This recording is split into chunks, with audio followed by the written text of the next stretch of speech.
Chapter 101, A Chain. Zhukang sensed the abnormality that was happening instantly. He could feel that a change had happened within Lin Mu's mind, which he was not clear about. He could sense the mysterious ring responding to Lin Mu in some way. "What?" Zhukang suddenly exclaimed as he felt the environment within the mysterious ring change. Zhukang could see that the mysterious ring had become active once again, as a beam of light was being emanated by the ethereal altar. He rushed towards the ethereal altar to observe what exactly was happening with it. While this was happening in the mysterious ring, Lin Mu was clueless about it in the real world. Right now, his mind seemed to have entered a strange state where he felt as if he couldn't think straight, and a myriad of thoughts were rushing through it. He didn't notice that the people in the office were staring at him either. "Lin Mu," Lu Xiao called out but received no response. Then, the sound of a door opening could be heard, and footsteps approached them. "What did that boy say? This is wrong," an approaching voice said. Lu Xiao and the vice captain saw the town head entering from another room that was attached to the office. He came in and saw the three people standing in his office. The town head recognized the new vice captain, Han Lei, but did not know who the other two people were. Lin Mu had his head down the entire time, as if he was lost in thinking. The town head could not see Lin Mu's clearly, thus he came even closer. "Who's this, Han Lei?" the town head questioned. The annoyed expression that Han Lei had on his face was still there, and showed no signs of dissipating.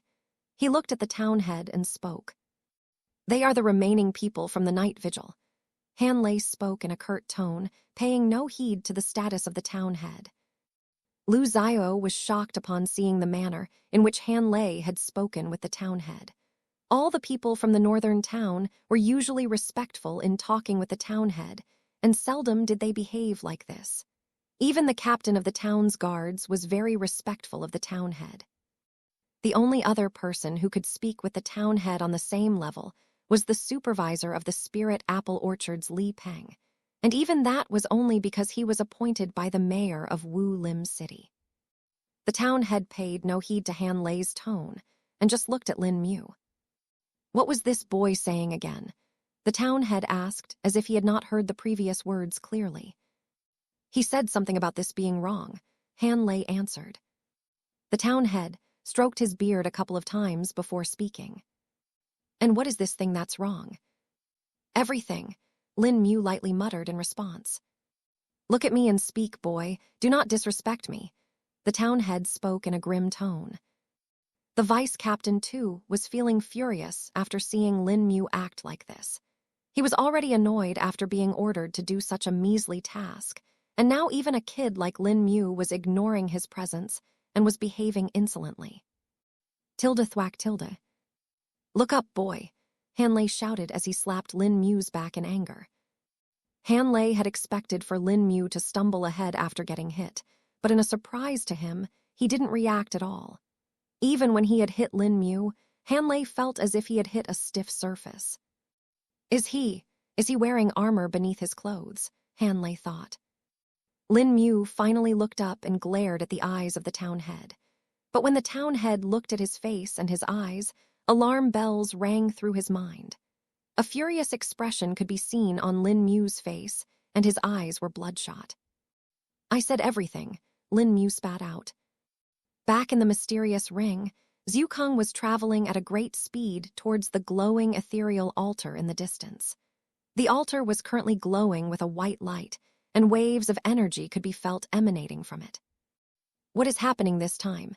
Zhukang muttered. "Is he going to have another bout of enlightenment?" Zhukang wondered.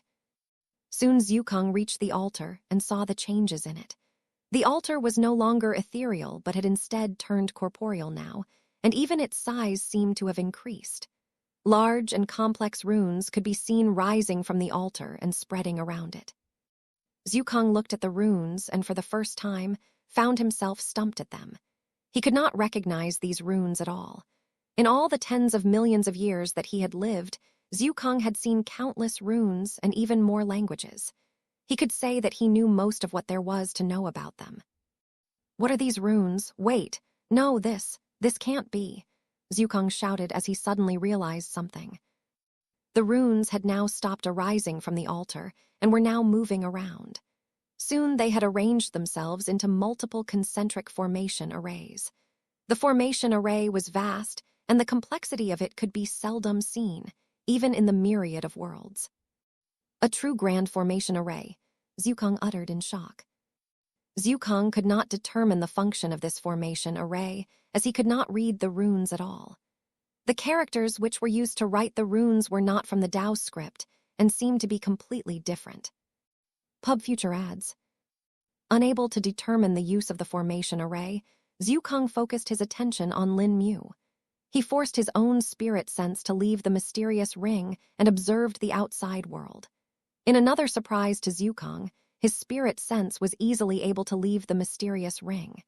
He had expected a backlash from the world's restrictions, but somehow it did not arrive. Suppressing his surprise for now, Zhukang scanned Lin Mu's surroundings and got a grasp of the situation. While Zhukang would roughly know what was in Lin Mu's environment, this was because of Lin Mu thinking about it in his mind, and not because of his own spirit sense. Zhukang refrained from using his spirit sense, as he knew that it would cause a backlash. This was the first time that Zhukang was looking around in the world after arriving here. Zhukang saw the changes in Lin Mu's expression, but could no longer see what was happening in his mind. It was as if a barrier had been erected around his mind, which shielded his thoughts and prevented him from observing them. In the next moment, Zhukang could feel a violent presence arising within Lin Mu. The others around him could not feel it, but since Zhukang was the closest he could. Could it be? But it's not possible, he's not even at that stage now. Zhukang spoke to himself. Zhukang then directed his spirit sense towards Lin Mu's dantian to observe the situation within it. His spirit sense passed through his abdomen and entered the dantian. At first, he felt a little obstruction upon entering, but his superior spirit sense was able to successfully enter it. Zhukang looked around the dantian, which had more than 1,000 wisps of spirit qi floating around in it. These wisps of spirit qi seemed to be moving in a haphazard manner, as if they were being scared by something. Then finally, in a corner of the dantian, Zhukang saw it. There was a vague figure floating in the expanse. The spirit qi wisps were running away from it. Zhukang observed closely and found that the figure was wearing some commoner's clothes, and its face was just a mass of shifting darkness. The mass of darkness would sometimes morph into a masculine face and sometimes into a feminine face. The presence of Zhukang's spirit sense seemed to have disturbed the figure, and it awakened. Tilda screeched Tilda. A piercing sound could suddenly be heard coming from the figure's head. The sound was more close to a screech rather than a cry as it resounded in the dantian and affected the spirit qi wisps. The spirit qi wisps that were once running away from the figure were now going towards it with blinding speed. The figure then started absorbing the spirit qi at an immense pace, and the spirit qi in the dantian started reducing at a visible rate. Oh no, it is what I thought it was, Zhukang thought. The more the figure absorbed the spirit qi, the more its features became clear. The mass of darkness that faintly resembled masculine and feminine features was now changing to get more apparent. Soon the mass of darkness turned to become actual faces. One of the faces belonged to a rough and brawny-looking man, while the other belonged to a gentle and motherly-looking woman. Both the faces had certain features that resembled Lin Mu himself. The figure kept on absorbing the spirit qi, and the faces alternated between the man and woman. Are these Lin Mu's parents? Chapter 102, The Burning Heart Sutra. Zhukang was a little shocked upon seeing the faces of Lin Mu's parents appearing on the dark figure's face. Why did Lin Mu never speak to me about this? Zhukang questioned himself. Has he been suppressing this in his mind all along, such that it has now turned into his heart demon? Zhukang thought to himself. Indeed, the figure that was alternating between the two faces was none other than a heart demon. A heart demon is the product of the cultivator's emotions, memories, and guilt. They combine together and give birth to an entity that eventually becomes a heart demon. A heart demon can gravely harm a cultivator if they don't deal with it or suppress it. Every cultivator that exists will one day develop a heart demon. The only difference is when. Even the most staunch, just, righteous, and willful of cultivators develop heart demons when they undergo their tribulations, not to say about the other common or unorthodox cultivators. Though the reason why Zhukang was so shocked was because Lin Mu was simply not at the cultivation stage where he could develop a heart demon. A heart demon also required a large quantity of spirit chi to be born. Thus, the earliest a cultivator could develop a heart demon was at the core condensation realm. Lin Mu developing one at the mid-stage of the chi refining realm simply did not make sense. This was apparent since looking at the heart demon. Zhukang could tell that it was not fully developed and was thus forcibly absorbing the spirit chi in Lin Mu's danshan. Even if it absorbs the entirety of Lin Mu's spirit chi stores, it still won't be able to live. Nevertheless, I have to do something. Zhukang spoke inwardly. Zhukang was just about to act when suddenly, his spirit sense was pushed back because of an immense pressure. What? Zhukang spoke after recoiling. He looked around and saw that the true grand formation array had activated. The runes on it started shifting and showed a myriad of changes.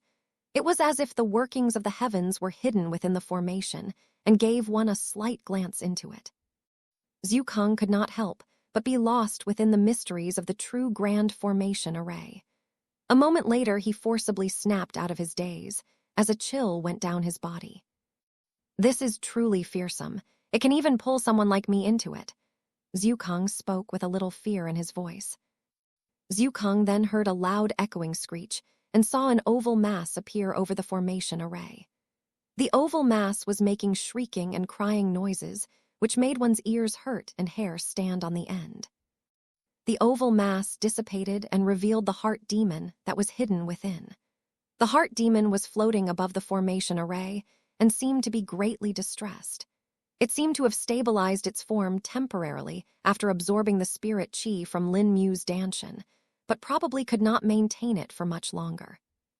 Why is the heart demon here? Zhukang questioned. The heart demon's movements were being restricted by something invisible which even Zhukang could not determine.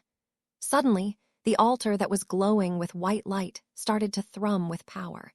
Even more intense waves of energy started being released from it. Zhukang was just about to brace for its impact when he discovered that the energy waves never reached him. Zhukang gazed at the altar and saw that the waves of energy were only targeting the heart demon. The energy waves would be released by the altar and then surround the heart demon into a certain kind of a shell. The altar is sealing the heart demon. No, this is something else, Zhukang uttered.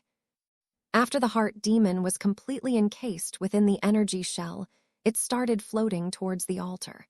It came to a halt right above the beam of white light and was veiled within it. And then it happened. The entire environment within the ring changed. The beam of light that was being emanated by the altar was no longer white. Instead, it had turned into a crimson shade of red. The light kept on being intensified until finally, it became blood red. This aura, how can it be here? Zhukang uttered in between breaths. A violent and oppressive aura spread inside the ring and made Zhukang recoil. There's no doubt. It is the aura of the demonic path, Zhukang stated before he was pushed back a large distance away. Back in the real world, a stream of memories were currently flashing in Lin Mu's mind. A young teenage boy was standing in the door frame while crying. He was looking at a rough and brawny man that was currently sharpening a blade with a whetstone. Please don't go, father, the boy requested. We don't have a choice, my son. I need to go hunt. We don't have any more money left, the man spoke. Evidently, the man and the boy were a pair of father and son. But what if you fall sick like mother as well? The boy spoke. I just have to take that risk. The town head can't offer anyone aid, and this is the middle of the winter as well. I don't know what else to do. I have to buy medicine for your mother. The man spoke with determination in his eyes. The memories soon changed, and a different scene appeared in Lin Mu's mind.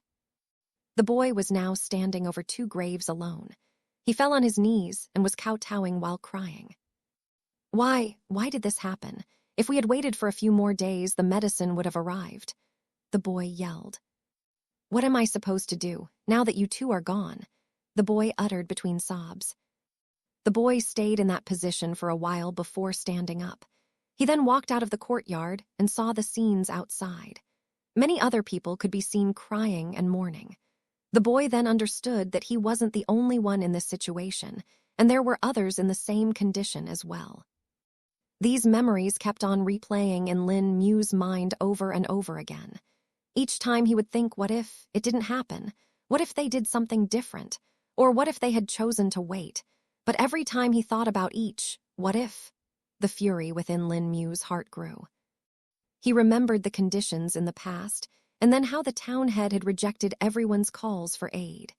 He would then recall all the luxuries that the town head was enjoying and could not help but wonder what it was all for. Lin Mu was unaware of the events happening within the mysterious ring. He did not even react when the spirit chi within his body started depleting rapidly. The only thing that mattered to him right now was his thoughts. It was then that he heard a voice call out to him. The voice asked him what was so wrong, to which he could barely reply and could only whisper. Lin Mu then heard someone slap his back and yell at him. This did not help his condition much and only helped to infuriate him more. It was now that he looked up to glare at the voice that was calling out to him. He wanted to give a fitting response to the person who was disturbing his thoughts, disturbing his memories. But when Lin Mu looked up, he saw the person who was currently the main target of his hate. It was the person he was pinning his previous sorrow and tragedy upon. He saw the town head standing in front of him, looking at him with eyes that were intending to make him feel lowly. The fury in his heart was at its peak, when Lin Mu finally mustered enough will to yell out his answer. I said everything. And then it was as if the fury within his heart could no longer be contained. Lin Mu heard something beckoning him, calling him to come to it. He chose to respond to it and saw everything slow down. The movements of the town head in front of him froze, and even the dust particles that were floating around in the air became still. It was as if the world itself had stopped. Lin Mu then felt it. Something was pulling on his mind. He let go of his inhibitions and let it happen. He found himself in a vast, empty expanse. The ground was red, as if stained by blood, and even the sky seemed to be filled with crimson-red clouds. A moment later, Lin Mu could even smell the metallic stench of blood. Then he saw them appear in the sky. Thousands of vague figures started appearing. They kept on increasing in number until finally they became uncountable and the sky was blotted out by them. The figures were but a dark red silhouette, though they all had different shapes and sizes. Some were as big as mountains, while others were as small as bulls. Still, even the smallest silhouette was many times bigger than Lin Mu. Some silhouettes had multiple hands and legs, some had horns, some had tails, while others had wings. There were a myriad combinations of such, and these figures were surrounding Lin Mu. Then finally, he heard them talk. Thundering chants started echoing in the vast expanse, as the voices of all the figures melded together into an inhuman, demonic voice. Ignite thy heart as a furnace. Let your rage fuel your strength and unleash rampage upon the worlds. Behold the burning heart sutra. Chapter 103, Kill. While Lin Mu was in this blood-red, vast expanse, Zhu Kang was pondering on the scenario that was currently underway. First the Buddhist path, then the sword path, and now the demonic path. There has never been a technique that could combine so many cultivation paths into one, especially for polar opposites. The demonic path opposes the first two paths. How can it exist stably alongside them? Zhu Kang pondered. Zhu Kang was no longer worried about Lin Mu since the heart demon had perished. His concern was that the heart demon would harm Lin Mu, but the mysterious ring had taken care of that and had destroyed it somehow. Although there was an immense demonic aura spread in the mysterious ring, Zhu Kang knew that it was the ring's doing and it was just helping Lin Mu.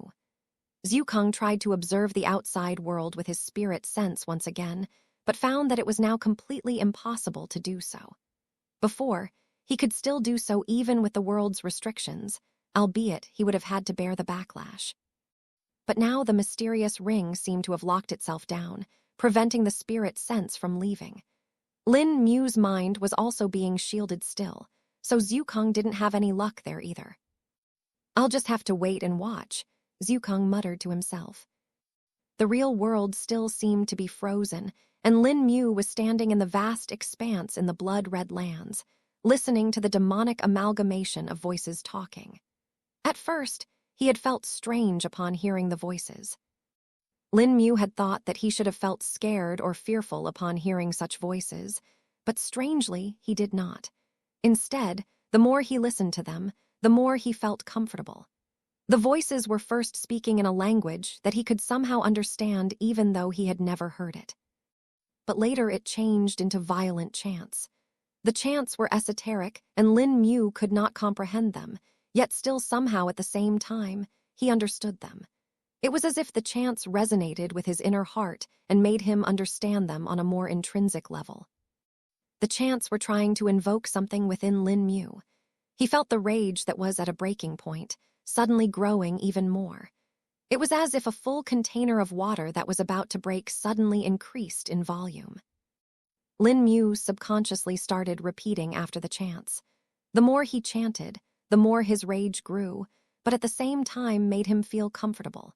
It was providing him a strange kind of solace. It was telling him that it was his right to be furious, and the target of his rage was wrong, and anyone that opposed him was to be exterminated. Lin Mu kept on repeating the chants and felt them getting carved in his memories. They were getting clearer and clearer, until eventually the chants stopped and Lin Mu disappeared from the blood-red expanse. Lin Mu saw the town head standing in front of him, still frozen with a grim expression, and suddenly felt the time start flowing again. The specks of dust that were suspended in the air started swirling, and the fine breathing movements of the people in the room could be felt again. Even the faint heartbeats could be heard loud and clear in his ears. An enraged smile filled with malice appeared on Lin Mu's face as he now started chanting the burning heart sutra. Veins popped up all over his body as his face turned red with rage. Then, without even hesitating, Lin Mu extended his hand and grasped the face of the town head in front of him. The town head and the vice captain were too shocked to even respond when Lin Mu's fingers dug into the face of the town head. But before he could even scream with pain, spirit chi strengthened Lin Mu's hand, and he exerted force. A sickening crack and squelching sound could be heard as the town head's head turned to mush in Lin Mu's hand. The force of the grip was so strong that it splattered blood and brains all over the place. Even on Lin Mu's face, one could see the splatter of blood along with a few pieces of white brain matter on his forehead. Still, even in a condition like this, a malefic smile was blooming on his face. Lu Xiao, who was watching the entire incident with dread, had now collapsed on the floor, his pants wet with his urine. He had evidently been frightened enough to pee himself. Han Lei was barely able to take control of his wits as he recoiled in horror. What have you done?" Han Lei spoke with difficulty. Even though he himself was a cultivator, Han Lei had never experienced a scene like this before. The raw strength that Lin Mu showed was extremely horrifying to him. Even for a peak-stage Qi refining realm cultivator, crushing a person's head in this manner was impossible. They would have to use a martial technique or a weapon to get the same effort. Though what shocked Han Lei even more was how easily the town head was killed. He knew something that few people in this town knew. He knew that the town head was a spirit Qi cultivator as well, that 2-1 at the late stage of the Qi refining realm. He had always hidden his cultivation from everyone in the town, thus barely anyone knew about his strength. The town head's cultivation was also why the captain and vice captain of the town's guards were so respectful of him.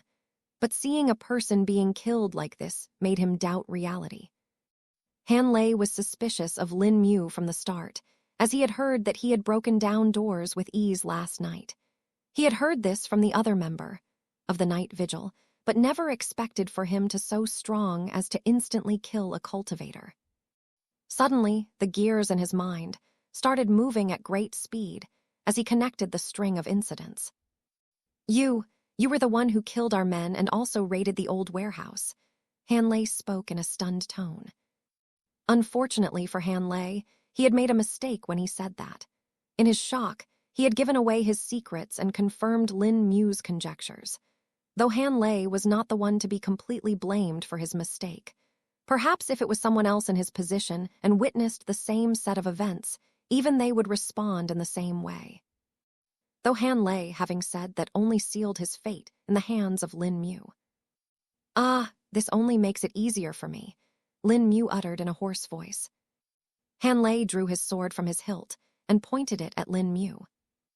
Don't move," Han Lei spoke shakily. Lin Mu paid no heed to his words and simply withdrew his own sword from his hilt in response. He swung it towards Han Lei, who blocked it with his own sword, but found it almost impossible to do so. The force of Lin Mu's attack was nearly enough to blow his sword out of his hand. Knowing that he won't be able to handle this on his own, Han Lei started to think of possible solutions. His eyes then wandered towards the collapsed Lu Xiao as an idea popped into his mind. He strengthened his legs with spirit qi and lunged towards Lu Xiao. Lin Mu instantly followed him. He didn't even need to strengthen his legs with spirit qi, as even his own raw strength was currently enough. But even still, he was a tad too late as Han Lei reached Lu Xiao and held him up in front of him as a shield. "Don't you dare move, or I'll kill your friend here," Han Lei spoke as he placed his sword at Lu Xiao's neck. "Wah!" was all Lu Xiao could utter before he zipped up his lips in fear. The chattering of his teeth could be heard as he shivered with utter terror. One could tell that this day would continue haunting him for years to come and would become his worst nightmare. That is, if he were to survive today. The smile on Lin Mu's face dulled a little upon seeing this as he spoke. Futile effort. Then, in the next instant, Lin Mu's body turned blurry for a moment as he disappeared from in front of Han Lei. Han Lei's eyes turned wide open upon seeing this phenomenon and then became forever stuck that way. A sword was now pierced through his head. It entered from the base of his neck and popped out through the top of his head. The tip of the blade was just a few millimeters away from Lu Xiao's own head, but he was unaware as he could not see behind him.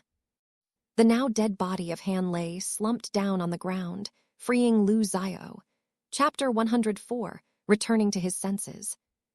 A minute ago, Zhu Kong had finally felt the barrier surrounding the mysterious ring disappear. He had been trying to contact Lin Mu's mind, but was unsuccessful as the shield surrounding it was still present. But now that his spirit sense could leave the ring, he could at least observe what was happening outside. As soon as Zhu Kong's spirit sense left the ring, he saw the town head's skull getting crushed in Lin Mu's hand. He was surprised by this sudden development, but not because Lin Mu had killed someone, instead because of how quickly and effortlessly he had done it. Zhu Kong then saw the expression on Lin Mu's face and the condition of his body. The malevolent smile on his face, accompanied by the bloodshot eyes and the strained veins, only made him think of one thing. Demonic might. He's actually able to replicate the innate ability of the demon race, Zhu Kong exclaimed. Is this the new ability that he received from the ring? Is that why there was the aura of the demonic path in the ring? Zhu Kong wondered. There were many more questions that were popping up in his mind, questions to which he could not find the answers to right now. But that was the least of his concerns. Zhu Kong knew about the ability demonic might and knew the side effects that came with it. Will he be able to bear them? No, he doesn't have enough spirit qi to even reach that point. He should be exhausted any time now, Zhu Kong thought. Zhu Kong next saw Han Lei revealing his secret and taking Lu Xiao hostage. He then saw Lin Mu blink and appear behind him, swiftly killing him. This is a little strange. His senses should have become dull after using the ability, but they seem to be normal still. Is this ability not demonic might? Zhu Kong wondered. Lin Mu was standing over the dead body of Han Lei and the now unconscious Lu Xiao. Evidently, the entire ordeal had been extremely intense for Lu Xiao, and he had fainted due to the shock. Lin Mu pulled out the short sword that was still stuck in Han Lei's skull and splattered more blood on the floor. Even though he had killed both the people in the room, he still did not feel satisfied. He wanted more. The comfort that he felt while killing them was only temporary and lasted for a few minutes before fading away. The rage within him was still seething and demanded more. Lin Mu looked over to the unconscious Lu Xiao. It'll be a bother to explain this to him, and there are more people outside the building. Better just kill him and be done with this. Lin Mu spoke to himself. Zhu Kang heard Lin Mu's muttering and tried to warn Lin Mu, but was unsuccessful as the shield in his mind was still there. It's the ability. It's clouding his mind and preventing me from talking to him. Zhu Kang understood. Lin Mu was just about to stab his blade through Lu Xiao's heart when he suddenly stumbled back. His head felt like it was spinning, and a wave of intense exhaustion washed over him. Lin Mu held onto the wall nearby and collapsed onto the floor.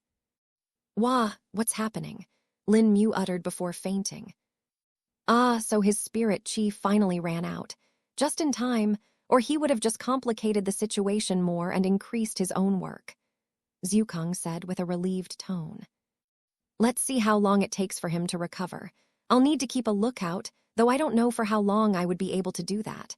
The world's restrictions should be returning soon," Zhu Kang concluded.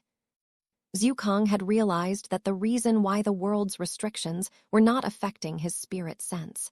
It was because of the mysterious ring. His conjecture proved to be right when the environment within the mysterious ring started to revert to normal. The altar returned to an ethereal state, and the beam of light that was being emanated from it was also stopped. Even the true grand formation array faded away as if it never existed. Zhu Kang then felt the world's restrictions acting as his spirit sense was forced to retreat back into the ring. "We'll just have to leave it up to luck now. If someone discovers him, he'll just have to deal with it," Zhu Kang thought. Fortunately for Lin Mu, it seemed like people seldom came to the town head's office, as even after an hour, no one came to check up on them. Not even a clerk or staffer came to pay a visit. From this, one could tell that the mayor was either very reserved or was overbearing enough that the people avoided him. Lin Mu eventually woke up feeling fatigued. His body was aching and felt sore as if he had overexerted himself in training. He looked around and saw the aftermath of his fight. It was then that the memories came to him. All that he had previously done hit him like a tsunami. How did I do this? And why would I even think of killing Lu Xiao? Lin Mu spoke to himself with dread. Finally, you're awake. All that has happened is due to the new ability that you obtained, Zhu Kang answered. A new ability, the Burning Heart Sutra, Lin Mu recalled. So it's called the Burning Heart Sutra, a fitting name for its effects, I must say, Zhu Kang replied. Do you know about it, Senior? Lin Mu asked with a desperate tone. Lin Mu had been feeling a little sick due to what he had done, and his mind was not in the right condition right now either. He was desperate for answers, because although he could remember the chants for the Burning Heart Sutra, its effects were much more dangerous than he thought. When he had received the Calming Heart Sutra and the Severing Heart Sutra, nothing of such sort had occurred. The effects of Burning Heart Sutra were the most impactful, or rather one could even say overbearing. Zhu Kang knew what was going through Lin Mu's mind and knew that he would have to counsel him for a little bit soon. But for now, he needed to deal with this situation first. He may have forgotten that if someone discovered them here, they would be caught red-handed. I do know some things about it, but now's not the time. First, you need to deal with the scenario here. Anyone could come here and discover you. Zhu Kang spoke. Lin Mu then realized the severity of the situation and became even more stressed. First, you need to replenish your spirit chi. Eat the spirit apples that you have stored in the ring, Zhu Kang suggested after sighing. Lin Mu heeded Senior Zhu Kang's advice and withdrew 3 spirit apples from the ring and started eating them. In a couple of minutes, the spirit apples had disappeared down his stomach. He then started chanting the Severing Heart Sutra and assimilated the spirit chi that was being released into his stomach. 2 minutes later, he had replenished a part of his spirit chi store and had obtained around 100 wisps. Another big thing he noticed was that after using the Severing Heart Sutra, a portion of his stress had disappeared. Lin Mu then informed Senior Zukong about this effect and asked for more advice. It was expected. The Buddhist path and the sword path are the opposites of the demonic path, of course, Zukong said. What are these paths you're talking about? Lin Mu asked. I'll explain them to you later. Just know that the Calming Heart Sutra and Severing Heart Sutra can most likely help you recover from the after effects of the Burning Heart Sutra, Zukong urged. Lin Mu nodded in understanding and tried chanting the Calming Heart Sutra. In another surprise to him, the effect of the Calming Heart Sutra was even better than the Severing Heart Sutra, as he instantly felt better. His normal state of mind returned, and his thoughts became sharp again. Lin Mu now started to think of possible solutions to his current situation. He had killed the town head and the Han Lei, and there was no chance that this wouldn't become huge news for the town. Even if he hid their bodies and cleaned up the scene, there would still be people who would have seen him enter the town's center. The staffers and the mercenaries had all seen them enter the building, so it would be incredibly suspicious if he left in front of them. There was another problem in front of him, though: Lu Xiao. He was innocent and had witnessed him kill the two people, thus if he reported to others it would become difficult for him. Is that why the previous me wanted to kill Lu Xiao? Just so that I wouldn't have to deal with the extra load? Well, it may work, but I don't want to kill him just because of this, Lin Mu thought. You do have something that can help you not only deal with this situation, but also potentially turn it around in your favor, Zukong spoke. Chapter 105, Finding a Solution. A glint of joy appeared in Lin Mu's eyes upon hearing Senior Zukong's words. What is it, Senior Zukong? Lin Mu asked with a bated breath. You remember how the mercenaries disappeared, Zukong replied. Lin Mu suddenly realized what Senior Zukong was meaning and hurriedly replied. Of course, the memory confounding powder, Lin Mu exclaimed. Indeed, if you use it correctly, you will not only be able to erase people's memories, but also alter their perception by changing the scene, Zukong explained. Yes, Senior. This way I can also spare Lu Xiao by erasing his memories. But will this be effective, though, as an hour has already passed? Lin Mu said with concern. It should be no problem in using it on Lu Xiao, as he's been unconscious the entire time. His memories will still be at that point. But in the case of the mercenaries and the staffers, the main function of the memory confounding powder would be to confuse them, Zukong explained. So the crucial point would be to somehow change their perspectives. This will be a little difficult if I want to plot a good scheme, Lin Mu muttered. Guess, for now, I'll just use it on Lu Xiao first, Lin Mu thought. Lin Mu then thought about how to use the memory confounding poison and realized that he didn't know the specifics of it. Thus he turned to Senior Zukong again. How should I use the memory confounding powder, then, Senior? I mean, wouldn't it affect me as well? Lin Mu questioned. You just need to cover your mouth and nose to prevent it from being inhaled. As for how to use it, you just sprinkle a very minute amount as it is very potent. The amount you have in that vial is enough for more than 500 people, Zukong answered. Now then, to use it on Lu Xiao, you just need to partially open the cap of the vial and bring it close to his nose for a second. After that, just open his eyelids and see if his pupils are dilated or not. If they are, then it means that it is working, Zukong instructed. Lin Mu thus listened to Senior Zukong's instructions and withdrew the vial of the memory confounding powder. He cleaned his face of the blood and then used a piece of cloth to cover his mouth and nose. An idea then struck him, and he withdrew the featureless mask he had received from Haishi. He then put it on his face as an extra precaution. That's good. If push comes to shove, you will at least be able to hide your identity. Also, I would suggest you change your clothes as well, Zukong advised. Lin Mu understood the value of the advice and chose to follow it. He then opened the vial of the memory confounding powder and used it on Lu Xiao for a second. He then quickly closed the cap and opened Lu Xiao's eyelids to check upon him. Sure enough, His pupils became dilated, and the effect had taken place. Lin Mu then decided to clean up the office. He first put the bodies of the town head and Han Lei in the ring. He now had a daunting task ahead of him.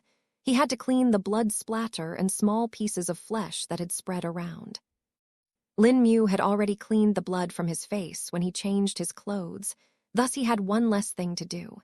He then took out some cloths from the ring and started cleaning the office. But to his misfortune, the blood had already stained the wooden floor and the walls, thus making it impossible for him to clean it. "This won't work, I need help," Lin Mu muttered. "You can try asking that Haishi girl. She is supposed to be tailing you, isn't she?" Zhukang spoke. "Oh yeah, that's true, but the problem would be to leave this place," Lin Mu replied. You can try spreading the memory confounding powder from the window. It will affect more people, but it should be fine and would only add to the chaos," Zhukang suggested. Lin Mu thought it over and decided to do it. He went to the large window that faced the street in front and opened it. He slightly peeked into it to make sure that no one saw him. He found out that there was an awning below the window that hid it from the people below, thus he could easily spread the memory confounding powder from there. Lin Mu thus checked the flow of wind first, and then started to lightly sprinkle the memory confounding powder from the window. He couldn't tell if it was effective or not, but the sounds of the people below had reduced at least. He then spread some powder in the hallway outside the office as well. That way, if someone went to the office, they would be affected too. "Now to find Haishi. I don't know where she is, so it would be a little difficult," said Lin Mu. Lin Mu then walked over to the balcony that was located over to the side and slid the door open. He looked around and made sure that no one was watching. The balcony was diagonal to the entrance of the building and was near the roof of another building near it. Lin Mu extended his spirit sense and then braced himself. Taking a deep breath, he jumped off the balcony and blinked over to the other roof. By teleporting himself, he avoided making any noise and safely reached it. Lin Mu laid low and looked around for Haishi. Finding her was turning out to be a hassle. She had told him to hold up 3 fingers in case of an emergency, but that would only work if she could see him. It was currently useless in this situation. "Don't tell me do I need to go to the safe house to request assistance," Lin Mu thought.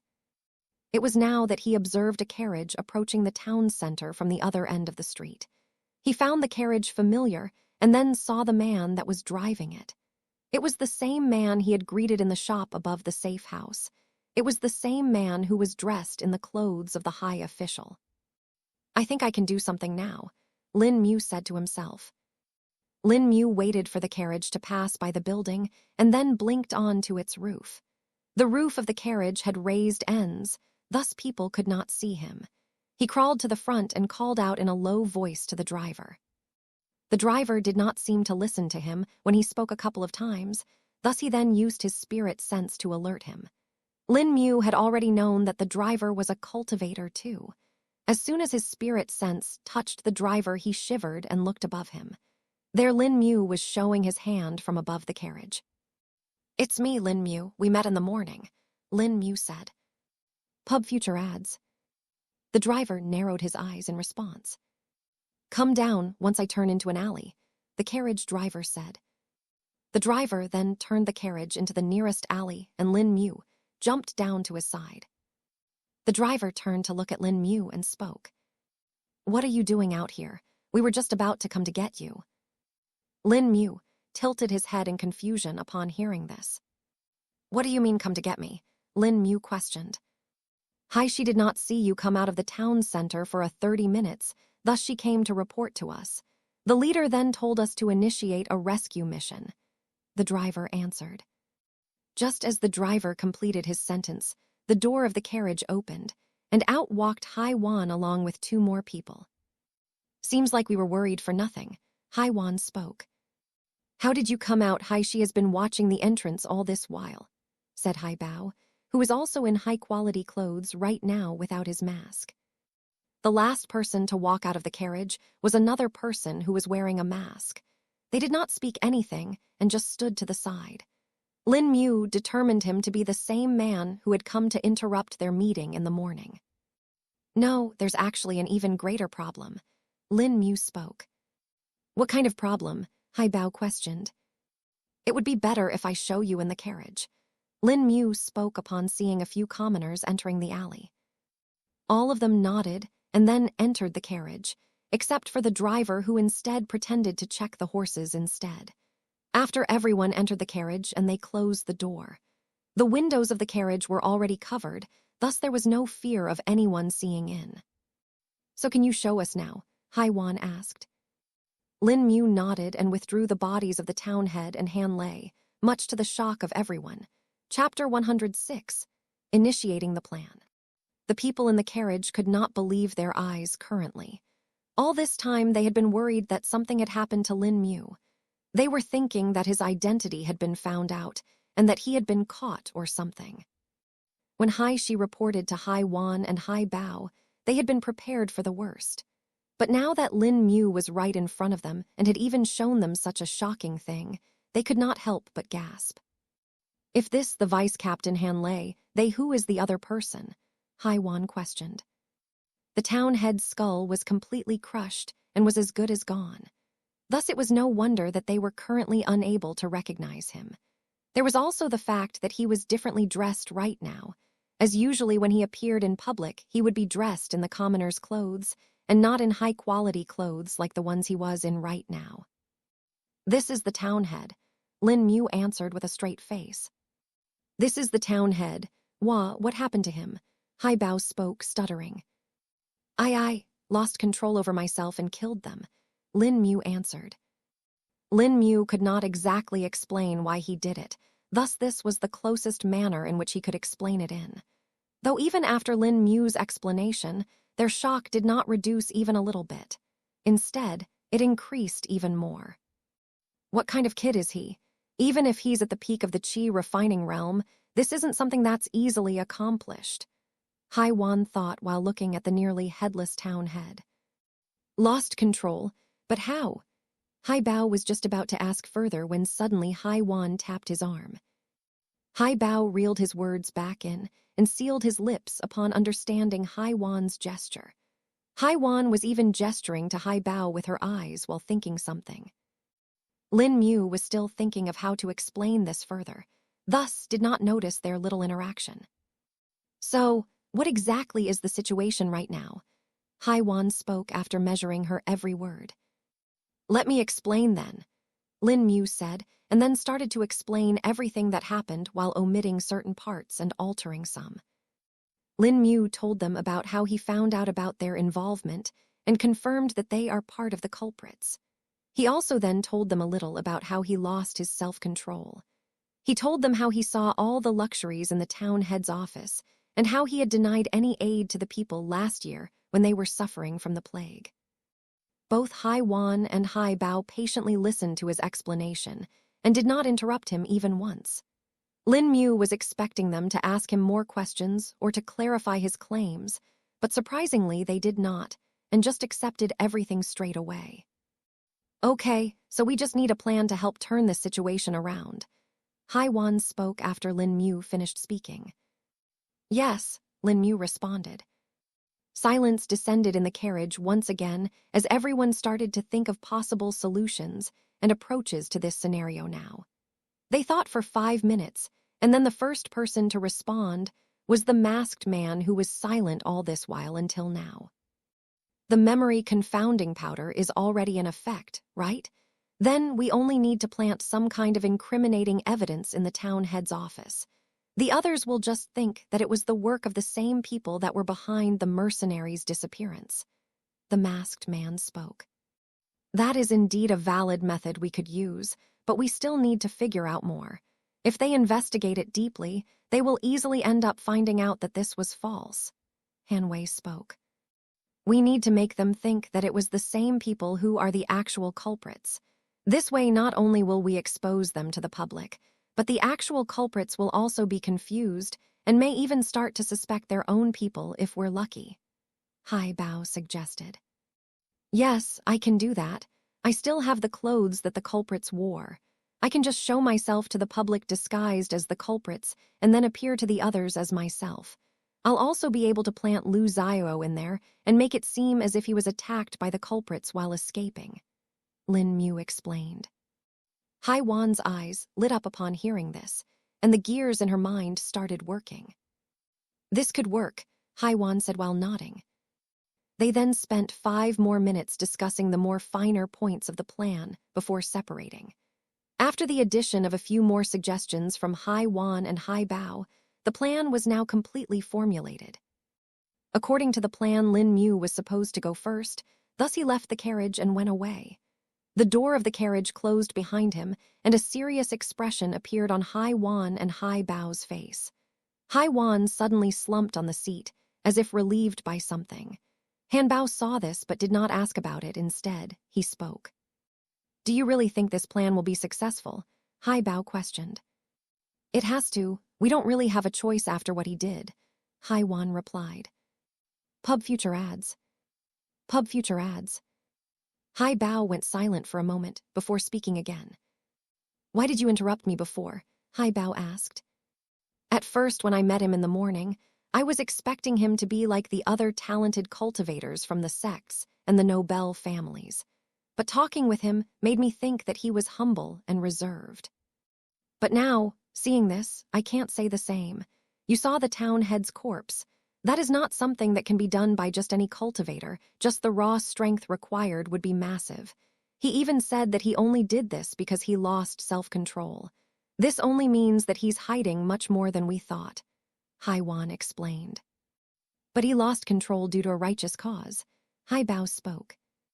"Do you really think that? Were you not able to feel the change in his aura when he was explaining to us? It was subtle, but I could still feel the killing intent that was hidden within it. That killing intent was strong, very strong. So strong that I've only felt something like that once before," Hai Wan replied. "So that's why she felt relieved upon Lin Mu's departure," Hai Bao thought to himself. "You mean when old man Jiang came to the Lord's mansion?" Hai Bao asked. "Yes, his killing intent, while not exactly the same intensity as old man Jiang, was still very oppressive. It felt as if a poisoned dagger hidden in the dark," Hai Wan answered. Hai Bao fell silent after hearing Hai Wan's answer and thought about it. Lin Mu was on his way back to the town head's office and was unaware of the conversation that had just happened between Hai Wan and Hai Bao. Lin Mu was currently standing on the roof of a building and was waiting for the right moment to jump. The plan they had decided upon was that Hai Wan was going to act as a high official from the Wu Lim city who had come to pay a visit. They would walk up to the office and discover Lu Xiao lying in the corridor. Then Lin Mu would show himself in the culprits' clothes and influence the mercenaries who, due to the influence of the memory confounding powder, would not be able to clearly remember it. And when the time would come for it to be revealed, the High Core would manipulate the perception of the people and make it seem as if it was the actual culprits who had done this. Lin Mu would also be placing the corpses of the town head and Han lay back in the office. Lin Mu waited on the roof until he saw the carriage approach the town center. He then jumped from the roof and blinked to the balcony of the office. Once inside the office, he changed into the clothes of the previous culprits and placed down the bodies as they were before. Lin Mu then placed the unconscious Lu Xiao outside the office in the corridor, making it seem as if he was running away. He even inflicted some slight cuts on his body, just to make it seem more convincing. While this would hurt Lu Xiao a little bit right now, it wouldn't matter in the long run. After this was done, Lin Mu just waited in the corridor. A minute later, the sound of footsteps appeared, as a staffer guided Hai Wan and Hai Bao upstairs. They saw Lin Mu standing over Lu Xiao with a sword in his hand, just about to kill him. "Who are you?" shouted the staffer. "Stay behind, he's dangerous," Hai Bao ordered as he pretended to come forward. Chapter 107, A Hidden Safe. The staffer then saw the sword that was drenched with blood and the injured Lu Xiao. He realized the severity of the situation as fear appeared on his face. I'll go call the guards," the staffer said as he turned back to run downstairs without even being prompted to. A few seconds later, the staffer was gone, as he shouted out for help.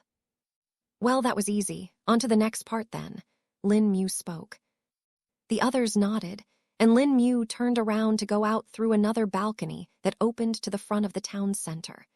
This balcony opened above the mercenaries that were standing outside the town center. This was also the very balcony that the mayor used for giving his announcements and orders to the common people. Lin Mu made sure that he made enough noise to attract attention. To do this, he slammed open the door of the balcony and walked onto it. The noise of the doors slamming attracted the attention of the people as they looked up at the balcony. "Is the mayor going to do an announcement today?" a commoner said. "Huh, has he finally decided to see us?" A mercenary spoke with dull eyes. Evidently, he was under the effect of the memory-confounding powder. "No, who is that?" A few people shouted after seeing Lin Mu appear on the balcony disguised in the black clothes of the culprits. People pointed at Lin Mu, and he noticed this. "At least they see me," Lin Mu thought. Lin Mu then looked to the side and jumped onto the lower roof that was to the side. Then from there, he ran forward and leaped onto the building that was next to him. Lin Mu would have taken this route before instead of leaving from the office, as this was much easier, but the people would have seen him. But now that very fact was helping him. Lin Mu ensured that he made flamboyant moves so that the people remembered him here. It was now that Hai Bao appeared from on the balcony and looked at Lin Mu. "Catch him, he murdered the town head and the vice captain," Hai Bao shouted. The people who were not paying attention to Hai Bao were now definitely paying attention to him. Some of them had seen him enter the town center along with Hai Wan and knew that he was important, seeing the respectful treatment they got from the staffers. Shocked expressions appeared on everyone's faces, which eventually changed to horror. It was only now that Hai Bao's words clicked into their minds. "What? What did he say?" someone shouted. "The town head and the vice captain has been murdered," someone shouted while running away, intending to alarm the rest of the people. Hai Bao then followed Lin Mu the same way he had gone, by jumping down onto the lower roof and tailing after him. They passed over the roof of the buildings and houses, making people not able to track them. Unknown to the people, Lin Mu and Hai Bao had stopped after a few buildings, and Lin Mu had changed into different clothes. He would change into his normal clothes after he was inside the town center. "You need to get back to the town center now. Make sure no one sees you," Hai Bao spoke. "Yes," said Lin Mu while nodding his head. Lin Mu then got onto the ground in a separate alley and returned to the area where the town center was.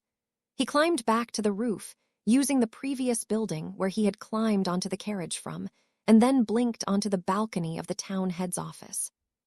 The crowd of people were still alarmed and were no longer paying attention to the balcony, thus it was easy for him to enter back again. After entering the office, he quickly changed back into his normal clothes and peeked outside the room into the hallway. Lin Mu saw that some guards and Hai Wan were standing outside and had not checked the office yet. Lin Mu had spread the memory-confounding powder outside the hallway, thus anyone approaching would be affected. He had already informed Hai Wan about this, thus he was not worried. Now he just had to pretend to hide in the other room that was attached to the office. Lin Mu opened the door and walked in, only to see that the room he had walked into was a bedroom. It was also luxuriously decorated similar to the office, with paintings and precious vases. There was a large bed at the other end of the room. It was covered with veils on all four sides and had silk sheets and pillows placed on it. There were elegantly carved wardrobes and cupboards placed along the walls. Lin Mu knew that Hai Wan was delaying for time as much as she could so that Lin Mu could return and check the office. The return of Hai Bao was the signal that they had set for the guards to enter the office. Lin Mu still had a few minutes until they would come in. During this time, he decided to look around the bedroom and get a better gauge of it. He wanted to see if there were any more pieces of evidence or clues kept in the room that would help them identify the culprits. But the problem was that Lin Mu could not mess up the room too much, or the guards may end up suspecting him. Though they still had another plan to deal with it if it came to it. They were intending to pin everything on the culprits. Lin Mu started by checking the cupboards. There were some miscellaneous items kept in there, such as trinkets, paper scrolls, and brushes. He then checked the wardrobes and only found clothes kept in them. The clothes were luxurious, and one could easily tell that they would be worth a small fortune alone. What opulence, that greedy swine! Lin Mu cursed with anger. Lin Mu did not notice that, when he did this, a faint wave of demonic aura emanated from him and spread around the room and then quickly faded. Unknown to him, one of the ink paintings that were hanging on the wall had an additional character appear on it when the demonic aura touched it. While looking around the room, Lin Mu went past this painting and even gazed at it. But still, he could not tell any difference in it and just thought of it as the same as other ones. He had looked around the entire room but still could not find anything useful. "Are you forgetting again? Use your spirit sense," Zukong chided. "Ah, yes, Senior," Lin Mu hastily replied. In all that had happened, Lin Mu's mind was too occupied to think of using his spirit sense. He thus extended his spirit sense and started to scan the entire room again. But this time it was much faster. Eventually, he ended up finding something. There was a faint spirit chi coming from behind the bed. Lin Mu went to it and pushed it aside. Although the bed was big and rather heavy, it was still nothing compared to Lin Mu's strength. After pushing the bed aside, Lin Mu saw a safe that was hidden behind it. The safe seemed to be made of some kind of metal and had a small slot at its front, most likely for a key. It was this safe from which the spirit chi was coming from. Where could the key be? Lin Mu wondered. Lin Mu could have destroyed the safe, but doing so could prove problematic, thus he wanted to look for the key first. If he could not find it, then perhaps he could choose this method of opening it. Lin Mu had already checked the body of the town head, thus knew that he did not have it on his body. The only things he had on himself were a money pouch and a wooden seal. Lin Mu withdrew both of them and checked them. The pouch had around some gold and silver coins, but nothing else, while the seal was a wooden one that the town head used to stamp documents and used as identity proof. Lin Mu held the seal and felt that it was much heavier than it should be. Lin Mu then probed it with his spirit sense and discovered that there was something hidden inside it. He pulled on the seal, and it separated into two parts, revealing the item hidden within. This item was nothing else but the very key that he was looking for. It was a metal key that had a unique pattern engraved at the end of it. Lin Mu inserted the key into the key slot and turned it. A clicking sound was heard as the door of the safe unlocked. He pulled on it and moved it aside. Unlike a normal door, instead of swiveling to a side, the entire door detached from the safe. "That's a strange design," Lin Mu muttered. But when Lin Mu looked inside the safe, his eyes went wide with surprise. Chapter 108, Gathering Clues. Lin Mu felt the dense spirit chi wafting out of the safe as soon as he removed the door. He looked inside and saw that the safe had two compartments. The upper compartment was the source of the spirit chi. He extended his hand and pulled out a small box that seemed to be leaking the spirit chi. Lin Mu opened the box and found 3 spirit stones kept inside it. These spirit stones seemed different from the ones that he already had. These spirit stones seemed to be filled with much more dense spirit chi than the other spirit stones. "Are these mid-quality spirit stones?" Lin Mu muttered. "Yes, they are indeed mid-quality spirit stones, but they don't seem to be stable," Zukong replied. "They're not stable," Lin Mu questioned. "You see how there is the spirit chi that is being released out of the spirit stones? That should not happen. A proper mid-quality spirit stone should not release any spirit chi and should keep it completely contained within it. These ones are damaged," Zukong answered. "What do I do with them then, Senior? I mean, won't they lose all of the spirit chi and become useless?" Lin Mu asked. "You don't have to worry about that.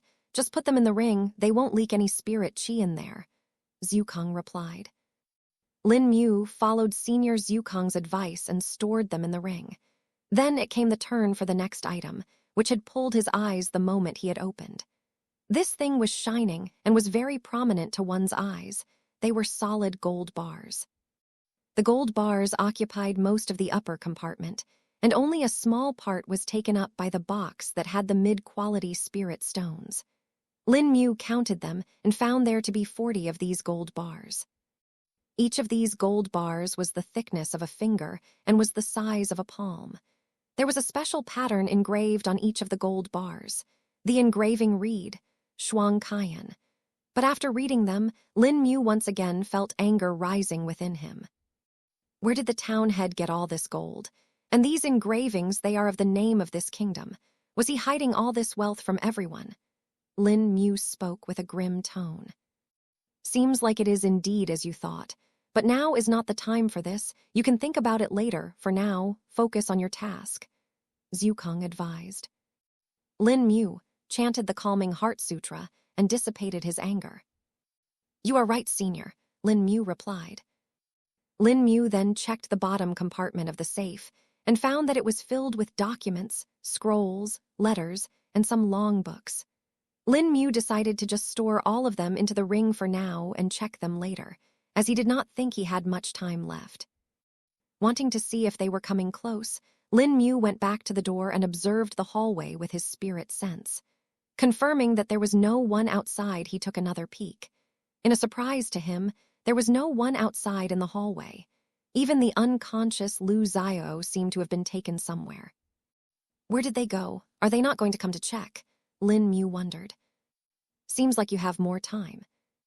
You should also check the office as well, Zhukang spoke.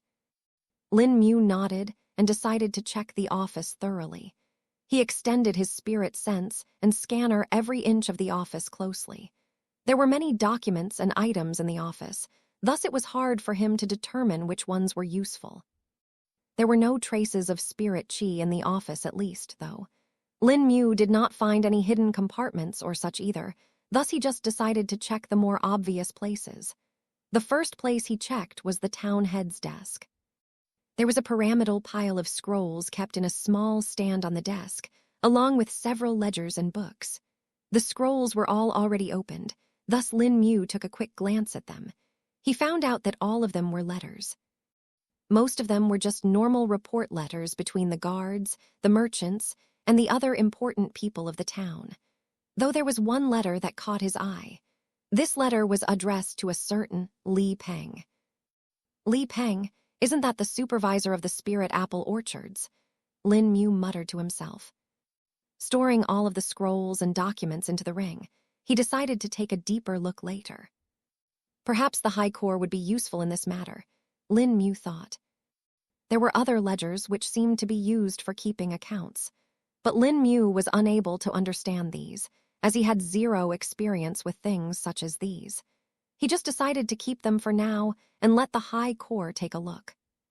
Lin Mu ransacked the entire office and found a few peculiar things. The first one was a long key which he did not know the use for. The second was a decorative javelin that was placed on the wall behind the desk.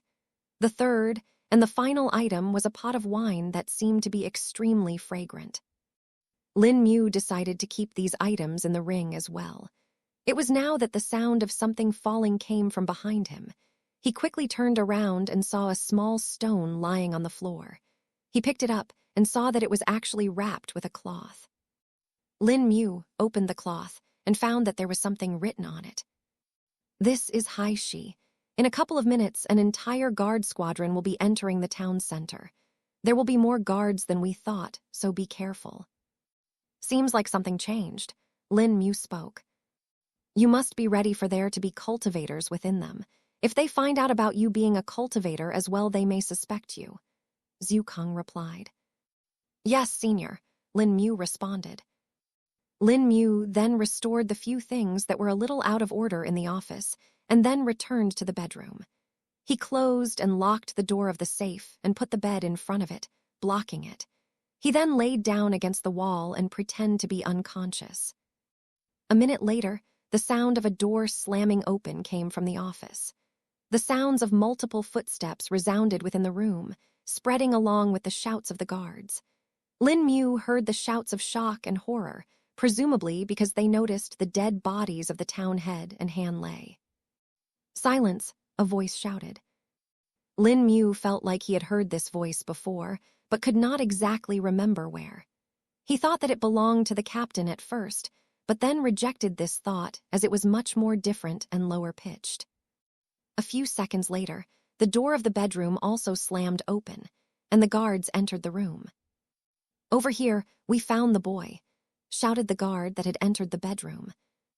"He's unconscious as well," another guard informed. Then Lin Mu heard some different footsteps enter the bedroom. He felt that these were different than those of the guards because the noise made by their boots was different.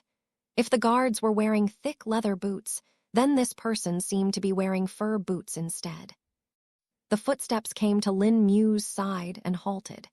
Lin Mu used his spirit sense to observe the scene and was a little surprised to see the person who was standing beside him. This person was not a guard instead. It was the supervisor Li Peng. "What is he doing here?" Lin Mu wondered. Li Peng scanned Lin Mu with his eyes and then turned to look at the guards. "Carry him out and treat his injuries. Also, call in High Official Hai Wan. She will want to look at the scene," Li Peng ordered. "Yes, sir," the guards responded respectfully. The two guards then picked Lin Mu up and carried him downstairs towards the first floor of the town center. While on the way, Lin Mu was observing the entire time. He also saw Hai Wan standing alongside Hai Bao outside the town head's office.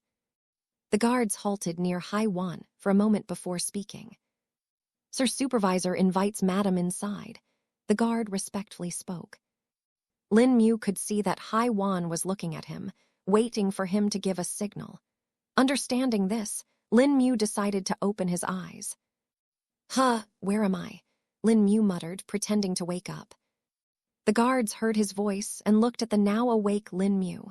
Hai Wan also looked at Lin Mu and signaled to him with her spirit sense. Lin Mu felt the spirit sense touch him and faintly nodded. "What happened to this boy?" Hai Wan asked. "Tip, you can use left, right, and D keyboard keys to browse between chapters." Chapter 109, Hai Wan Investigates. The guards gulped for a moment before responding. "He was discovered hiding within the town head's bedroom, unconscious. The supervisor has ordered for us to take him to the healers so that he can be checked and treated for any injuries." One of the guards respectfully spoke. "You won't be doing that. He doesn't have any injuries," Hai Wan spoke. The guards felt stressed upon hearing Hai Wan's words. They could not decide whose orders to listen to, the supervisors or High Official Hai Wan's. But madam, we have been ordered," the second guard spoke after gathering a little bit of courage. Hai Wan's presence turned grim as she spoke again. "You dare defy my orders. Just do as I say. I'll question this boy myself later," Hai Wan ordered. "Yes, madam," the guards responded with fear in their voice. The guards then put Lin Mu down on the side of a wall and guided Hai Wan inside the office. Lin Mu let out a sigh as he propped himself against the wall in a more comfortable manner. "Seems like it's going according to the plan. Now I just have to wait," Lin Mu thought. But what is Hai Wan's actual identity, such that she's actually able to exert her influence and command the guards? Lin Mu muttered to himself. Inside the town head's office, Hai Wan was looking at the corpses that were lying on the ground. Although she had already seen them before, seeing them again was nothing less than impactful. Lin Mu must have been really enraged to crush the town head's skull like that. We need to investigate this in depth, Hai Wan thought. So this is the town head and the vice captain Han Lei, Hai Wan spoke. Yes, madam, the guard replied. Hai Wan nodded and gestured for them to continue. The guard then brought her to the bedroom where the supervisor Li Peng and a few more guards were waiting for her. Li Peng looked at the face of Hai Wan that was hidden behind a veil and showed a mild smile. Greetings, Madam Hai Wan, Li Peng greeted respectfully while cupping his hands. Greetings, so what is this that I'm witnessing the first day I enter the northern town? Hai Wan spoke in a cold tone. Sweat appeared on Li Peng's forehead upon hearing Hai Wan's words, and he seemed to have become a little alarmed. He took a deep breath before speaking. This was very unfortunate, but we don't know why it happened. Li Peng spoke. Is that all you have to say? You don't have any potential suspects? Hai Wan questioned. No, madam. We still have to investigate to get an idea, Li Peng answered nervously. Tilda harumph tilde. Have you become dull after coming to the northern town, Li Peng? Do you even know why I'm here? Hai Wan questioned further with a harumph. No, I thought you were just passing by. Li Peng spoke hurriedly. A sharp expression appeared in Hai Wan's face that was hidden by the veil, yet it could still be felt by Li Peng. If I was passing through, where would I be going to from here? To the forest, Hai Wan chided. I'm here to investigate the reports of the disappearances and other incidents that have recently happened, you buffoon, Hai Wan declared. Ah yes, madam. This servant's mind has become muddled with age and could not think properly. Li Peng hurriedly apologized while bowing. Tilda HMMPHM tilde. Can't you tell? The person who did this is most likely the same person who is responsible for the disappearances. Hai Wan spoke. They are, Li Peng asked with a dumbfounded expression. Li Peng honestly had little idea of what had happened in the town these days. While he had known about the incidents and had asked the town head about it, the answer that he got from him was completely different. The town head had replied to him that the incident was a mere hoax and that the mercenaries were instead faking it, just so that they could get compensation. That they were just trying to scam out some benefits from the town while they were here. As for the disappearances of the previous vice captain, he just attributed it to a spirit beast attack. Li Peng himself was busy with tallying up the accounts and the ledgers of the spirit apple harvest. He had been spending the time after the harvest ended, cooped up in his office working on it. The mayor of Wu Lim City has been stressing on him more than usual this time, and it made him feel likely the mayor was perhaps desperate for money, though he could not find a reason for that. You idiot, my subordinate Hai Bao chased after him and saw his appearance. Other people outside along with the guards saw it too, and by just asking a few questions to the mercenaries, I found out that some of them had seen a similar person in the camp before. Hai Wan answered. The last part of Hai Wan asking the mercenaries was a lie, but Hai Wan knew that Li Peng would not even dare to think about questioning her words. While Hai Wan did have the power to suppress the town head and the guards on her own, she could not do so without any valid reason.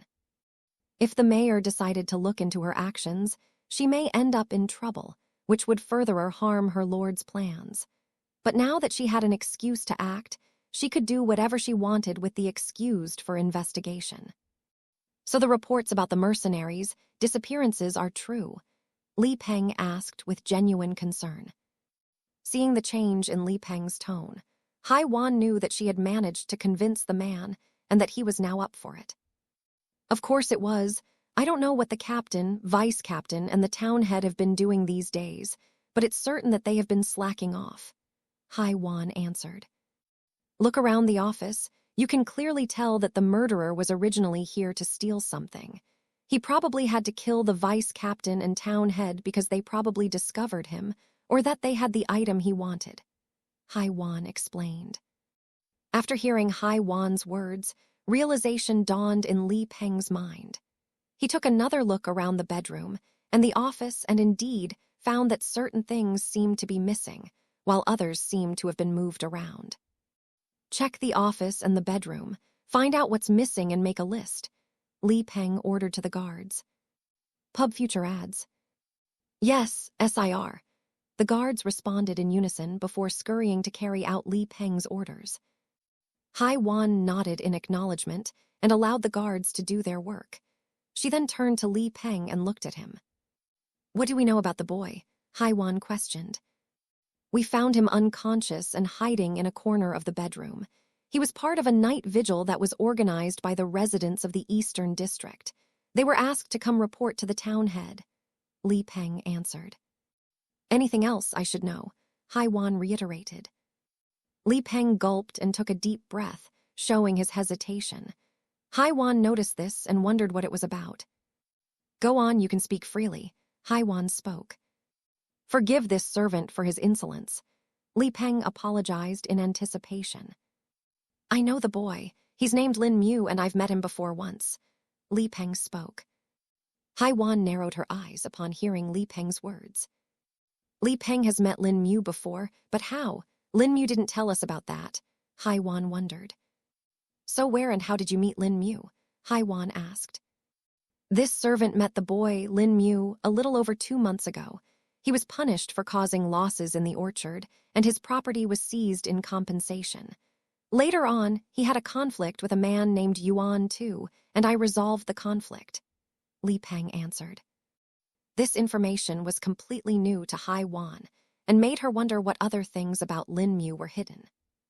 Explain to me in detail, Hai Wan ordered. Following Hai Wan's orders, Li Peng began to explain the string of events from the very start. How Lin Mu worked in the orchards, the accident, the conflict, him being kicked out of the town, him returning and getting in conflict with Yuan too, and finally Yuan too being punished. While Hai Wan showed nothing on her face, currently she was feeling very shocked internally. She had not expected for Lin Mu to be a normal commoner just 2 months ago. How did he become such a strong cultivator in a short span of time? Hai Wan muttered. If this is true then, his background must be nothing to scoff at. Anyone that can allow a commoner like him to progress so fast must be an incredible master. Just the resources required must be immense. Hai Wan tough. Li Peng then gulped and spoke. Does Mistress also think that this boy Lin Mu is suspicious? Li Peng asked. Chapter 110. The plan succeeds. At that moment after hearing Li Peng's question, Hai Wan was stunned, but she did not let him see that. To Li Peng, it only seemed like Hai Wan was thinking deeply. Hai Wan could not let Li Peng get suspicious of Lin Mu as it would lead to many complications. Hai Wan thus thought for a minute before speaking. During this time, Li Peng patiently waited in silence without disturbing her. I don't really think that he's that suspicious. What do you think that? Hai Wan spoke. Lin Mu was able to survive the attack when even the vice captain and the town head could not. Also, he was hiding in the bedroom and somehow the culprit did not find him. I doubt that. Li Peng replied. Your doubts are valid up to a certain point, but all you have right now is circumstantial evidence. That other man Lu Zio was able to survive as well by running out, though the culprit was very close to killing him and would have if we had not come upon him. Hai Wan spoke. Besides, didn't you say the boy is an orphan and was poor? Even if he was able to increase his strength, do you think it would be enough to defeat a cultivator like the vice captain Han Lei? Hai Wan added. Li Peng thought for a few seconds before nodding. Madam is right, we still don't have all the facts. It will be hasty of me to jump to conclusions. Li Peng replied. I will be interrogating Lin Mu myself, so you don't need to worry, we'll get the facts. Oh, and also Lin Mu is awake now. Hai Wan spoke. Li Peng looked a little surprised upon hearing this. He is awake, that's good, we can ask him right away, Li Peng replied. Not so fast, I think there are some problems with him. He didn't seem mentally fine when he woke up. Let him rest for a bit until then we'll check this place. Hai Wan declared. As the madam wishes, Li Peng responded with cupped hands. Li Peng then turned to look at the guards that were standing near him and gestured to them. One of the guards approached him and stood in front of him respectfully. Reporting, we have an initial list of the items that currently seem to be missing, the guard reported. The guard then started to list all the things that they had found out. This included the letters that were on the town head's desk, the decorative javelin, the town head's personal seal, and the ledgers. Li Peng and Hai Wan heard the report with their full attention as the gears within their minds started to turn, and they started formulating their theories. Soon the guard had finished reporting, and then took his leave to continue his task. It is indeed as you think, Madam Hai Wan. The culprit stole a lot of documents and letters. His motive seemed to be related to official matters, perhaps. Li Peng spoke. I think that's not all. If he just wanted the documents, he could have done this when there was no one in the office. But instead, he chose to steal when there were 4 people in here. Why would this be so? Hai Wan spoke. Perhaps he was hiding here and was unwittingly discovered, Li Peng replied. Haiwan shook her head in response to Li Peng's words. No, he left 2 people alive after murdering the town head and the vice captain. This does not seem like a mistake or an unwilling thing on his part. Think about what's been happening in the town these few days and also last night's incident of the sleeping residents. Haiwan replied. Li Peng thought for a minute with furrowed brows, until when suddenly a shocked expression appeared on his face. The culprit, he was here to make a statement, Li Peng exclaimed. Now he's right where we want him, Haiwan thought inwardly with a chuckle. Exactly, the culprit was probably giving us a warning about not to interfere in their matters. It seems like it is an organization that is doing this, and not just a few people. Haiwan explained. If it is indeed as you say, then we need to inform the mayor. Li Peng spoke in a nervous tone. That's exactly why I'm here. The culprit is clearly a cultivator and would have been too much for you people to handle. But now that I'm here, I'll look over this matter personally, so you don't have to worry. Haiwan replied. Li Peng still did not seem completely convinced, as it could be seen on his face. If you think that I don't have the strength of the manpower, don't worry. I brought 6 cultivators with me this time. We should be able to handle most that can come our way. Haiwan added. Li Peng nodded in response and accepted her words. Now then, let's go and check up on Lin Mu. This should be about time for him to gather his mental faculties, Haiwan ordered. Li Peng and Haiwan thus left the office and walked outside to where Lin Mu was sitting on the ground. As soon as Haiwan saw Lin Mu, she extended her spirit sense and touched him 2 times. Lin Mu felt that and gently nodded in response. This was a signal that they had decided upon if things went according to their plan. If they were good, then Haiwan would do it 2 times. If they were bad, she would do it 3 times. And just in case everything went south, she would tap in 4 times. The last signal meant that Lin Mu need to run away as soon as he got it. But fortunately, everything seems to have gone according to plan, and they did not need to worry as much. Haiwan and Li Peng came to stand in front of Lin Mu, who also stood up in response. Haiwan was the first one to speak, as she wanted to lead this conversation, so that she could keep it within the limits that they wanted. How did you come here, Lin Mu? Haiwan questioned. Lin Mu looked at Li Peng, who nodded and gestured him to answer. Li Peng internally felt a little hint of approval for Lin Mu. At least the boy still knows how to respect, Li Peng thought. Lin Mu did not know this, but his little gesture of doing this had already swayed the mind of Li Peng in his favor. I was asked to report to the town head. We came here along with Vice Captain Han Lei. Lin Mu spoke. Lin Mu then took a pause, as if he was thinking something. A confused and perplexed expression soon appeared on his face. I can't seem to remember what happened after we entered the building. I'm sorry, but I don't know what happened. Lin Mu explained. A complex expression now dressed Li Peng's face after hearing Lin Mu's response. What do you mean you can't remember?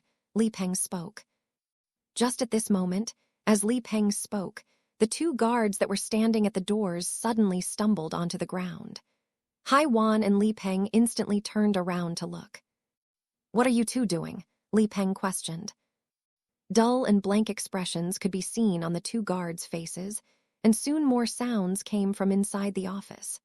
The loud noise of objects crashing came from inside the office along with the groans of the guards. Li Peng now felt extremely alarmed and was just about to check when someone stopped him. Wait, there could be danger inside. Let me go first. Hai Bao spoke in urgency. Haiwan also nodded in response and spoke. Let Hai Bao go first. He's a cultivator. Li Peng nodded in understanding and let Hai Bao go ahead. Hai Bao opened the door of the office with his sword drawn.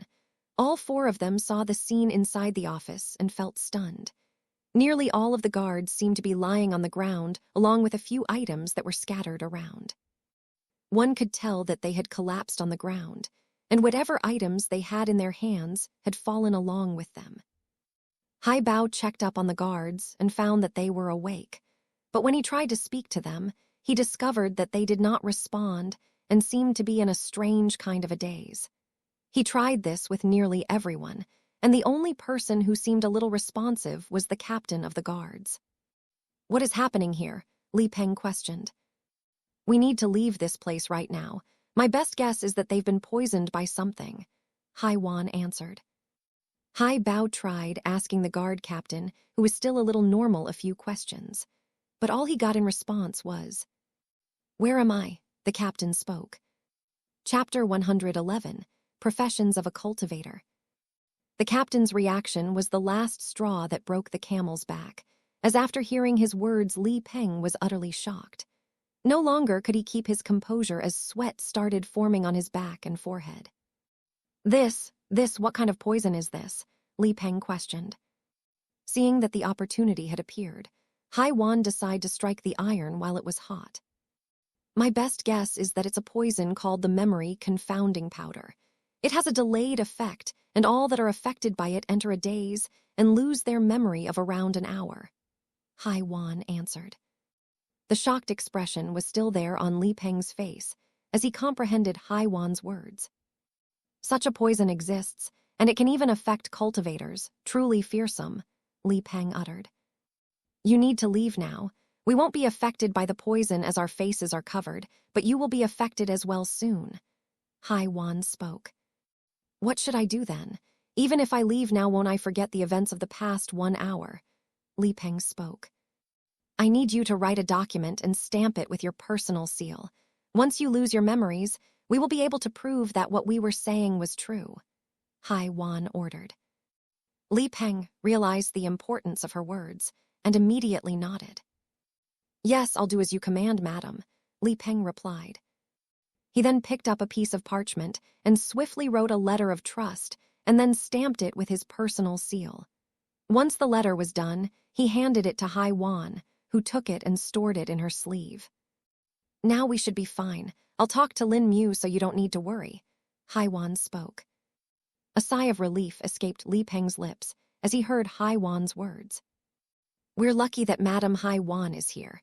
If you were not here, we would have been doomed," Li Peng spoke while walking away from the office along with Hai Wan. "It's not entirely your fault, Li Peng. It's the town head and the guard captain's fault. They have been taking things too lightly these days. They did not even inform the officials in the Wu Lim city. I only got to know of this because of a few merchants," Hai Wan replied. Now knowing that the plan was nearly complete, Hai Wan just waited for Li Peng to fall into a daze as well. Everything after that would be smooth sailing. A few minutes later, Li Peng stumbled and fell down on a chair. Hai Wan called out to him a couple of times and confirmed that he was indeed under the effects of the memory confounding powder. "Should we proceed now, leader?" Hai Bao asked. "Yes, call Lin Mu. We are done here, I'll handle the rest myself," Hai Wan answered. Hai Bao nodded and then went to fetch Lin Mu, who was now waiting in a different room. Lu Zio was placed in this room as well, along with a few guards and physicians. The physicians were done checking Lu Zio, while the guards were just keeping an eye. Hai Bao entered the room and looked at Lin Mu. The guards spotted him and saluted him with cupped hands. He nodded to them and went towards Lin Mu. "Let's go," Hai Bao spoke. Lin Mu nodded and started following him. A minute later, they met up with Hai Wan. "Seems like the plan was successful," Lin Mu spoke with a little smile. "Indeed, most of it is complete. Now all that's left is for me to continue the investigation," Hai Wan replied. Lin Mu thought for a moment before deciding to ask her what had been in his mind for a while now. "What is your identity that you were able to command the guards and even Li Peng?" Lin Mu questioned. That Hai Bao was about to speak when Hai Wan interrupted. "It's fine, we can tell him," Hai Wan spoke to Hai Bao. She then turned to look at Lin Mu and spoke. "The identity I'm assuming right now is actually my real identity. I am a high official from Wu Lim City and work under the mayor," Hai Wan answered. A slight trace of shock appeared on Lin Mu's face, but he managed to suppress it. "I see. No wonder Li Peng seemed so easily convinced. He had already met you before," Lin Mu spoke. "Yes, I've met him twice before. He was appointed to his current position as a supervisor by the mayor himself because of a few merits that he obtained. Hai Wan explained. Lin Mu had not expected for Hai Wan to be a real official. He had originally thought that it was just a facade, and she had just set up a disguise that went deep. But the reality seemed to be rather different. How do we proceed now from here? Lin Mu questioned. We now have direct access to the investigation, so we will take care of it. You can go and keep a watch with the mercenaries if you want to. The curfew should be cancelled today now that the town head is dead. Hai Wan replied. Wait, how would the curfew be lifted? Won't they be even more alert now? Lin Mu asked. No. All orders issued by an official are cancelled upon their death, unless they are issued by a high official. Hai Wan answered. Ah, I see. That makes it much more easy for us now. Okay, then I'll head off for now. Lin Mu replied and then turned around. A couple of minutes later, Lin Mu left the town center feeling happy. His day had started off on a bad note, and now it was finally on track to something good. After Lin Mu left, Hai Wan and Hai Bao got busy with their work. They had some culprits to catch. Outside, Lin Mu saw the guards taking care of the mercenaries and pedestrians that had fallen under the effect of the memory confounding powder. Lin Mu did a rough count and estimated that at least 100 people were affected by the poison. This is indeed rather strong and very useful, Lin Mu muttered to himself. Indeed, alchemical products such as there are always in demand because of this very reason. Zhu Kang chimed in. Perhaps I should try to acquire more of it, maybe. Lin Mu spoke to himself. You could do that, or perhaps even learn it yourself, Zhu Kang suggested. Lin Mu felt a little surprised by Senior Zhu Kang's words. You mean become an alchemist myself? Lin Mu questioned. Yes, if you have the talent, that is. We don't know that yet, Zhu Kang replied. Talent, can't I just learn it normally? Lin Mu asked. Of course you can learn it by hard work, but the problem is that if you don't have the necessary talent, it will take you many years to even learn to refine the most basic pills, Zhu Kang explained. Lin Mu nodded in response and wondered if he had the talent. I would need to get the required materials and study materials before that though, won't I? Lin Mu questioned. Not necessarily. If we just want to check for talent, we can do that once you reach the peak stage of the qi refining realm. Once you are at that stage, we will see if you can ignite a qi flame. Zhu Kang answered. A qi flame, Lin Mu further asked. It is the most basic requirements needed to refine an alchemical pill. Although external flames can also be used to refine the pills, checking if you can ignite a qi flame is the fastest method to see if you have the talent to become an alchemist. The most important ability that an alchemist need is the control over the flames and heat, Zhu Kang explained. Lin Mu thought over it and wondered if he would have the talent or not. Zhu Kang was able to guess what was going through Lin Mu's mind, thus he decided to talk again. Don't be discouraged if you don't have the talent to become an alchemist. You can still try out the other professions of a cultivator. Zhu Kang spoke. What other professions of a cultivator are there, Senior? Lin Mu asked with curiosity in his eyes. The other popular professions of a cultivator are weapons forging, spirit tool refinement, formation creation, and beast tamming. There are others as well, but they are not as common, Zhu Kang answered. Of these, which is the easiest to learn? Lin Mu asked. There is no single answer to this. Depending on the talent and resources, some professions may be easier for certain cultivators and difficult for others. If you consider having no talent and the bare minimum resources, then I would say formation creation is the easiest to learn, Zhu Kang answered. After hearing Senior Zhu Kang's answerer, ideas were already running in Lin Mu's mind and he was lost in them. Eventually, he reached his house while thinking about them. Chapter 112, The Paths. Lin Mu let out a sigh after reaching his house. He had been through a lot of events in the past 24 hours and was now feeling mentally exhausted. He used to look forward to a little excitement, but this was way too much for him. Let's rest for a bit. I still have 3 hours till sunset, Lin Mu muttered to himself as he opened the gate of his house. He walked into the courtyard and let a tired sigh. He felt as if the exhaustion was rushing to him now that he had stepped into his house. Lin Mu already had a few tasks charted out for the night, thus he wanted to cultivate and rest for a bit. Strangely for him, cultivation was pretty relaxing and also helped in restoring his energy. Lin Mu was just about to open the door of his bedroom when he heard a rumble in his belly. Oh, I've completely forgotten to eat due to all the stuff that happened. Guess I'll make something, Lin Mu thought to himself. Lin Mu thus went to the kitchen and cooked some spirit beast meat. 15 minutes later, he was done eating and was now sitting on his bed in a cross-legged position. Finally, Lin Mu muttered. He then started chanting the Severing Heart Sutra and began his cultivation session. Lin Mu discovered that his speed of cultivation seemed to have increased by a little bit, a few % perhaps. Ever since the morning when Hai Wen had that strange incident, Lin Mu felt as if his comprehension of the Severing Heart Sutra had increased by a slight amount. Lin Mu cultivated for 2 hours, after which his spirit qi in his dantian was not only completely replenished, but had actually increased. He tried measuring his spirit qi wisps and found out that he had a little over 900 wisps of spirit qi. Another thing he discovered was that originally, according to Senior Zhukong's words, his dantian's capacity should have been about 1,000 wisps. But now that he had 900 wisps of spirit qi in his dantian, it was nowhere close to being filled. It was perhaps about 60% filled. Unable to understand the reason for this, he decided to ask Senior Zhukong. Senior Zhukong, my dantian's capacity seems to have increased somehow.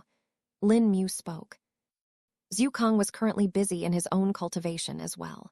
He had borne the full brunt of the impact of the demonic path's aura, thus he had a few minor injuries. He had just finished healing them when he heard Lin Mu speaking.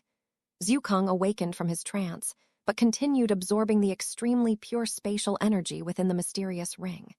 If Lin Mu were to see him right now, he would see that his size had actually increased by a little bit as well. Before, Zhukong was about the size of the tip of a pinky finger, but now he was as big as the size of a tip of an index finger. Oh, so you've finally noticed, Zhukong spoke. Lin Mu felt a little surprised upon knowing that Zhukong had already known about this. What do you mean, Senior? Lin Mu questioned. Your dantian's capacity has been increasing for a while now. I don't know the exact reason for it, but it has been happening for a while now. Last time I checked, the capacity of your dantian was at about 1,300 spirit qi wisps, Zhukong answered. 1,300 spirit qi wisps, but Senior, it seems to be even higher now. My dantian is only 60% filled, Lin Mu replied. Oh, only 60%? It seems like your dantian's capacity has increased to about 1,500 spirit qi wisps now. This is a good thing, so you shouldn't worry, Zhukong spoke. But won't it take me longer to reach the late stage of the qi refining realm this way, Senior? Lin Mu asked with concern. It will indeed take you longer, but think of it in this way. You will have higher spirit qi reserves than other cultivators and would be able to last a long time in a battle. And of course, when you reach the next stage eventually, you will be even stronger, Zhukong explained. Lin Mu realized the benefits of this and nodded in response. I see, Senior, Lin Mu responded. Lin Mu estimated that he should still have about 30 minutes left till he would have to leave for the mercenary camp to help Hong Luo. Thus, he decided to ask Senior Zhukong about a few more matters that had been bugging him for a while now. Senior, what exactly happened to me in the town head's office? You told me you would explain it later on, Lin Mu questioned. Ah, yes. You awakened a new sutra from the 9 divine sutras, right? Zhukong responded. Yes, Senior, the Burning Heart Sutra, Lin Mu spoke. When you were obtaining the Burning Heart Sutra, I witnessed the changes that happened within the mysterious ring, Zhukong replied. Zhukong then went on to explain all the events that he had seen in the mysterious ring. He hid certain parts, such as the face-changing heart demon and the true grand formation array, as he knew that Lin Mu was not ready for them. The true grand formation array was simply beyond his capacity to understand, while the heart demon was a sensitive topic that was very likely to disturb and hurt him mentally. Lin Mu patiently listened to Senior Zukong's explanation. 5 minutes later, the explanation was done, and Lin Mu was feeling a little strange that so much had happened, unknown to him. Though the main part of his interest was the thing that Senior Zukong spoke about, the demonic path. What is this demonic path, Senior? Or rather, what are these paths that you've spoken about before? Lin Mu questioned. A path can be simplified as the amalgamation of an entire type of cultivation. It includes the heavenly laws that dictate the mortals as well as the immortals. As for the demonic path, it can be said to be a combination of everything that a demon would learn and experience during his cultivation. Zukong answered. He then saw the confused expression on Lin Mu's face and understood that he would need to explain this more deeply and perhaps with more examples. Zukong thus started his explanation. The 3 sutras that Lin Mu had obtained from the 9 divine heart sutras were all a representation of different paths. The Calming Heart Sutra was the representation of the Buddhist path and combined its characteristics of peace, tranquility, mercy, and enlightenment. The Severing Heart Sutra was the representation of the sword path and combined its characteristics of fierceness, unyielding demeanor, staunchness, righteousness, unwavering will, and supremacy. The Burning Heart Sutra was the representation of the demonic path and combined its characteristic of violence, rage, strength, uninhibited will, and freedom. Zukong had first attributed the raw strength that Lin Mu had demonstrated while killing the town head to be demonic might. Demonic might was an innate ability of the demon race and increased the strength of the user while reducing their inhibitions and dulling their senses. But when Lin Mu demonstrated the skillful use of the blink skill as well as his spirit sense, Zukong abandoned that thought. Only when he learned that Lin Mu had obtained the Burning Heart Sutra did he understand that this was something that was not demonic, might yet belong to the demonic path. Lin Mu stayed silent after hearing Senior Zukong's explanation and pondered on it for a few minutes. What are demons? Lin Mu questioned after pondering on Senior Zukong's words. Lin Mu knew what the word demon meant. He had even listened to the stories that were told by the elders when he was a little child. They were described to be evil and merciless creatures that would kill people heartlessly and eat them. In short, they were used to scaring children into behaving. Demon is a general term for the creatures that belong to the demon race. There are many different kinds of demons, or you could say species of demons in the demonic race. They are actually a common race in the myriad of worlds just like humans. Zukong answered. Wait, so demons are real, but aren't they supposed to be evil and dangerous? Lin Mu asked with confusion. Yes, they do exist. Demons are just like any other intelligent race in this universe. The only difference is that they have a different culture and characteristics. While they are predisposed to violence and anger, they aren't inherently evil. They do look widely different from humans, though, having features such as scales, horns, wings, tails, and such. Zukong explained. Lin Mu suddenly remembered the vast red expanse that he was in before, the bloody lands that spanned across immeasurable distances, and the red sky that made one dread their existence. He remembered the various beings that he had seen there, the very same beings that had taught him the Burning Heart Sutra. While remembering this, Lin Mu unknowingly entered a daze. The beings started chanting the Burning Heart Sutra in his memories, and he too started chanting it along with them. The mysterious ring on Lin Mu's hand started humming again, and the ethereal altar within it became active again. The aura of the demonic path reappeared in the ring and also started emanating from Lin Mu's body. Far across the northern forest, beyond the frozen mountains, there existed a shrine. This shrine was hidden between a ring of mountains and seemed to be desolate. A bell hung at the top of the shrine that looked to be made of bronze, yet was very rusted. One could tell that the bell had existed for yore and had weathered the tribulations of time. Suddenly, the bell that hung at the top of this shrine started ringing. The sound of the bell echoed across the mountains and spread far and wide. Deep beneath the surface of the shrine, an ancient presence awakened. Soon, Chapter 113, Approval. Zhukang had instantly felt the aura of the demonic path and had rushed to the ethereal altar to check. Though different from before, the aura of the demonic path wouldn't even let him get close enough, not to say about checking the altar. "What is happening this time?" Zhukang muttered. Zhukang even tried talking to Lin Mu but received no response. Not having any other option left, he tried looking into his mind. He had expected to be blocked by a barrier like last time, but did not. Instead, his spirit sense was actually pulled in without his control. This is rather strange, Zhukang thought as he observed his spirit sense probe being pulled in. Zhukang could have resisted easily, but did not, and allowed it to be dragged in. He wondered what exactly was happening inside Lin Mu's mind. A few seconds later, his spirit sense arrived within Lin Mu's mind, and he started observing the changes.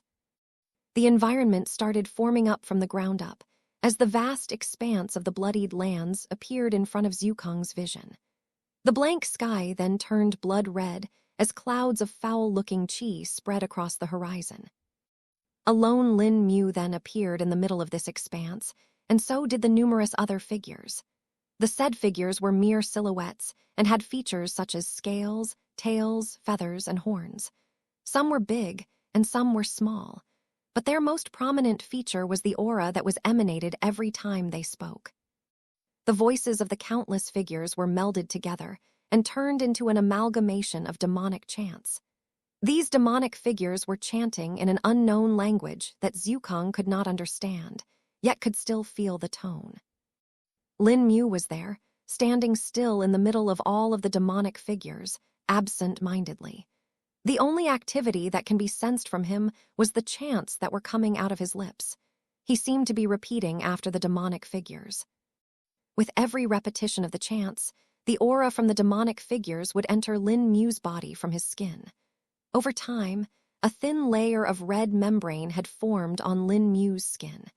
It was as if his body was adapting to the demonic aura. Zhukang felt nothing but shock at this scene, as he knew exactly what was happening. "Will of the demonic path," Zhukang exclaimed. "How? Only the scions of the primordials can get its approval," Zhukang uttered. He took a closer look at the demonic figures and confirmed that they were indeed what he thought they were. Even the sages of Twilight were unsuccessful in gaining its approval, yet Lin Mu can. This is simply astounding, Zhukang marveled. If the other wills awaken as well, then the heavens will be thrown into upheaval. I need to keep a close eye on this, Zhukang muttered to himself. A few minutes later, the aura of the demonic path vanished, and the scene within Lin Mu's mind disappeared as well. Zhukang retracted his spirit sense and saw that the ethereal altar had calmed down as well. Finally, it has ended. Now all that's left is to see what effect it had on Lin Mu, Zhukang concluded. He didn't have to wait long as Lin Mu awakened from his trance a minute later. He opened his eyes as they flashed for a second. If one could freeze that moment and look into Lin Mu's eyes, they would see an endless sea of demons marching into oblivion, their aura towering into the sky, infecting the heavens. Tilda. Lin Mu let out a breath as he looked around. What happened? Lin Mu questioned. Zhukang had already decided that he wouldn't tell Lin Mu the truth about what had exactly happened to him. It was too much for him and would only hurt him in the short term, considering his cultivation base. Gaining the approval of one of the wills wasn't exactly good for a low-leveled cultivator such as him. It was better that this was hidden for as long as possible. Alas, unknown to Lin Mu or Zhukang, someone had already become aware of this event. You had another bout of enlightenment, a short one albeit, Zhukang answered. Is that so, senior? But wasn't that too fast? I just received the Burning Heart Sutra, Lin Mu replied. Enlightenment and epiphanies are not something that can be asked for or known. They occur according to the fate and the luck of a cultivator. Their workings are mysterious and are masked by the Grand Tao. Zhukang spoke in an esoteric tone. Lin Mu simply stayed silent and pondered over the meaning of Senior Zhukang's words. 5 minutes later, he seemed to have understood it enough and was content. Lin Mu tried to see what level of comprehension he had for the Burning Heart Sutra, but surprisingly found that it was still at the first stage of external comprehension. It doesn't seem like I had much progress in its comprehension, though, Senior. Lin Mu spoke. Of course, you can't expect to progress at the same rate you did for the other two sutras. You need to steadily and stably comprehend it. A great epiphany can only be looked up to, but it's your own effort that will guide you to it. Zhukang answered in a sagely tone. Yes, Senior. Lin Mu responded in a respectful tone.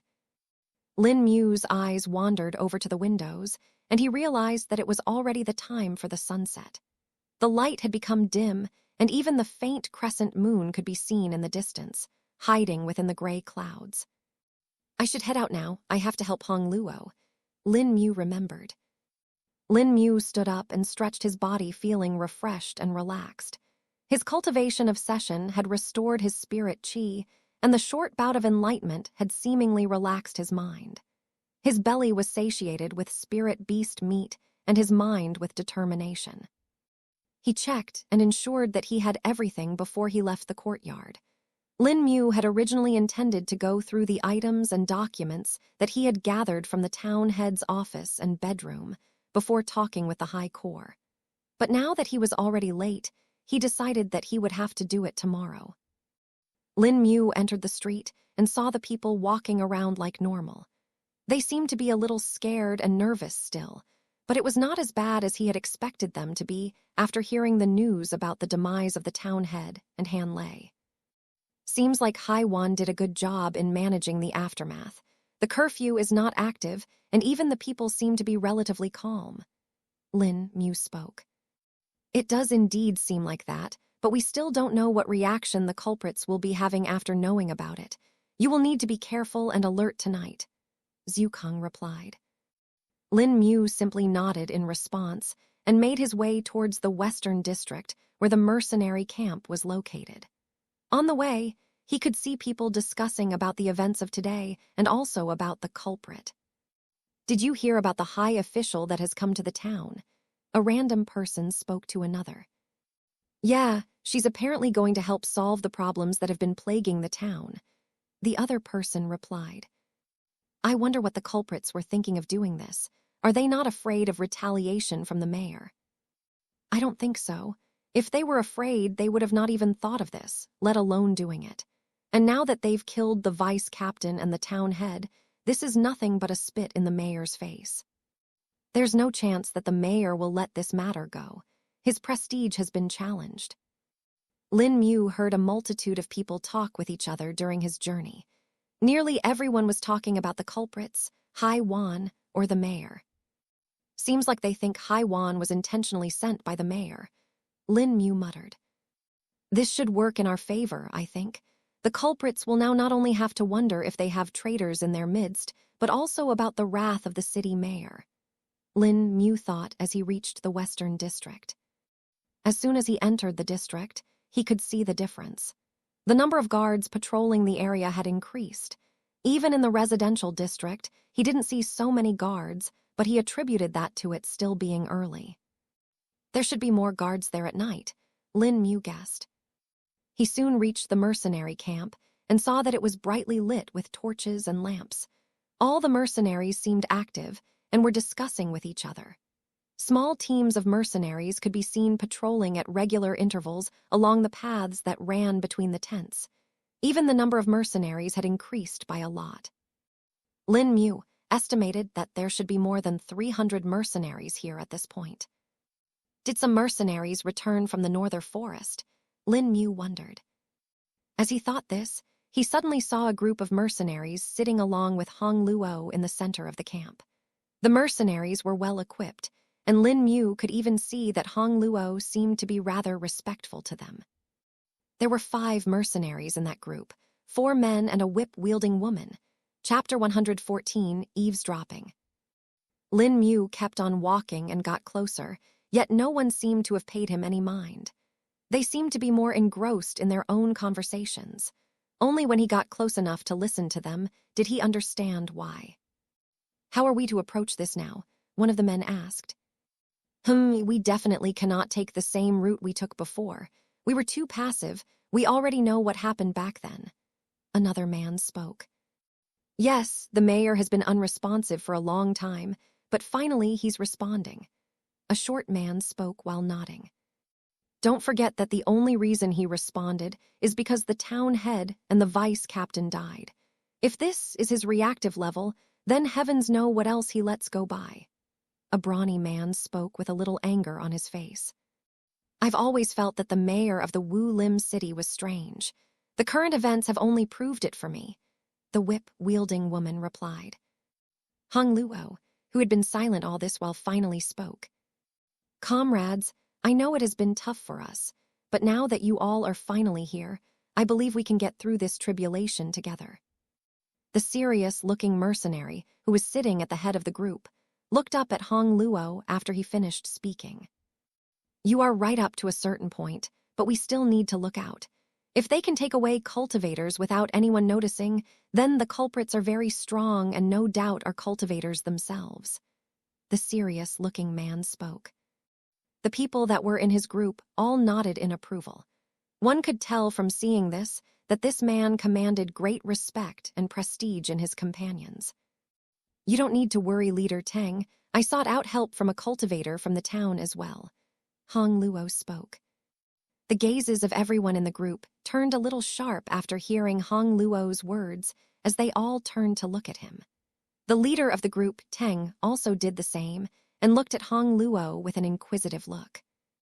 And what kind of cultivator is this person that you've asked? Are you sure that person is trustable? Leader Teng questioned. Hong Luo gulped after seeing the multiple pairs of eyes on his person and felt a little nervous. It was not just because these people were his colleagues, but rather the difference in their strengths and cultivation bases. Even though Hong Luo himself was at the peak stage of the qi refining realm, the cultivation technique that he used was rather inferior and could not compare these people. While there were only 2 people in this group that could match his cultivation base, the others were nothing to scoff at. While out of 5, only 2 were at the peak stage of the qi refining realm, the other 3 were at the late stage of the qi refining realm. Even if the 2 experts at the peak stage of the qi refining realm did not fight with him, the other 3 were already enough to finish him off. You don't need to worry. The person I'm talking about is at the peak stage of the qi refining realm as well. Hong Luo spoke. The 5 people seemed unimpressed by Hong Luo's words and keep on staring at him. We already have 2 people, 3 including you, at the peak stage of the qi refining realm here. What use would that new person be? And what kind of reward did you promise him? If it's too much, then we will just be making losses. The short mercenary spoke. It's not like that. The person that I've sought help from is no common cultivator. While they are a cultivator in the peak stage of the qi refining realm, they are also only 15 years old, and they also have refined their spirit sense. Hong Luo replied. The change in the expressions of the mercenaries could be witnessed upon them hearing Hong Lu's words. Some of them had their jaws open in shock, while the leader and the whip-wielding woman had their eyes wide and their fingers clenched. What do you mean? One of the mercenaries spoke in doubt of Hong Lu's words. Yes, are you even sure about what you are saying, right? Another mercenary added. Yes, I'm sure. I witnessed his spirit sense firsthand and have met him. As for the rewards, he was rather reserved and humble. He did not demand anything overt and only asked for a few healing and restorative pills in exchange for his help in watching over the camp. Hong Luo explained. The 5 mercenaries went silent for a minute after hearing Hong Lu's explanation. The whip-wielding woman could not hold back her curiosity any longer and spoke. You do know that, if he is as you say he is, then we will have to bear responsibility. A cultivator of that age and talent is not found easily. There's no chance that he's not the disciple of a top sect already or is under the tutelage of one of the aristocratic clans. Hong Luo turned more serious upon hearing her words and thought over it for himself. It should be fine, I think. He approved it himself, and I doubt he doesn't have a senior keeping a watch over him if he's away from the sect. I think that's just an added advantage that we have. If he does end up in trouble because of this, at least we know that the culprit won't be able to get away scot-free because of the senior that will be keeping the watch. Hong Luo hypothesized. The leader, who was in thought all this time, finally roused from it and tuned to Hong Luo. Let's hope it is as you think. Otherwise, imagine a cultivator that has the same talent as the crown prince of the great Zhou Empire falling here in this small town. Leader Teng spoke and then interrupted himself in the middle of his own words. If the 5 mercenaries were only shocked before then, they were utterly terrified now.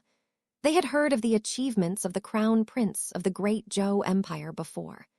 The crown prince was recently declared as the youngest person to have reached the core formation realm at the age of 20.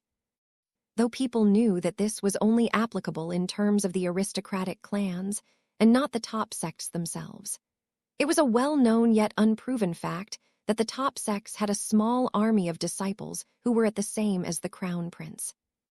It was even said that all the core disciples of the top sects were actually much better than the crown prince and had better talent than him. There were even some hushed rumors that the actual record for the youngest cultivator was not even 20 years of age, but rather actually 17. Still, it was unknown which cultivator or the disciple of a sect had the honor of bearing the said title.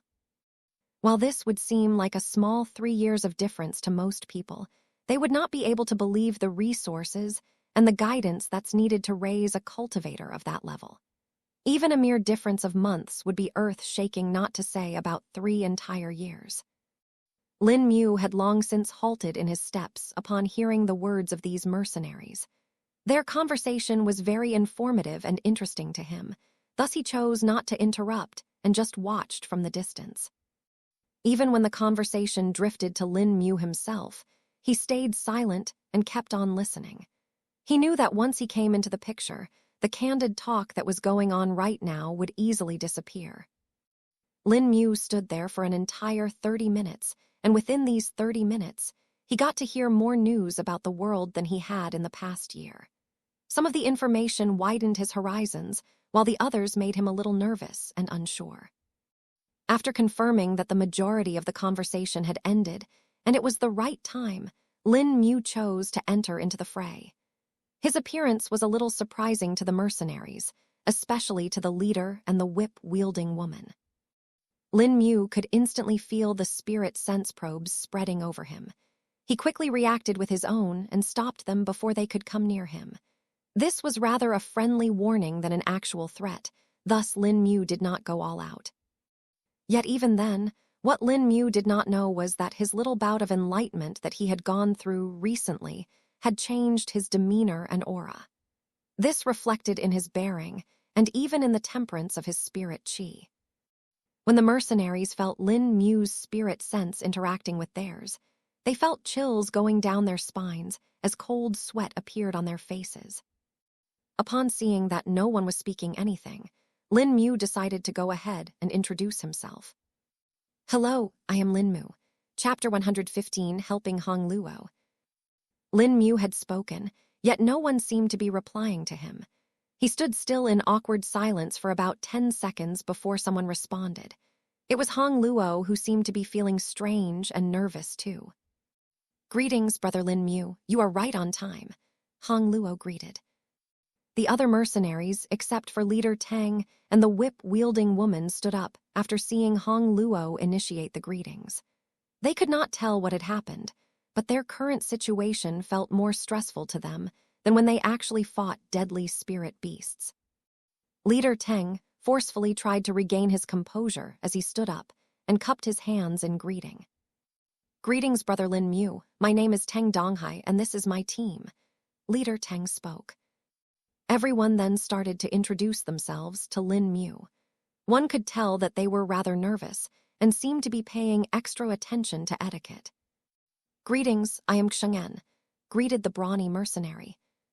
Greetings, I am Longda, greeted the mercenary with an axe on his back.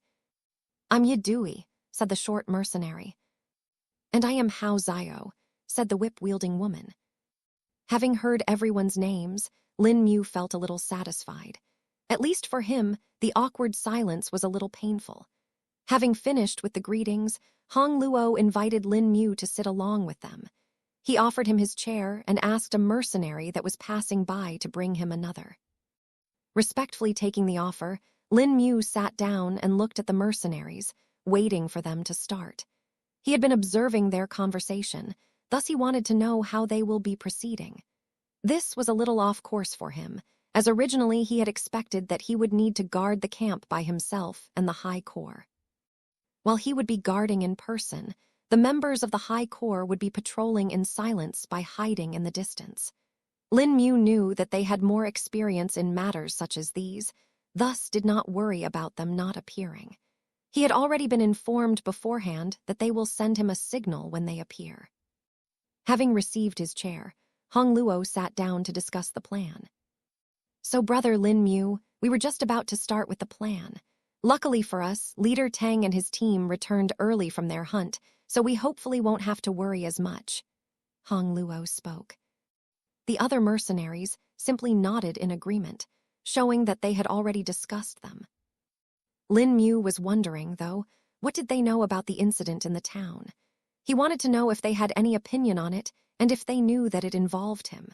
So that later he knew how to make decisions in the future with them. While walking in the town, he had heard people talking about all the other related people, but somehow there was no mention of him. Did Haiwan hide my involvement somehow? Lin Mu wondered. Have you all heard about what happened in the town today? Lin Mu questioned. Everyone's faces turned a little serious upon hearing Lin Mu's words. Yes, we know what happened today, though it was certainly very unexpected, Hong Luo replied. Not just unexpected, it was outright strange, I would say. Longda spoke. Indeed, no matter what, we still need to be alert. If they can kill the town head and the vice captain in the broad daylight, then there's no limit to them, Xing'an added. Lin Mu listened to the words of these mercenaries and confirmed that there seemed to be no information about his involvement or even Xiao Lu's anywhere. This should make things a little easier, Lin Mu thought. So what are we going to be doing tonight? Lin Mu questioned after having confirmed his doubt. Leader Tang, who had been listening silently until now, spoke. We already have the common mercenaries patrolling and have also told them to stay alert. Everyone has been assigned shifts so that the posts are always manned. This already covers most of the area of the camp, so what we're going to do is split the entire camp into 7 regions. One for each of us, Hao Xiao added. Lin Mu nodded in understanding. The plan seemed fine, and he couldn't tell how else they could improve it more, except for adding more cultivators. But right now, all they had was these many people. Suddenly, Lin Mu realized that the 2 other mercenaries that were with Hong Luo in the morning seemed to be nowhere nearby. Where are the Ming brothers? Lin Mu asked, turning to Hong Luo. Oh, they're in the town. Earlier, one of the representatives of the new high official came to meet us. They wanted to ask a few questions, thus I talked with them. They also wanted some statements from the other mercenaries, so I sent them along with the Ming brothers. Hong Luo answered. Lin Mu felt a little strange upon hearing that Hong Luo had sent a pair of mute brothers on a task like this. But aren't they mute? Lin Mu asked with curiosity. Yes, they are, of course. They are not there to talk, though.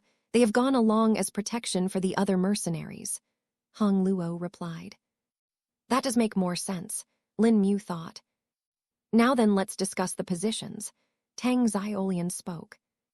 Everyone nodded and intently started to listen. They talked for an hour before everything was finished, and everyone separated. Lin Mu was assigned the position that was to the northwestern part of the camp. It was in a relatively safe area and had plenty of mercenaries patrolling. Seems like they deliberately assigned you this position, Zhukang spoke. Yes, Senior, their misunderstanding is quite advantageous for us, Lin Mu replied. Indeed, falsehoods, deceit, illusions, and schemes, these are perhaps some of the strongest weapons that can be used to fight an enemy without actually fighting them. You can defeat an enemy even before they know that you are their enemy, Zhukang stated with a sagely tone. Lin Mu carefully listened to Senior Zhukang's words and comprehended them. He could truly see the benefit in Senior's words, thus wanted to completely understand them. Perhaps one day these would become his own weapons. Though Senior, after hearing the mercenaries' words, It seems like they think of me rather highly. I can't seem to understand their comparison. Is it really that big of a deal becoming a core condensation realm cultivator at the age of 20? Lin Mu questioned. That is a good question. Considering the level of this world, I would say that it is indeed quite impressive reaching the core condensation realm at the age of 20. But if you consider an average across the worlds, it is rather common. In fact, it is not that uncommon for there to be people who reach the nascent soul stage at that age. Zhukang answered. Lin Mu felt his horizons broaden upon hearing Senior Zhukang's words. When do you think I would reach the core condensation realm, Senior? Lin Mu curiously asked. Well, that is up to you. The process itself is rather straightforward, thus all you need to do is cultivate with all your heart. But if I consider your current pace, I would say that you should reach the core condensation realm within 2 years. Zhukang answered. Lin Mu imagined the day that he would be reaching the realm and wondered what it would feel like. While Lin Mu was lost in his thoughts, strange sounds seemed to be coming from the side of the forest. Most of the people were used to them, and even he himself was used to these sounds as they were common. But the sound that came just now was extremely strange and unnatural. It was as if someone was dragging a blunt rod over a wooden plank. It was gruff and seemed to be faint. Lin Mu instantly became alert and looked around, but saw that none of the mercenaries seemed to be aware of the sound. They can't hear it. Your sensitivity to the sounds is higher because of your spirit sense. Zhukang spoke. I should investigate it, perhaps, Lin Mu questioned. No, wait for a while. It seems to be coming from far away in the forest.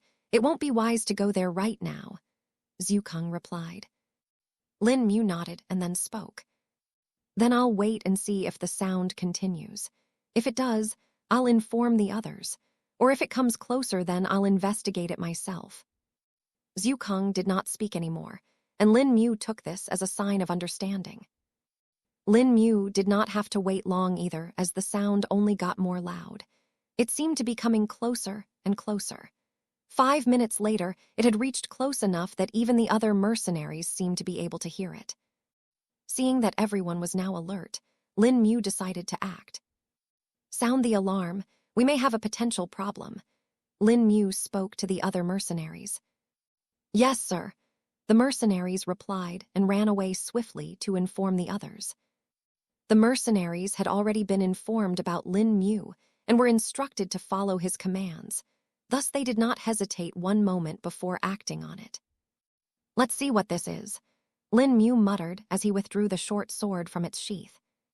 Lin Mu walked forward and stood near the edge of the forest, with other mercenaries standing at his back, all alert and ready to defend. The sound kept on coming closer, and now Lin Mu could also hear something else along with it. It was the sounds of someone's footsteps. Soon a faint silhouette could be seen appraising from the trees. It seemed to be humanoid and seemed to be dragging something. The mercenaries threw some torches near the forest to illuminate it and see what the thing that was approaching was.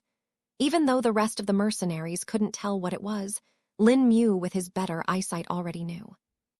It seemed to be a heavily injured man dragging a large shield on which another person was lying. The man had a broken spear on his back that would tap and drag on the shield as he pulled it. The man seemed to be struggling and stumbling to pull the shield and the man that was laid upon it. As they got close, Lin Mu could also see the person that was lying on the shield. It was also a man, but he was covered with a cloth. But from the limbs that were exposed from the sides, Lin Mu could tell for sure that it was a man. When the injured man finally came in the illuminated portion, Lin Mu finally recognized him.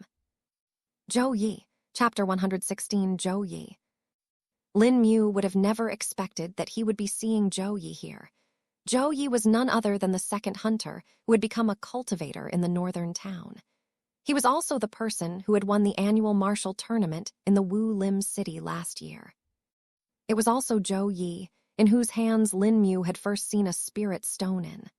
Unlike Gan Ma, who was oppressive and disliked, Zhou Yi actually had a decent reputation in the town. While he didn't particularly help people or did anything beneficial for them, he didn't do anything to hurt them either. Because of his neutral reputation, Most people in the town recognized him and did not mind him. He and his small team of hunters were also the more sought after rather than Gan Ma's. Though ever since the plague last year, Zhou Yi's team of hunters had dwindled, and now only 2 people were left.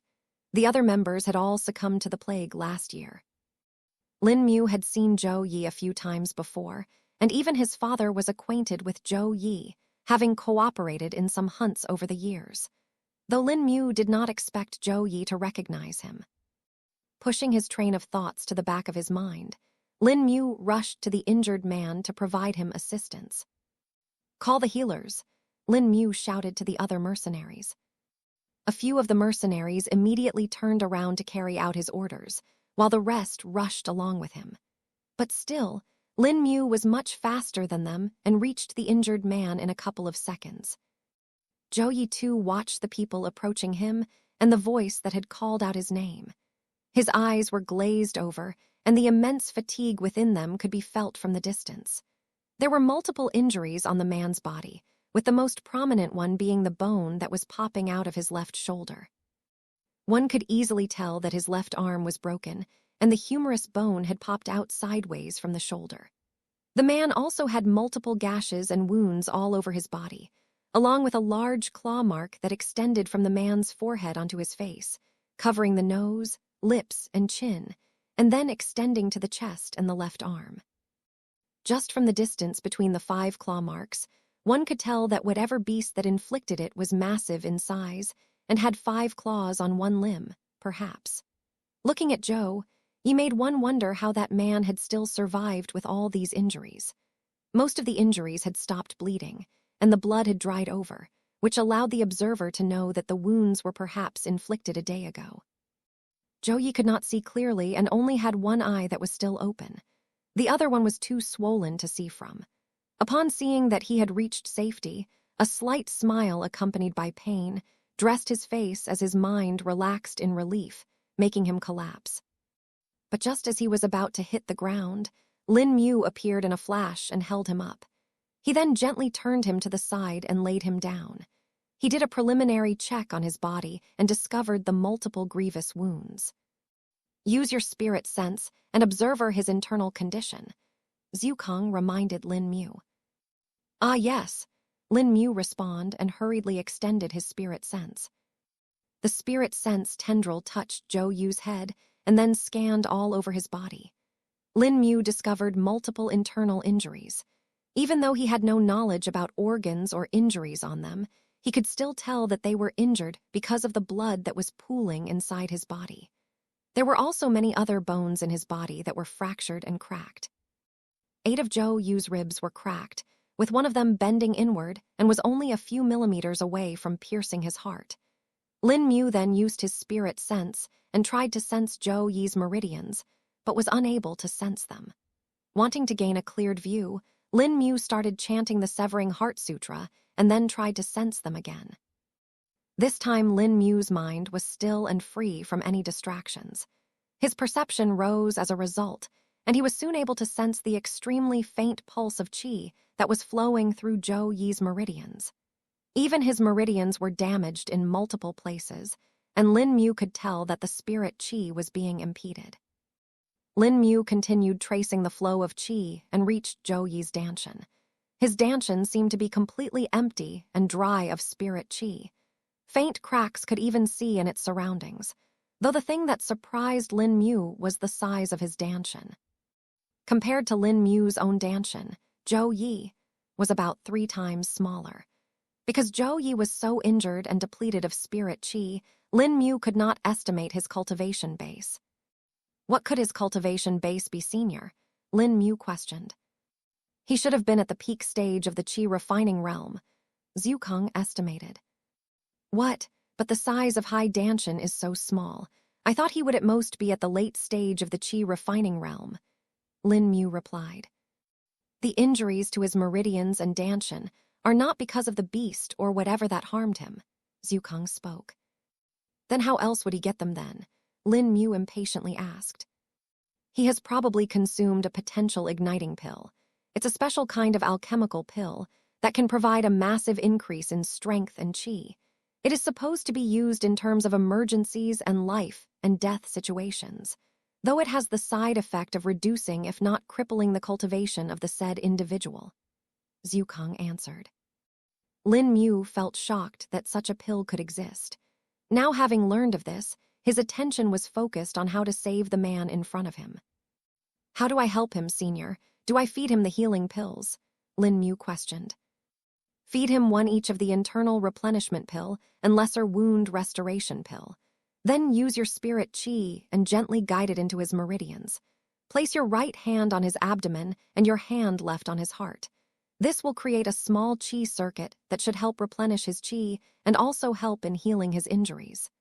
Zhukang explained. Following Senior Zhukang's instructions, Lin Mu first fed Zhou Yi the 2 pills. The pills melted after entering his mouth and flowed down his throat. Lin Mu then placed his right hand on Zhou Yi's abdomen and his left on his heart. Then, while using his spirit sense to trace his meridians, Lin Mu started pushing his own spirit chi into Zhou Yi's meridians.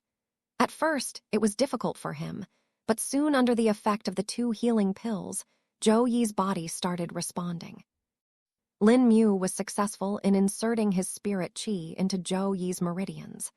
Under the instructions of Senior Zhukang, he then guided the spirit chi in a special circuit. While Lin Mu was doing this, the other mercenaries that were accompanying him checked up on the other person that was lying on the shield that was being dragged by Zhou Yi. They lifted the cloth that was covering it and then recoiled in shock. The person under the cloth did not have a head, as it had been decapitated rather gruesomely. One could tell that a very strong blow must have hit the man's jaw as it was separated from there. 5 faint claws could even be seen extending from the base of the neck.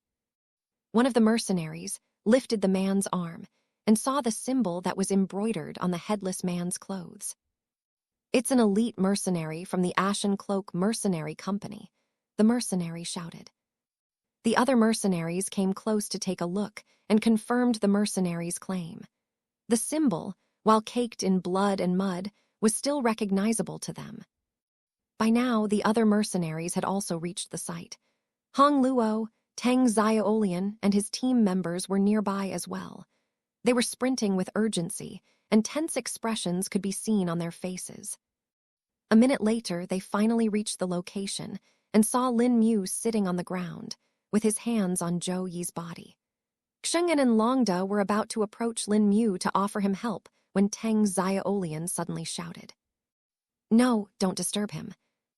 Xing'an and Longda froze in their steps as they turned around and looked at their leader with an inquisitive look.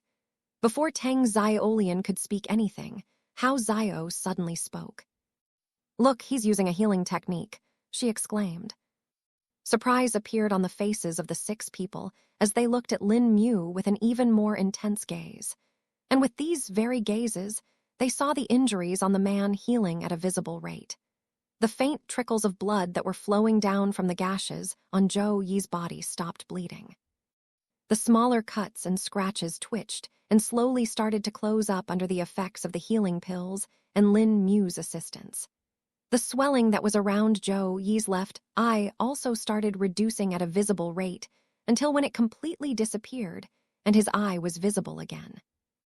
It can't be a high-grade healing technique, Hong Luo gasped in shock. Chapter 117, Healing Zhou Yi. As soon as Hong Luo spoke, a serious expression appeared on Teng Xiaolian's face.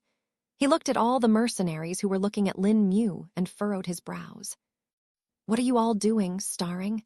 Get to work. Take away the body to a side and make room. Return to your posts, we will handle it here. Teng Xiaolian ordered in a stern voice. The common mercenaries snapped out of their daze upon hearing the orders and scrambled. Some of them took away the dead body that was on the shield, and the others returned to their posts. Due to the alarm, a majority of the mercenaries had gathered here, thus a lot of positions were left unmanned. This could have become dangerous if some enemy decided to take advantage of their current distraction. Teng Xiaolian ensured that all the mercenaries were far away before separating from the group. Tilde Haya Tilde. This could have become risky. Hopefully, not many mercenaries noticed the process of healing. Tang Xiaolian spoke up after letting out a breath of relief. The members of his team and Hong Luo turned to him as realization dawned in their eyes. "Oh heavens, we were so close to committing a mistake," Longan spoke. "True, it was good that we were already surrounding Lin Mu and were covering most of the angles, so they should not have seen much," Hao Zio spoke.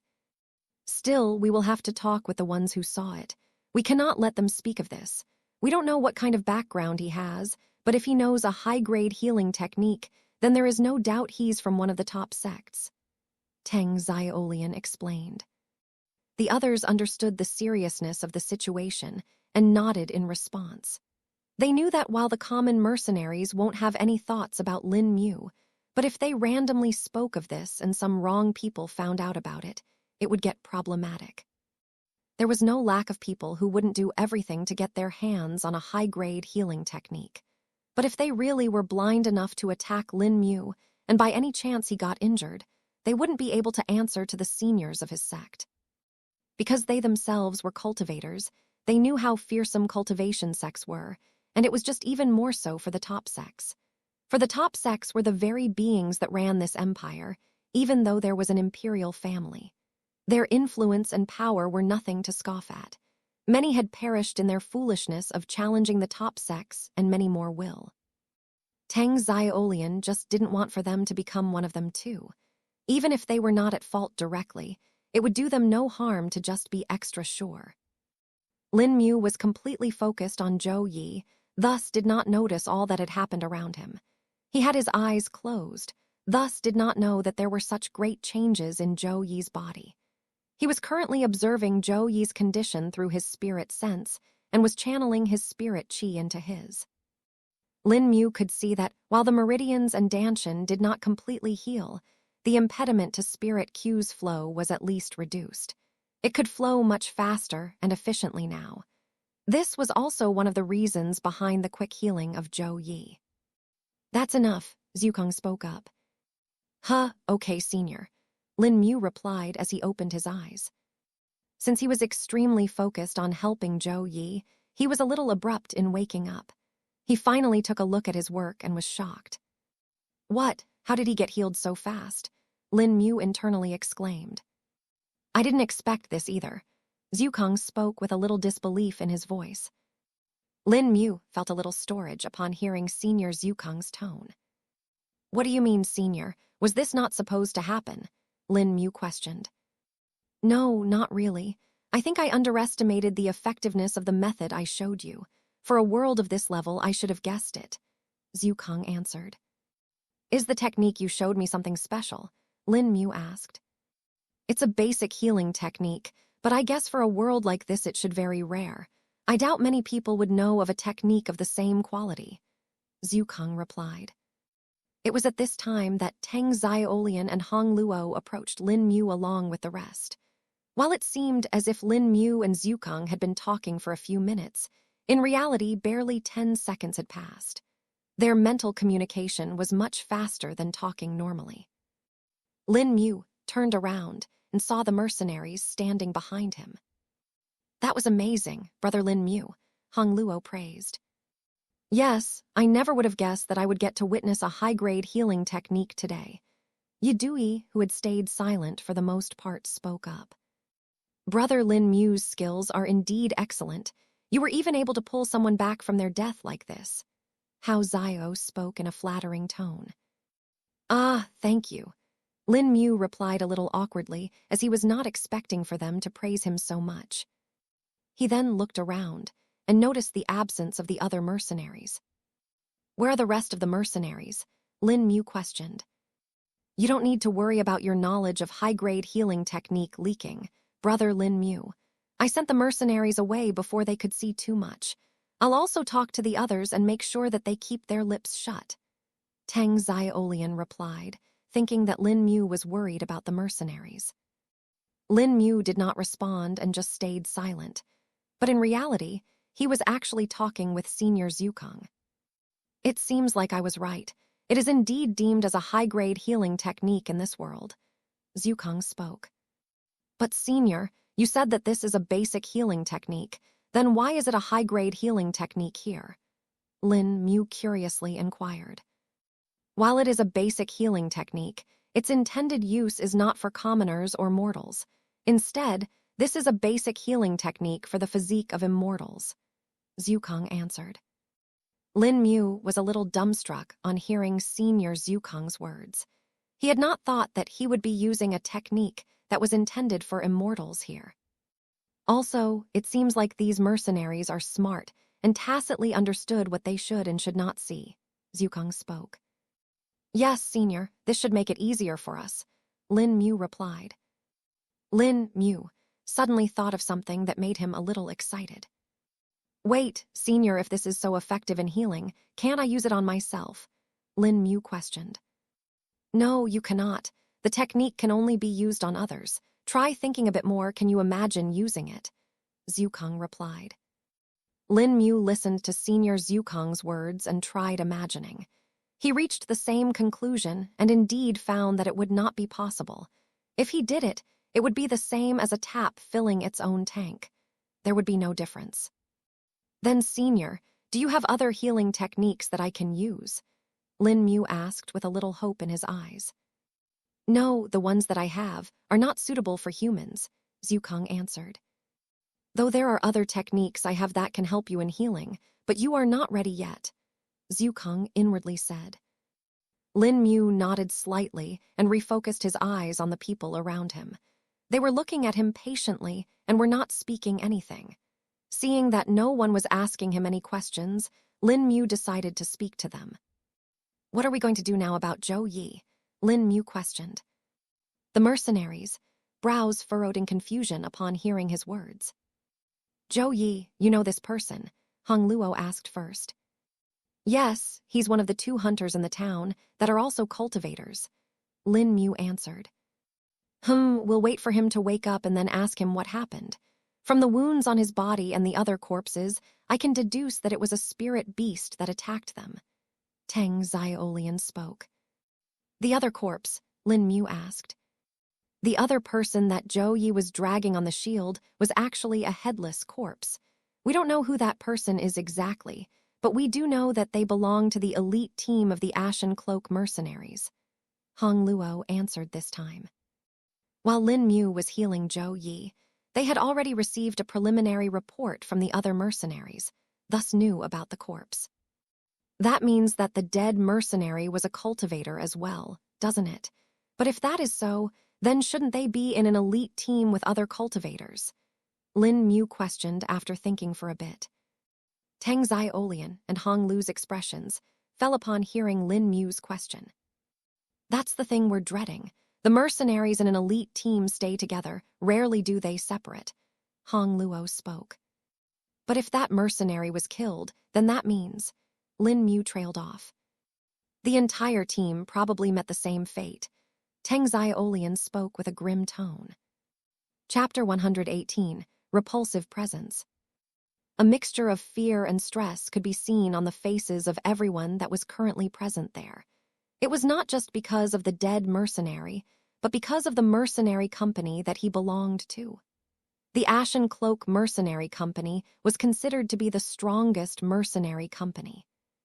Although it was not the biggest one, it did have the largest amount of cultivators in it than any other mercenary company.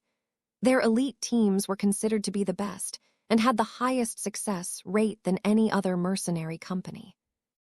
They were also the only mercenary company that actually had the backing of a nascent Soul Realm cultivator. No one knew who this backer was, but they knew better than to offend them. Because of this, even the cultivation sects were respectful to them and actually employed them in certain matters. An elite team of mercenaries usually had around 7 people, all of whom were cultivators. Some of them were even led personally by the higher-ups of the mercenary company. These were people who were actually core condensation realm cultivators themselves. Exactly because of this, everyone was afraid. Teng Xiaolian and his team knew that they perhaps had the same strength as that of this team. But if even this team had died, they could not help but imagine if the same would happen to them. But even still, they knew that they could not just let this go and would have to investigate it. The mercenaries had their own code of conduct, which they followed. They would help out their comrades if the need so arose and inform their higher-ups. Their current situation was already stressful, as most of the higher-ups were on missions, while the others would take a long time to respond. Thus all they could rely on right now was themselves. "We have to investigate this." Hao Zio was the first one to break the silence. "Are you sure it would be wise?" Hong Luo spoke. Tang Xiaolian and the others gritted their teeth in hesitation. They knew that while they were afraid, if they didn't investigate this and went against their code, they would lose all their respect and reputation. For a mercenary, if there was something that was above money, it was their respect and reputation. For it was this very thing that allowed them to receive jobs. It was also because of this that they were trusted and employed. If they lost it, there would be nothing they could do. "We will wait till the morning and see if Zhou Yi wakes up. We will have to talk to him and get to know what exactly happened. Unless we do that, there is no point in further discussing this." Tang Xiaolian spoke. After saying this, Tang Xiaolian looked around and made sure that everyone understood his words. Seeing that no one seemed to be objecting, he nodded his head. Lin Mu could see the benefit in waiting till the morning, thus he had nothing to say. And besides this, he had not said that he was going to take part in their investigation. It was fine for him to save Zhou Yi, but he was not going to help them unless he got something in return. Tang Xiaolian looked at Hong Luo and then at Lin Mu. He let out a breath before speaking. "Brother Lin Mu, if it comes to it, will you be willing to help us? Fear not, we will ensure that proper remuneration is paid to you." Hong Lu's eyes lit up a little bit, and he turned to Lin Mu as well. "Yes, Brother Lin Mu, we need your help. We don't have many people, and if you help us, I'm sure the Ashen Cloak Mercenary Company will rightfully compensate you for your effort." Hong Luo spoke. Lin Mu looked at the two men in silence and did not speak. Instead, he was talking with Senior Zukong in his mind. "What do you think, Senior?" Lin Mu asked. If they are willing to give you resources, you can indeed help them. But you should first get information from Zhou Yi first. He should awaken in the morning. While he won't be fully healed, he shouldn't have any problem talking." Zukong answered. Lin Mu inwardly nodded before thinking of his response. "I would be willing to help, but only if it's something within my capabilities. Zhou Yi will wake up in the morning. We will decide after talking with him." Lin Mu replied to the two men. Neither Tang Xiaolian nor Hong Luo were dissatisfied with his answer and knew that it was acceptable. In fact, Tang Xiaolian preferred that they do this in this way.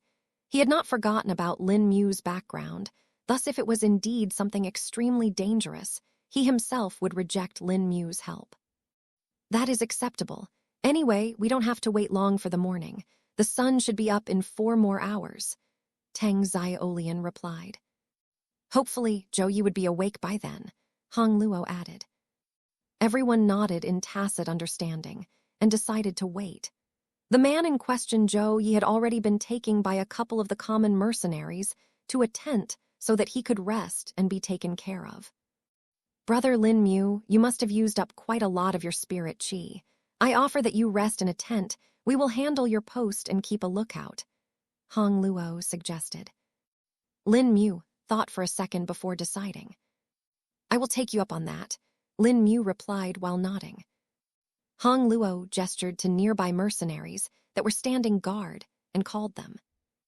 "Guide Brother Lin Mu to a proper tent for resting," he ordered. "Yes, sir," the mercenaries replied. Then, under the guidance of the two mercenaries, Lin Mu reached a tent. The tent was as large as Hong Lu's, and he had no problem standing upright. There was a bed kept in the corner, and a lamp hung in the center of the tent. The rest of the tent was empty, unlike Hong Lu's, which was littered with their valuable supplies. Lin Mu entered the tent and closed its flap, while the two mercenaries who had escorted him stood guard outside its entrance. Lin Mu went ahead and sat down on the bed and let out a sigh. "I certainly did not expect that this would be happening tonight," Lin Mu muttered. Lin Mu was in fact not tired at all. He had barely used 100 wisps of spirit qi, thus was not as exhausted as the others had thought. But since Hong Luo had offered him this, he decided he may as well cultivate. The workings of fate are hidden by the heaven's will. Most people would be in the same position. Zhukang spoke in a mysterious tone. Lin Mu heard Senior Zhukang's words, but did not respond. He was instead thinking of the injuries on the dead mercenary. While he had not seen it for much longer than a couple of seconds, he could still feel a strange feeling. There was something strange with the dead mercenary senior. Lin Mu spoke. "Oh, in what way?" Zhukang questioned. "I can't exactly place my finger on it. It's as if it's unnatural or perhaps abnormal. It makes me feel a little repulsed as well." Lin Mu spoke. "That is indeed strange. You should perhaps take a closer look. Maybe I can guess what it is," Zhukang suggested. Lin Mu raised his brows in thought and then nodded. "Yes, Senior, let's check it out," Lin Mu replied and then stood up. He opened the flap of the tent and saw the two mercenaries turning to him. "Pub Future Ads." "Did you need anything, sir?" they respectfully asked.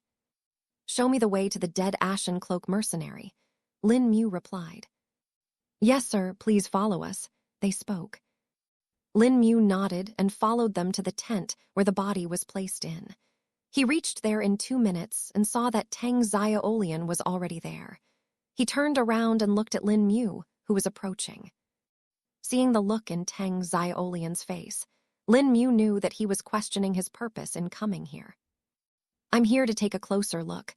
I wanted to see if I can find a clue or something," Lin Mu spoke before Tang Xiaolian could.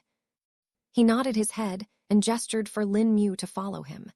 Tang Xiaolian moved the flap of the tent aside and walked in, with Lin Mu following behind him. A plain wooden table was placed in the tent, on which the dead body of the mercenary was placed. A sheet was covering the body, which was then lifted by Tang Xiaolian. As soon as the sheet was lifted, Lin Mu could finally see the body. The head of the body was decapitated by a strong attack, which left behind deep claw marks in the neck. It was as if the beast pierced the man's and then forcefully pulled up the head, separating it. There were multiple grievous and gruesome injuries on the body, most of which were dripping with blood, though most of them had already stopped. Still, from the wetness of the blood and the fact, there was no stench. One could tell that the body was not that old. He most likely died yesterday and probably took a lot of injuries before he was killed, Tang Xiaolian informed. Lin Mu went closer and used his spirit sense. As soon as his spirit sense touched the body, he could feel a faint presence hiding within it. A repulsive feeling arose within Lin Mu's heart as he felt it. "Senior," Lin Mu spoke in his mind. "I can feel it too. This is certainly not normal. Try probing deeper," Zhukang spoke. Tang Xiaolian understood what Lin Mu was doing and did not interfere nor disturb him. He just patiently stood at the side. Lin Mu spread his spirit sense over the entire body and scanned it from the head to the toe. Only when it reached the dead man's abdomen did Lin Mu find something. It was as if there was a barrier placed on it and it was restricting him.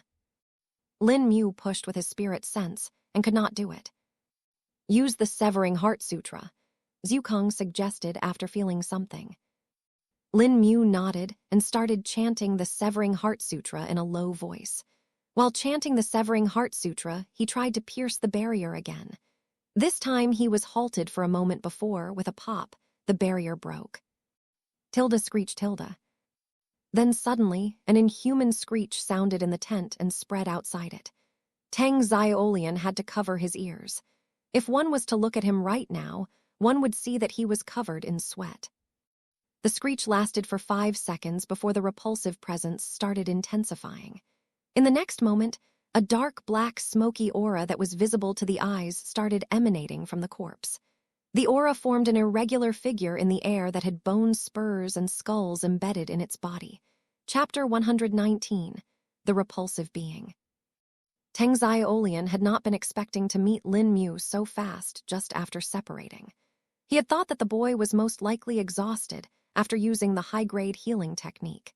Even if the boy was at the peak stage of the qi refining realm, Tang Xiaolian knew of the exhaustion brought on by using any high-grade technique.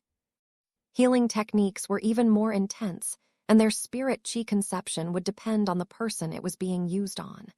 Seeing Zhou Yi's condition and how fast he was healed, Tang Xiaolian couldn't even imagine it. That's why, when he saw Lin Mu asking to check the corpse of the Ashen Cloak mercenary, he was surprised. He's rather dutiful. Hong Luo did good asking him for help. He's helping us with this even when he's tired, Tang Xiaolian thought. Tang Xiaolian let Lin Mu enter and then saw him staring at the dead mercenary. He then informed him of the time of death. Lin Mu went close and became silent. Tang Xiaolian easily guessed that Lin Mu was just observing using his spirit sense. But when he saw a troubled expression appear on Lin Mu's face, he felt nervous. It was then that it happened. Strange and esoteric chants started coming out of Lin Mu's lips. Even though they were faint, due to the tent being enclosed and him being near, Tang Xiaolian was still able to hear them. It would be fine if he just heard them, but the chants were nothing but fine. Tang Xiaolian had been through many life-threatening situations. He's had deadly beasts glare at him and blades pointed at him by enemies.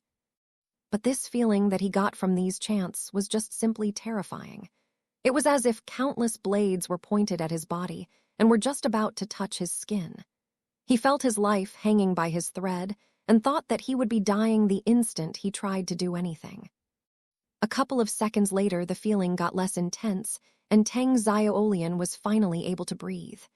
By now, his entire body was covered with cold sweat. He understood that whatever these chants were, they were not targeting him, but rather something else. What terrifying killing intent! Even if it's not targeting me, just its mere presence is enough to freeze me, Tang Xiaolian thought. The belief that he had in his heart about Lin Mu being the disciple of a top sect was completely cemented now. If it was affirmed when he saw Lin Mu using the high-grade healing technique, now it was unshakable. In the words of a legendary cultivator, he would pity the fool who would mistake Lin Mu for any common cultivator. But just as he was about to come out of his thoughts, Tang Xiaolian heard the most inhuman screech he had ever heard.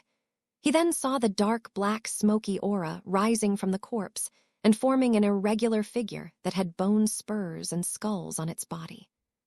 Just looking at the figure made Tang Xiaolian feel repulsed from the very bottom of the heart. Its presence was also something he had never felt before.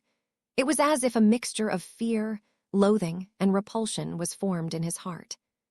Another screech resounded, and he then saw Lin Mu extend his hand and catching the figure. But alas, the figure faded away and disappeared into thin air. This entire ordeal was extremely shocking to Tang Xiaolian, and he didn't know what to make of it. Lin Mu stood in his place with his hand still extended. "What was that, senior?" Lin Mu questioned in a serious tone. "I do not know. That is not something I've ever heard of or seen before. It also does not seem like a natural being, the repulsive feeling that you were feeling. It was not arising out of disgust, but rather from the imprint of this world that you have on your soul. It was telling you to get rid of that being, as it does not belong to this world," Zhu Kang answered. Lin Mu was a little surprised upon hearing that even senior Zhu Kang did not know what kind of being that was. Just as he was about to speak again, he saw something that pulled his attention. A small black dot had appeared at the place where the figure had disappeared from. "Senior," Lin Mu spoke. "So it is true. That is a being not of this world. That spatial point is just the proof of that. If it were not for your ring, we may have not even been able to know this," Zhu Kang replied. "How should we proceed now? I doubt that being is weak, considering that it was able to enter this world," Lin Mu asked. "That is indeed true. We need to take a steady approach here. First, we get more information from Zhou Yi, only after that can we decide," Zhu Kang answered. Lin Mu nodded and turned to face Tang Xiaolian, who was covered in sweat and looked to be nervous. "You saw that, right?" Lin Mu questioned. "Why, yes, everything. What was that?" Tang Xiaolian asked while stuttering. "I do not know either, but we need to be extremely careful. Inform the others. We will discuss this in the morning," Lin Mu replied. Before Teng Xiaolian could even reply, Lin Mu walked out of the tent and went towards his own. Teng Xiaolian was left standing there dumbly. But he did not mind it, for Teng Xiaolian could not even imagine the being that he had just seen, and could judge that this matter had gone beyond anything that they could deal alone. Lin Mu entered his tent and sat down on the bed. He had decided to cultivate till the morning, as even he felt that the upcoming days were going to be tough and distressing. He wanted to be as strong as he could be. He sat cross-legged and started chanting the Severing Heart Sutra. Hours passed by in the blink of an eye, as Lin Mu was lost in his cultivation. By the time he woke up, it was already morning and the sunlight could be seen peeking through the edges of the tent. Lin Mu observed his danshan and saw that his spirit chi capacity had actually increased by 50 wisps. His danshan's current storage stood at around 950 wisps of spirit chi. Only 550 more to reach the next stage, Lin Mu thought. It was now that someone called out to him. "Sir Lin Mu, Leader Hong Luo is asking for you. He said that it is time." A mercenary called out. Lin Mu immediately stood up and walked out of the tent. "Take me to him," he ordered. The mercenary nodded and took him to a tent that was located at the very center of the camp. It was close to Hong Luo's tent and looked the same as Lin Mu's. "They're waiting inside for you, sir," another mercenary that was guarding the entrance spoke. Lin Mu lifted the tent flap and walked inside. Hong Luo and Teng Xiaolian with his team were standing there, surrounding a bed on which Zhou Yi was lying. Lin Mu approached, and they all turned to look at him. "Zhou Yi is just about to awaken," Hong Luo spoke upon seeing him. Tense expressions could be seen on each and everyone's face here. Evidently, they had been informed by Teng Xiaolian of last night's incident, and they had also heard the inhuman screech, thus they had no doubts about believing it. Lin Mu extended his spirit sense and scanned Zhou Yi's body. Most of the major injuries had been healed, but the hidden sequelae would take a long time to heal. Zhou Yi seemed to be twitching and moving in his sleep. His body was covered in bandages and medicines had been applied to his body by the healers. "Use the technique I taught you once again. He should wake right up," Zhu Kong suggested. Lin Mu nodded and stood beside Zhou Yi. The others made way for him tacitly and stood to the side. They then saw Lin Mu placing his hands on Zhou Yi's abdomen and heart. The next second, Zhou Yi opened his eyes and gasped. "Where am I?" Zhou Yi questioned. "You're at the mercenary camp of Northern Town, Zhou Yi. We found you injured last night when you walked here from the forest," Hong Luo answered. Zhou Yi had a flash of realization, as his memories soon came rushing back to him. Tilde. He winced in pain as he held his head. The others let him be and waited for him to regain his mind. 10 minutes passed by and finally, Zhou Yi was starting to stabilize. He let out a breath of fatigue as he removed his hands from his head and laid back on the bed in a more relaxed manner. "Are you fine now?" Hong Luo asked gently. "Why, yes," Zhou Yi replied. "What happened to you, can you tell us?" Lin Mu questioned. "It's a long story," Zhou Yi spoke. Chapter 120, Zhou Yi's Story Part I. Zhou Yi took a deep breath before thinking for a bit. A few minutes later, he started speaking. "It started when my group of 5 went a hunt in the forest a month ago. We had heard that someone had found snow-veiled hares and some high-tier beasts in the forest nearby. We didn't want to really hunt spirit beasts at that time, so these beasts were a good opportunity to get some money before the winter got really intense. We were returning during the evening after a successful hunt, and suddenly one of my companions collapsed. We went to check and discovered that he had stopped breathing.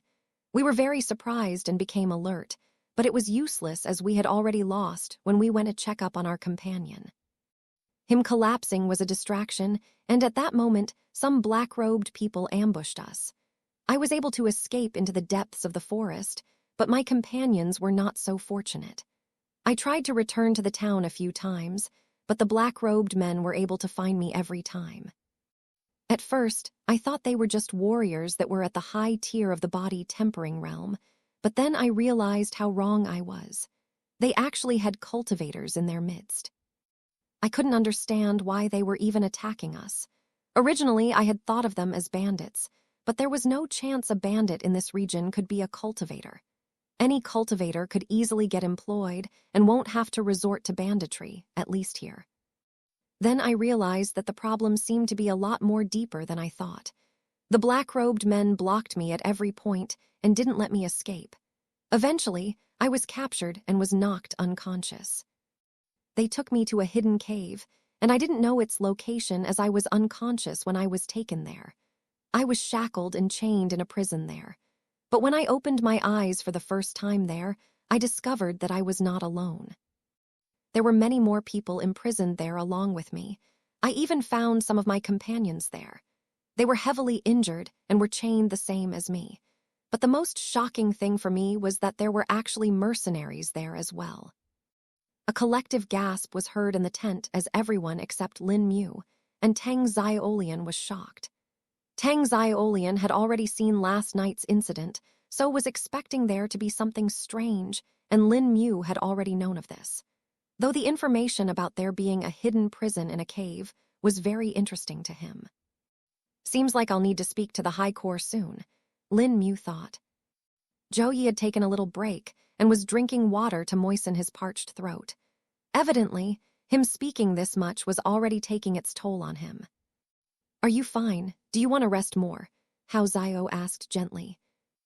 Zhou Yi shook his head in denial. No, I'm fine. I want to finish this first, Zhou Yi replied. So what happened next? Hong Luo asked. Zhou Yi took another deep breath before continuing. I stayed there for over 2 weeks and observed all that happened there. It was surprisingly calm, except for the mercenaries' attempts to escape. The black-robed men actually did not torture us or hurt us. Unless it was necessary. They even provided us with proper food and water, going so far as to actually treat any injury that bled. While I was there, I also saw that they took away a few people every day and brought more in. Nearly all of them were mercenaries and were all cultivators. There were some body-tempering realm mercenaries too, but they were far and few in between.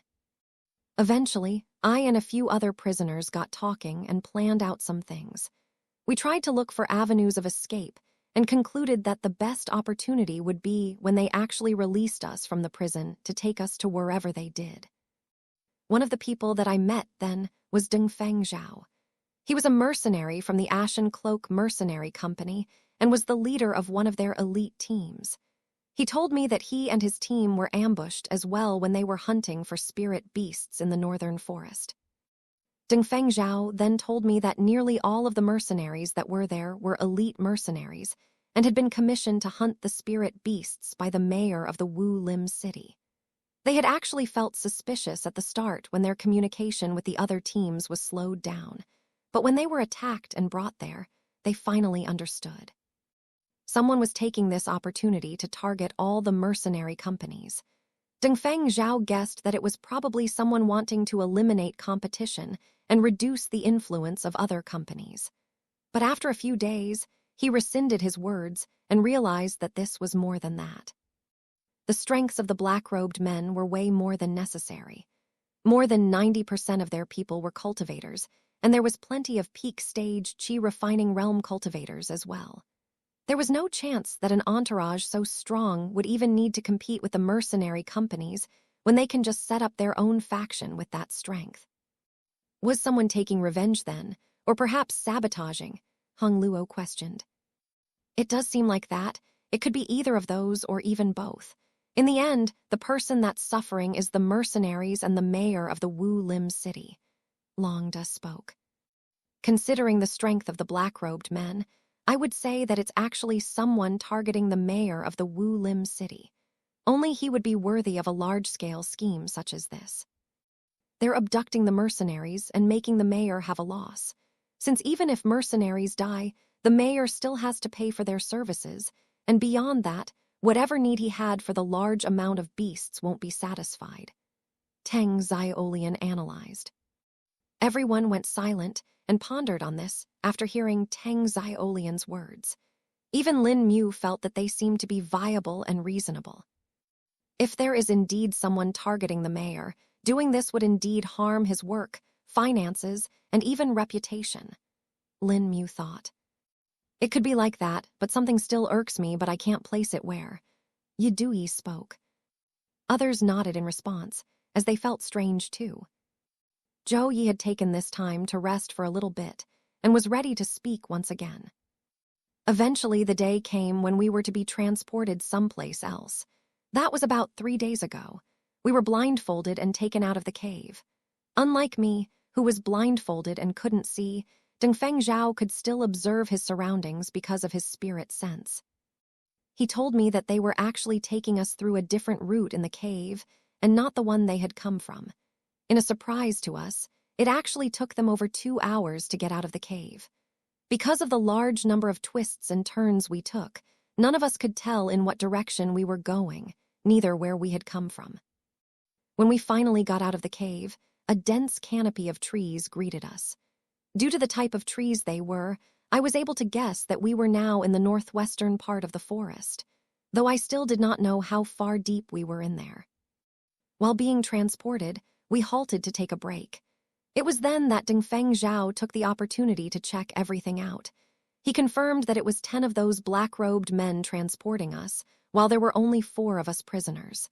It was me, Dongfeng Zhao, and 2 of his teammates. We were keeping an eye out for an opportunity to escape when it happened, Zhou Yi said and trailed off. Seeing the abrupt pause that Zhou Yi had taken, Lin Mu furrowed his brows but didn't disturb him and let him think it out. A few minutes later, he started speaking again. We heard a loud roar.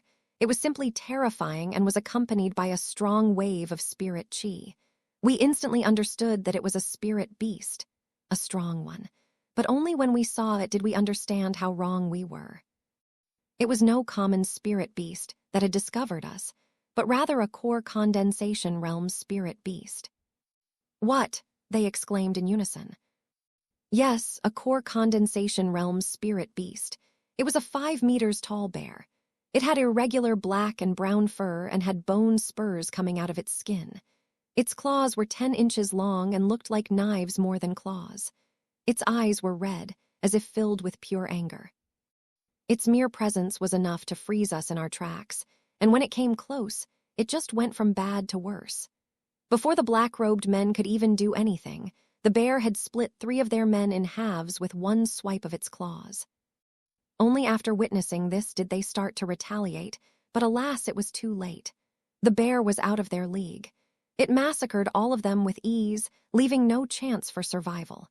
The black-robed men saw that they were losing, thus resorted to using us as shields.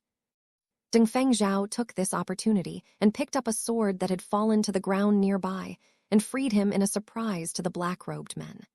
Eventually, we all got free, but the black-robed men managed to kill 2 of Dongfeng Zhao's teammates in retaliation. Enraged, he wanted to kill them, but knew that he could not. In this time period, the 2 black-robed men that were fighting off the bear were killed, and it was now coming towards me. I was unable to dodge and was just about to be killed. But then Dongfeng Zhao pushed me aside and took the attack. The bear's claws pierced his neck, and the bear then pulled them out, decapitating him in the process.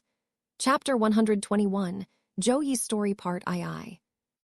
Everyone that was standing there could feel goosebumps on their skin upon hearing the account from Zhou Yi. They had never expected that something so bad could have happened. The entire story was full of ups and downs, which kept them on their toes. By now, Zhou Yi's face was pale and fear had appeared on it. One could tell that even recalling the event was stressful for him. At this point, he had frozen and could no longer speak. The others noticed his condition and knew that he had been pushed too much, perhaps. Should we stop here for now? Hao Zio whispered to Teng Xiaolian. Teng Xiaolian furrowed his brows in response and looked at Zhou Yi. We need to get this done with. There's too much that's hanging by a thin thread. If we don't get the information now, we may be too late.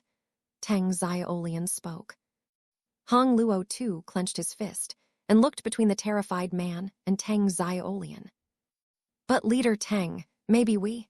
Hong Luo was just about to speak when he was suddenly interrupted. Everyone's expression turned to that of a surprise from the tense one. They were suddenly feeling a wave of calmness spreading throughout their body.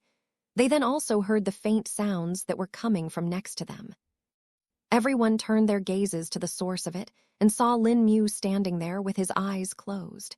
He had an extremely tranquil expression on his face, which invoked a feeling of calmness in whoever that saw it. His lips were gently moving, and faint chants were coming out of his mouth. Tang Xiaolian's expression was then pulled towards Zhou Yi. The man who had been scared frozen from his thoughts had suddenly changed. The fear from his face had faded away, and what replaced it was peace. His arms and shoulders, which had been tensed because of being clenched, had relaxed. Even his eyes, which had gone dull due to the terror, had regained their vigor. The breathing, which was irregular and labored, had harmonized and moved in a steady rhythm.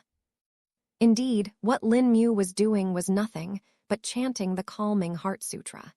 He had long since reached the second stage of external comprehension, thus knew that he could use it on other people now.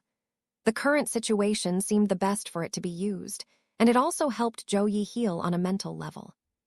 In fact, when Lin Mu scanned Zhou Yi with his spirit sense, he discovered that his spirit qi flow had also improved. Evidently, the trauma from the incident had been hurting him on a mental level and had affected his cultivation as well. A minute later, Lin Mu stopped chanting the calming Heart Sutra and opened his eyes.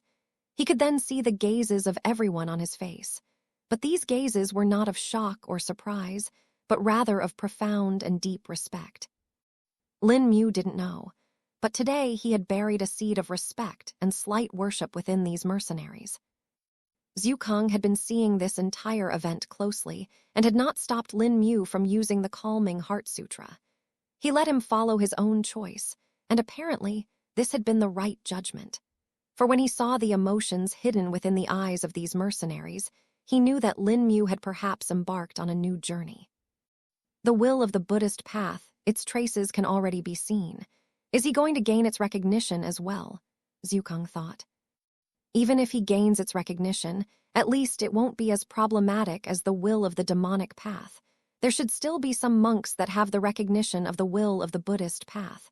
If it really comes to it, Lin Mu can take refuge with them. Zhu Kang pondered. Lin Mu did not mind the gazes, but instead tenured to look at Zhou Yi. Are you feeling better? Lin Mu questioned with a calm tone. Zhou Yi, who was now feeling refreshed and relived, gently nodded his head. Yes, thank you for whatever that you did, Zhou Yi replied. Now then, will you tell us the rest? Lin Mu spoke. Zhou Yi nodded again and cleared his throat before speaking. After Dingfeng Zhao was decapitated, I was terrified and tried my best to move to the side. I was lucky that the black-robed men were closer to it than me now and were targeted first instead.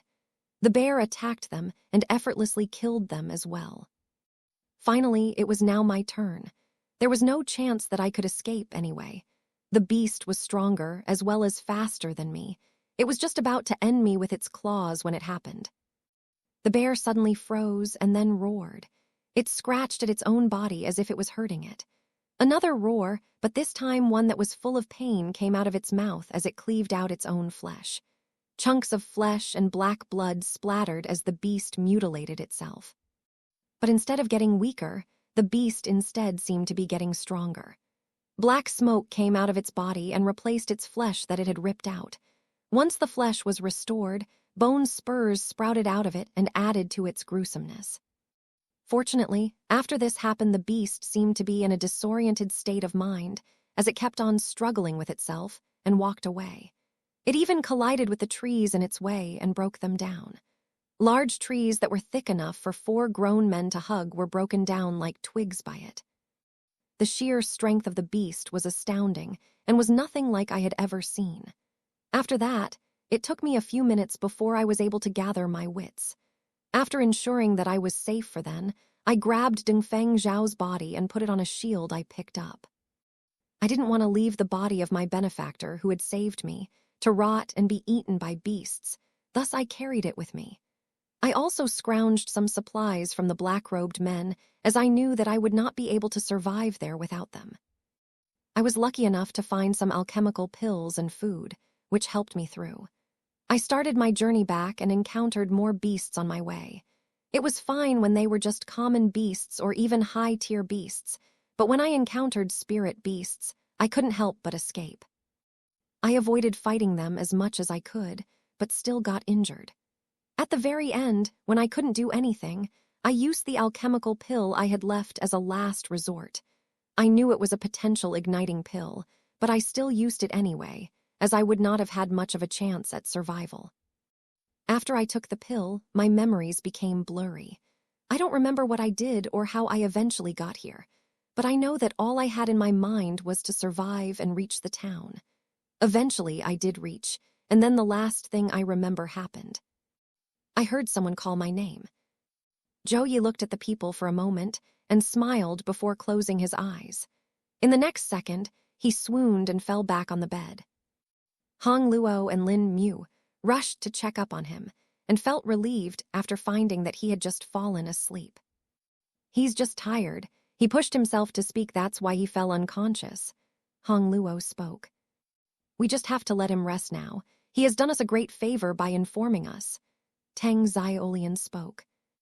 The other mercenaries nodded in response, as they understood how difficult it must have been to survive the ordeal he had been through. "What do we do now, Leader Teng? We definitely need to inform the higher-ups at the base, but we don't know if they'll be here in time," Longda questioned with concern. Teng Xiaolian furrowed his brows and thought for a moment before speaking.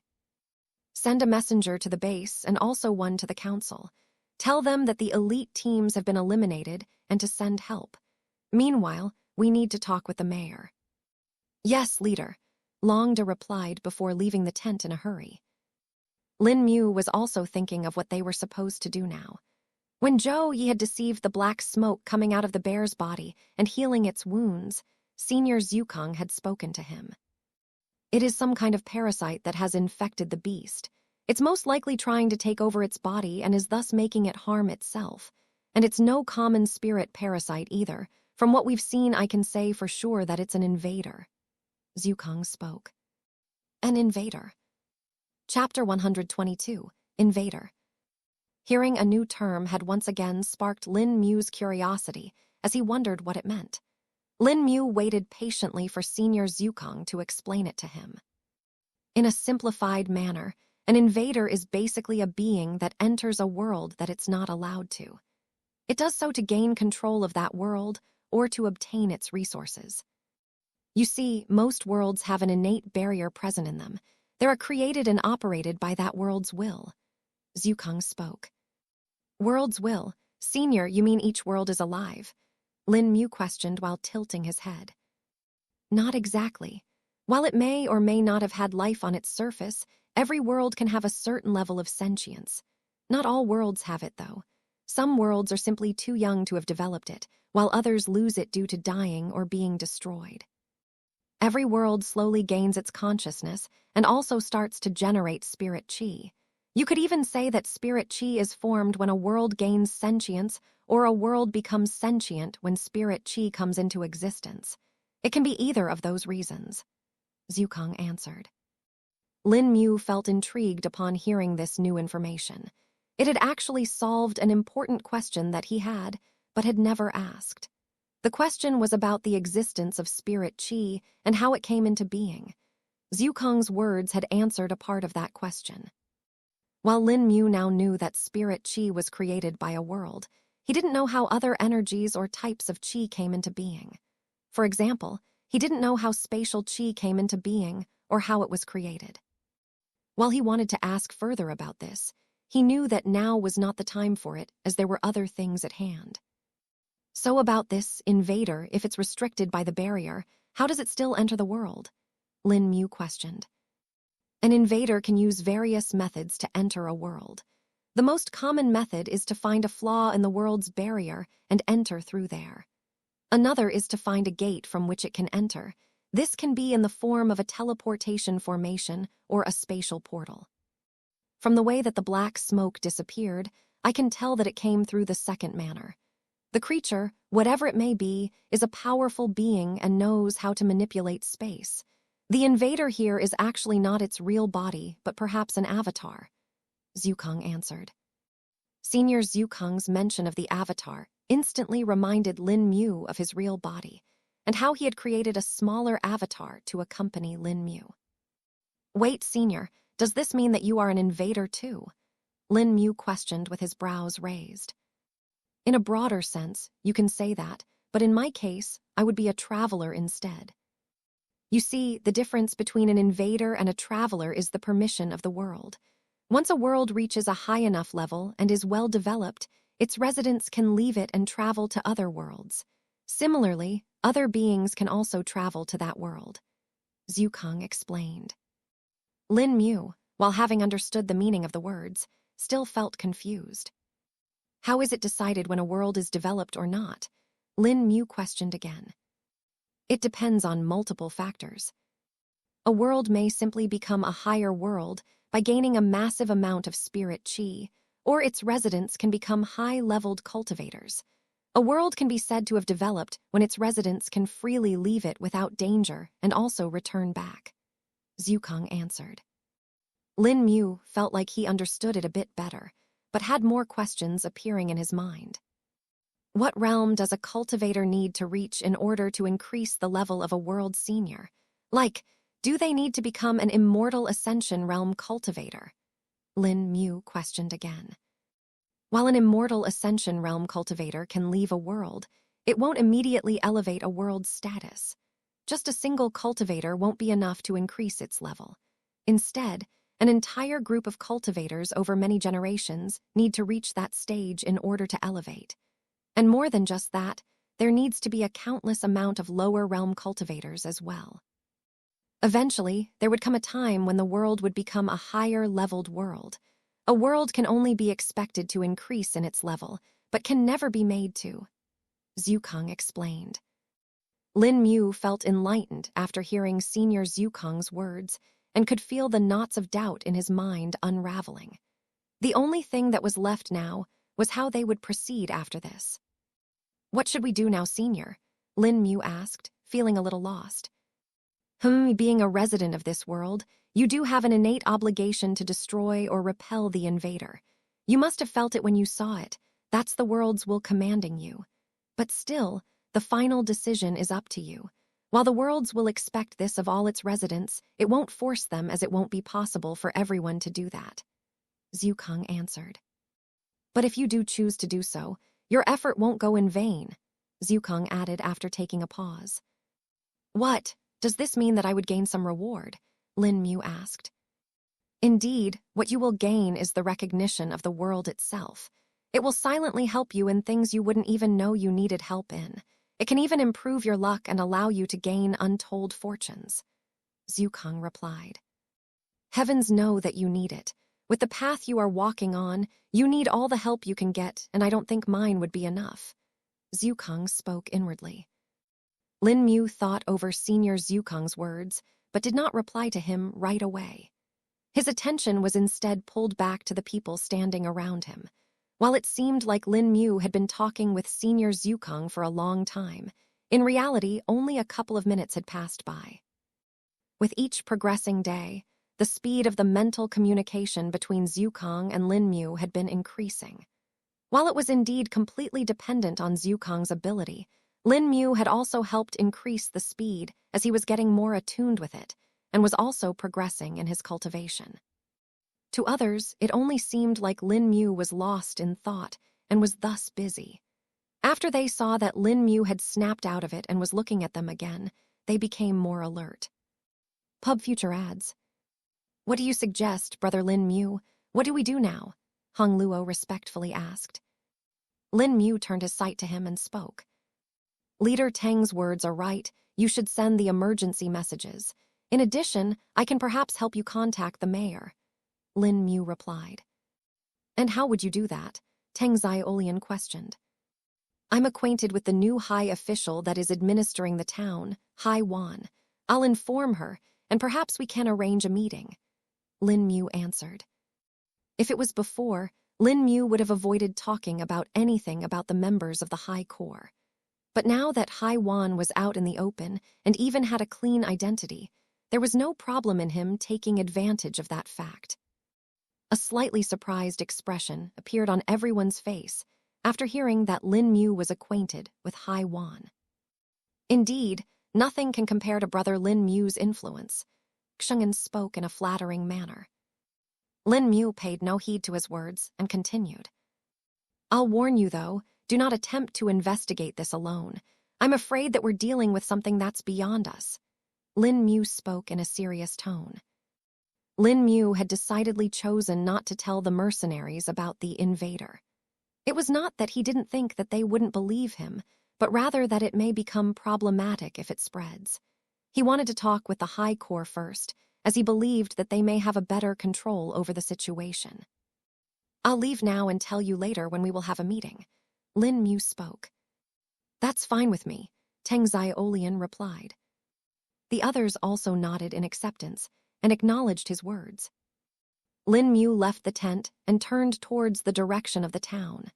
His walk soon turned into a sprint, and he rushed towards the town center. With his speed, it didn't take him long to reach the town center, as he was there in 5 minutes. Although what felt strange to him was instead that the number of people walking around was decreased.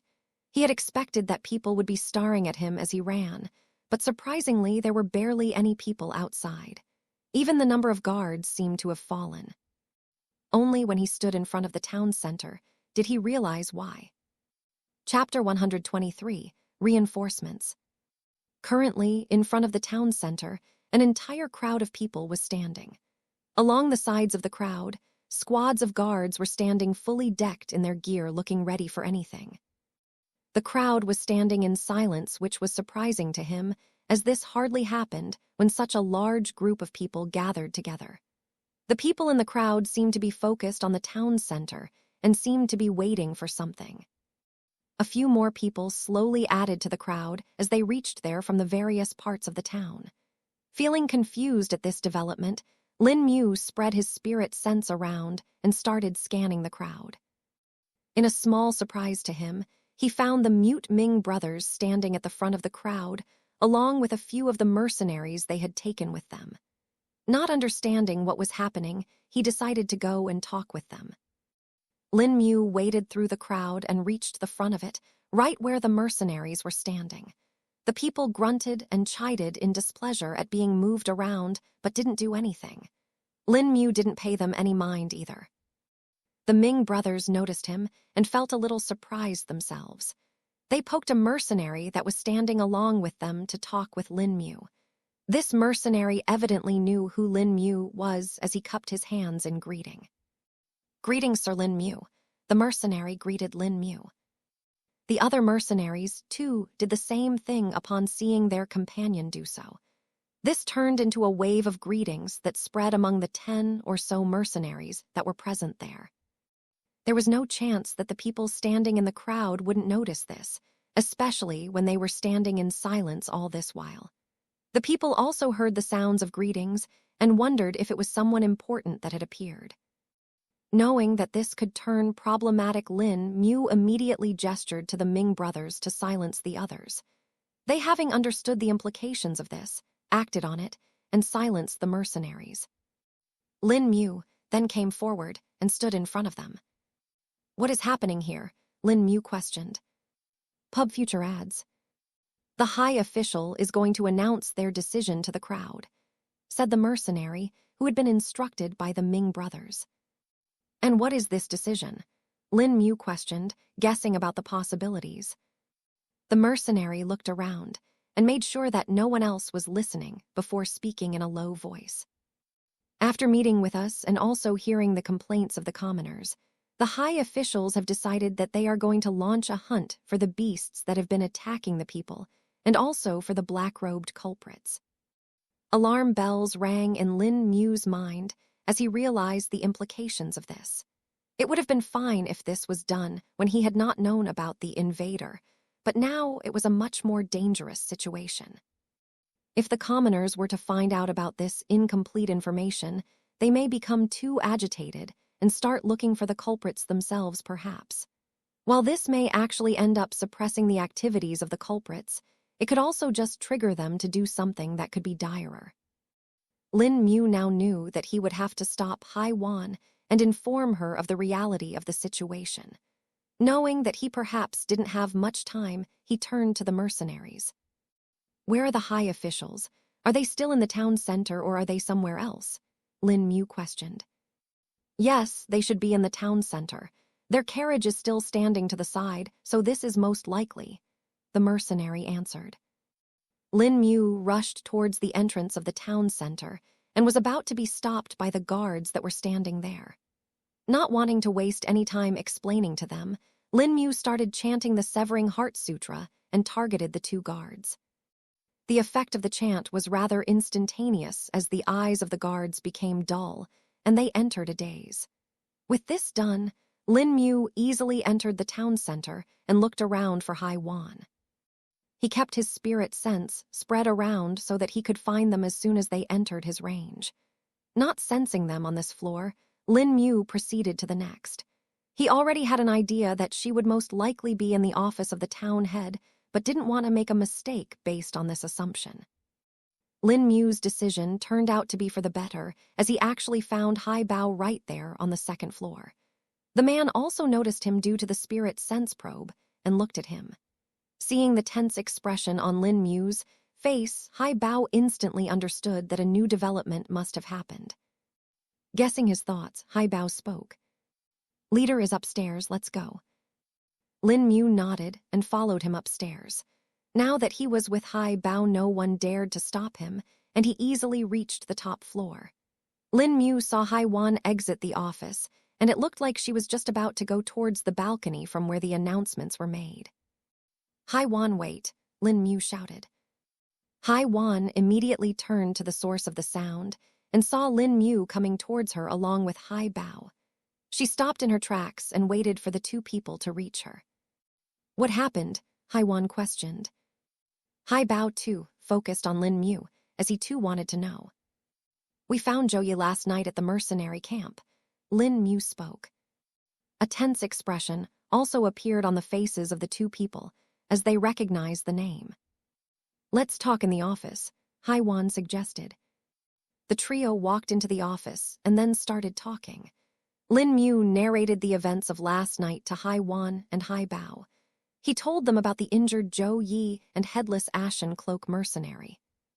He told them about the repulsive being that had risen from the corpse of the dead mercenary and how he knew what it was. Lin Mu then told them about the events of this morning and the story told by Zhou Yi. After Lin Mu had finished talking, the two of them stood in silence for a bit before speaking. "This thing that you saw, do you know what it is?" Hai Wan questioned first. "Yes, it is an invader," Lin Mu answered in a grim tone. The eyes of Hai Wan and Hai Bao went wide as they heard the word. It seemed as if they already knew what it meant or what it entailed. "So, it is an invader," Hai Bao repeated in ponder. "You know what they are?" Lin Mu questioned. "Yes, we do. This is not the first time we've heard it either," Hai Wan answered. "What? Where have you heard it before?" Lin Mu asked. Hai Wan let out a sigh and thought for a moment before speaking. Not many people are aware of the existence of the invaders. Perhaps at this moment, only the higher-ups of cultivation sects and some aristocrats know of their existence. Even we only know of this because our Lord had once spoken to us about this, Hai Wan replied. "But if you know about the invaders then," Lin Mu spoke and was interrupted. "Yes, we know what they do. This is not the first time they have appeared," Hai Bao spoke. "Not the first time. They've appeared before," Lin Mu questioned again.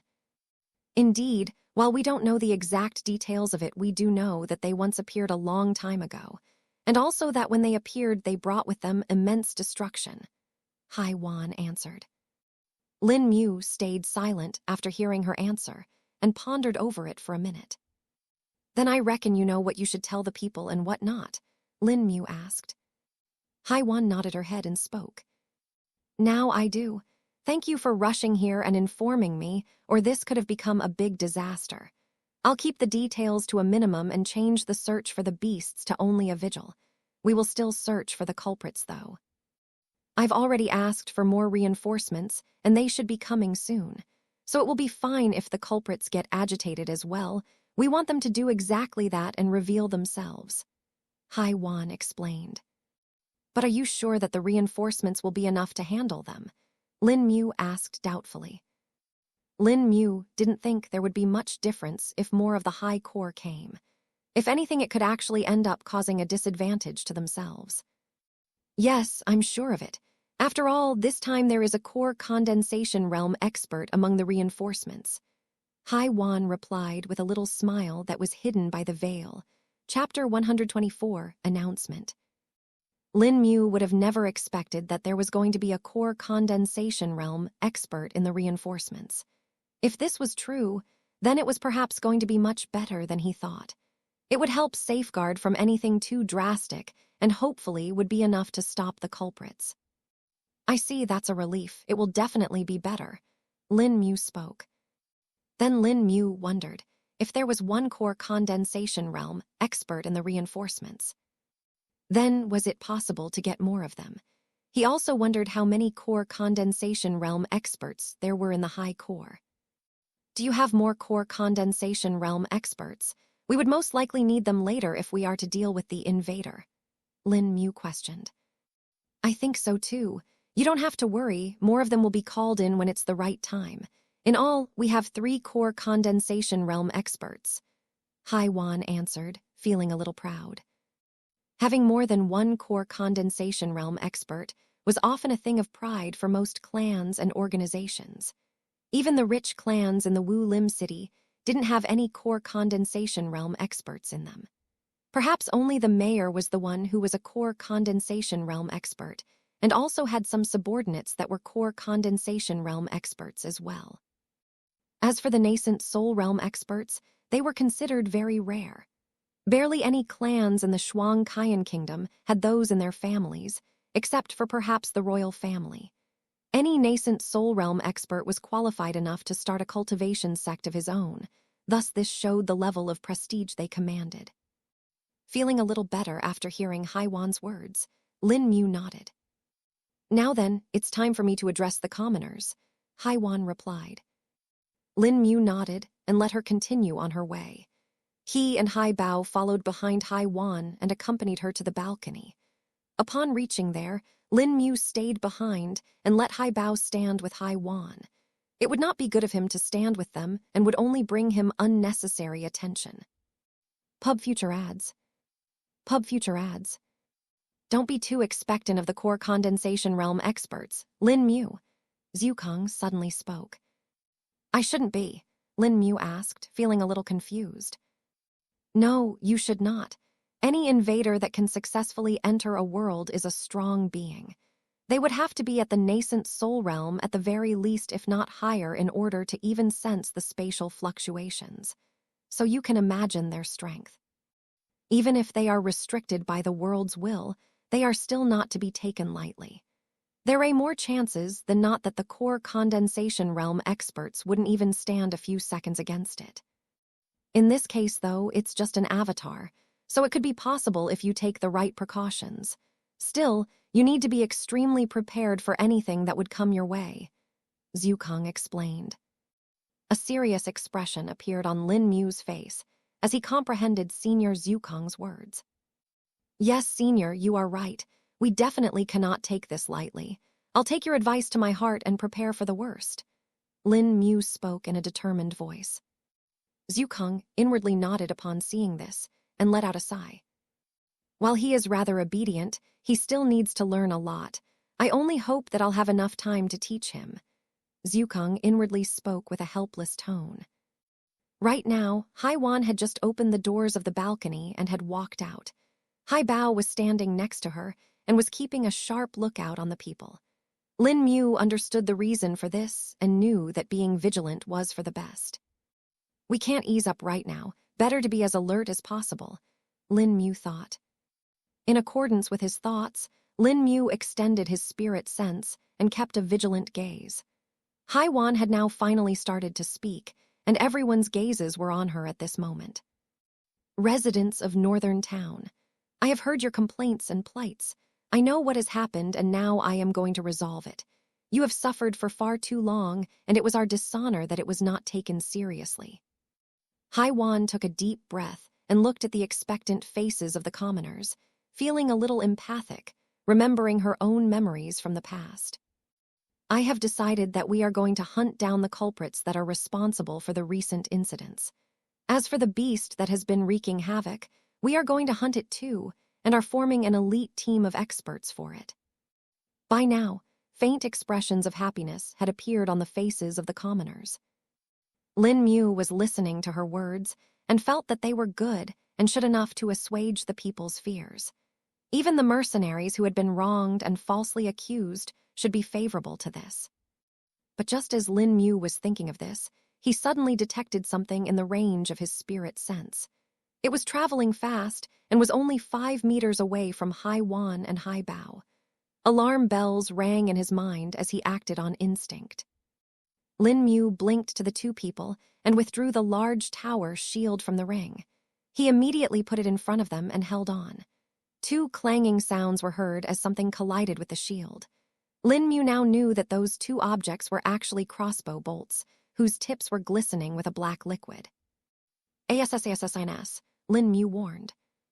Hai Bao and Hai Wan immediately entered a battle-ready stance as they too focused on their spirit sense. While this was happening, Hai Bao was a little shocked, as he was not able to sense the bolts even when they had entered his range. They were simply too fast for that. Yet, Lin Mu had fortunately blocked them. Lin Mu was still holding out the tower shield in front of him. He kept on holding it with his right hand and withdrew the mask which Hai Shi had given him before. He wore it quickly, to ensure that he won't be exposed. He knew that the culprits were close, and he wanted to make sure that they were kept unaware. It was now that Haiwan spoke up. "There, on the roofs, there are 2 of them. Chapter 125, Assassins." Lin Mu and Hai Bao heard her words clearly, and their eyes went towards the direction of her finger. They spotted the 2 assassins and locked onto them. The 2 assassins had evidently realized that they had failed in their attempt to kill Hai Wan and Hai Bao. Thus they had turned around to escape. "Guards protect the commoners. MERCNRAS look out for your COMPNONS," Hai Wan shouted. The guards that were standing in 2 files at the sides of the crowd immediately became all ready and acted on the orders that were issued. They surrounded the crowd and made sure that they were covered from all sides. The crowd was panicking, but was still responsive enough to listen to the words of Hai Wan and the guards. The mercenaries, on the other hand, were used to danger. Thus they did not panic, but instead withdrew their respective weapons and got ready to fight. "We have been waiting for this moment, brothers. Time to show those culprits what it means to challenge us," a mercenary from the group shouted. "YHHH," the mercenaries shouted in unison, having no fear on their faces. The culprits were on the other side of the square on top of the buildings. They were already a good distance away, thus it would be a little difficult for Lin Mu and Hai Bao to catch up with them. Still, they weren't going to let them go. "I'll take the one on the right, you go after the left," Lin Mu spoke. Hai Bao nodded in response and jumped down onto the lower roof from the balcony, just as he had done yesterday. Lin Mu, too, did the same and went after the assassins. Lin Mu strengthened his legs with spirit chi and increased his speed. He leaped down from the roof and started running through the streets in the direction of the culprits. He ran for a bit, and once he was sure that he was away from the eyes of people, he blinked to the top of the roof of a building. Once he was up there, he could see the culprit in the distance clearly. The culprit was still pretty far from him, and he had to catch up with him. Lin Mu observed that while the culprit was far, he wasn't as fast as him. Lin Mu was steadily catching up to him. The culprit was running on the ground and thus had not spotted Lin Mu yet, who was high up on the roofs. Lin Mu would leap from roof to roof, and when some of them were too far apart, he would just use blink to teleport to the other side with ease. Lin Mu's regular use of blink had made it easy for him to maneuver through the buildings. In a minute, Lin Mu had caught up with the culprit and was on the right of him, up on the roof of a house. By now they had crossed up the central area and had entered the residential area. Because the houses were relatively smaller in size than the buildings in the central area, the culprit finally saw Lin Mu. If the culprit's face was not covered with a cloth, one would have been able to see an absolutely stunned expression on his face. Lin Mu took this moment, where the culprit was stunned, and blinked right behind him. The culprit just became even more shocked when the person in front of him had disappeared in the blink of an eye into thin air. Lin Mu appeared behind the culprit and punched the man on his head, while the punch was not strengthened with spirit chi. Lin Mu's 10th stage body tempering realm strength was already enough to knock him out instantly. The culprit fell on the ground and scattered the dust on it. Lin Mu let out a breath after ensuring that the man was incapacitated, but still alive. Honestly, he was a little unsure of his strength and had held back. He was a little worried that if he used too much strength, he may just end up killing the man instead of knocking him out. Lin Mu then realized that he actually didn't have a rope to tie the man with. I need to remember to buy more things now," Lin Mu muttered to himself. He then took out some clothes and wrapped them around the man's hands and legs to tie him up. Now that he was done with this, another question came to his mind. It was about transporting the culprit. He could just wait there for the guards to come, but he was worried that the culprit's companions may find him, or perhaps the culprit would free himself. Not having any other idea, Lin Mu just decided to put the man in his ring temporarily, though he knew that he couldn't keep him in there for long or the man would suffocate. "Try to store some air in your ring. I'll restrict it in a place so that the man can breathe in it," Zhu Kong chimed in Lin Mu's mind. Lin Mu's eyes lit up, and he replied, "Yes, Senior."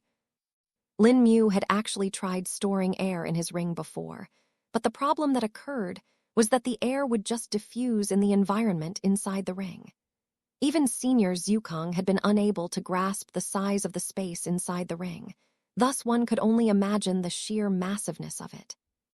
No matter how much air Lin Mu tried storing in the ring, it would just end up spreading and would become useless. His previous experiment of storing beasts had already made him understand the consequences, but now that Senior Zhu Kong was helping him personally, it shouldn't be much of a problem for him. Lin Mu willed it, and the air in his surroundings started to enter his ring. He could actually see the dust in the surroundings, moving towards him.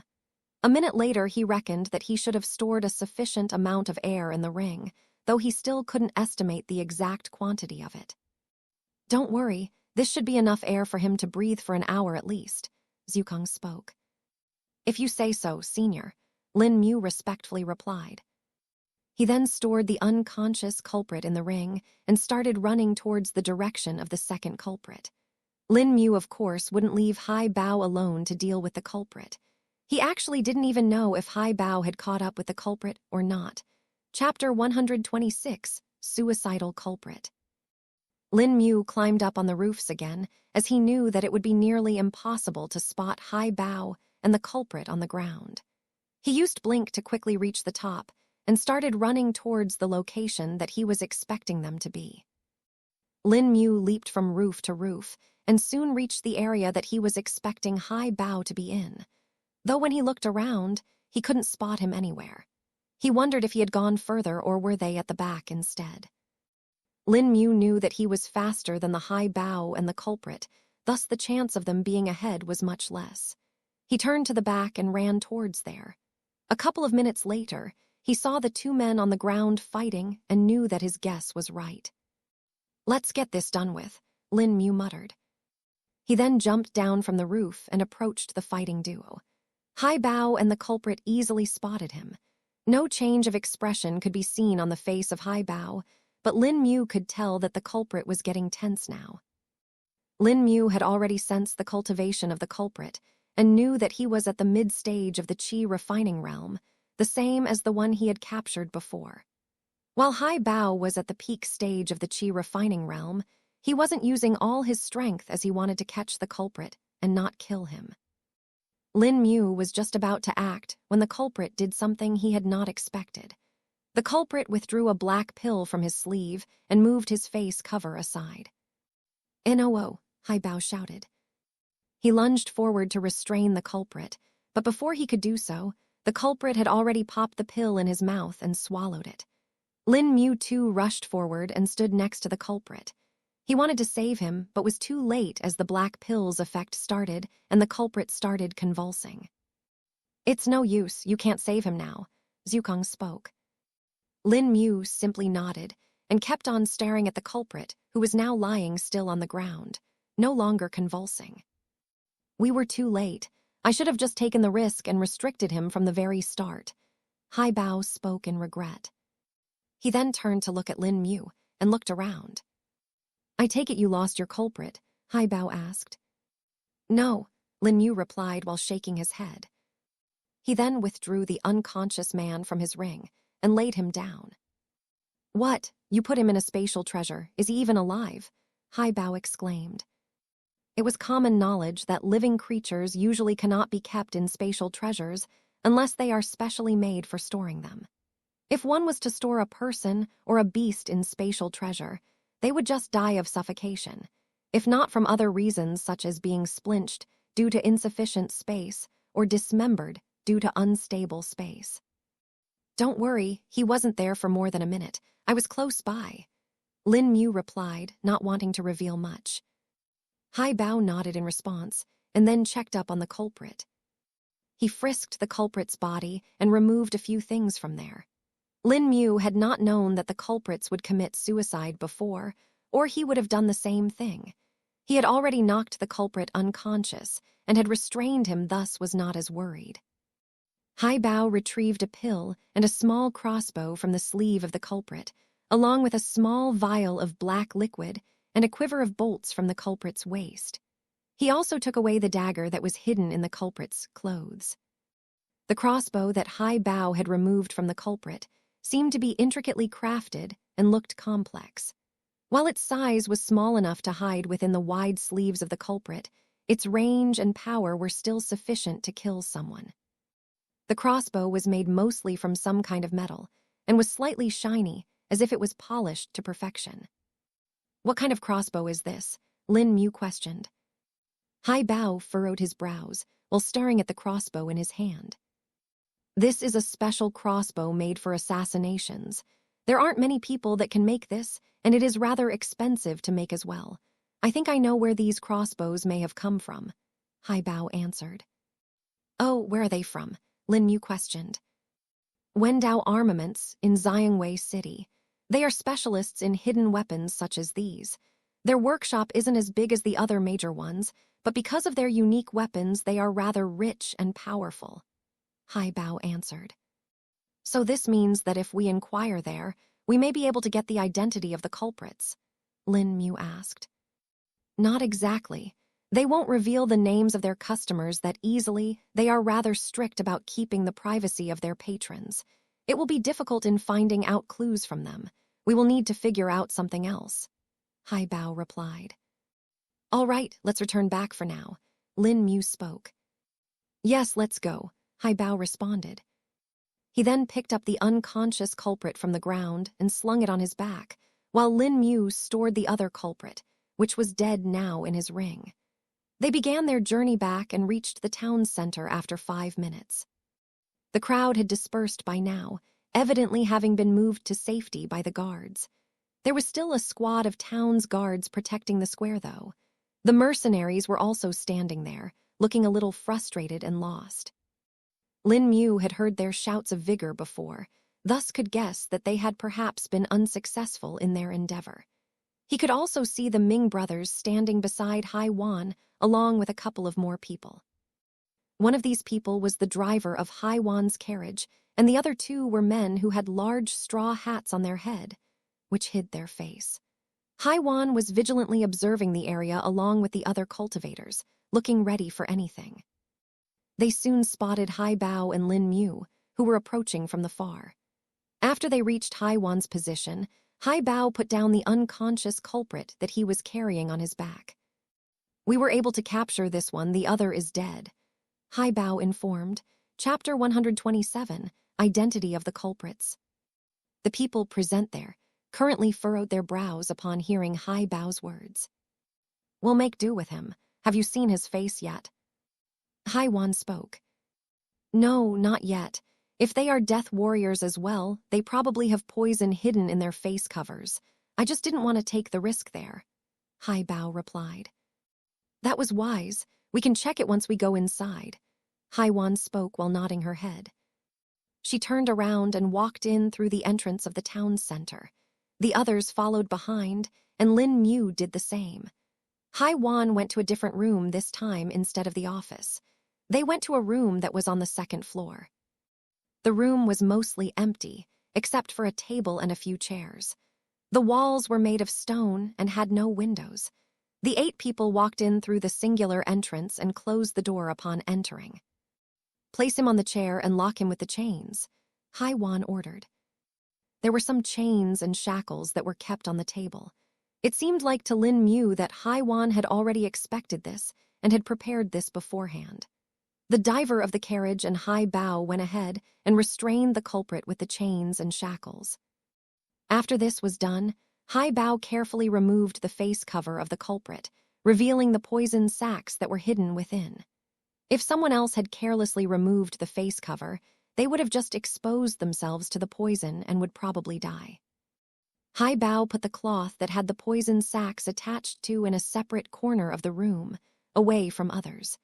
He then removed the final layer of the cover from the face of the culprit, revealing his face. Though in the end, the revelation turned out to be disappointing, as none of the people could recognize the man that was the culprit. Anyone know who this is? Hai Wan asked and looked around. Everyone shook their heads, denying that they did not know. Lin Mu tried to remember if he had ever seen this person before, but could not. Hai Bao walked towards Lin Mu and gestured for him to follow him. While walking, he whispered to him. We need to see the other corpse too.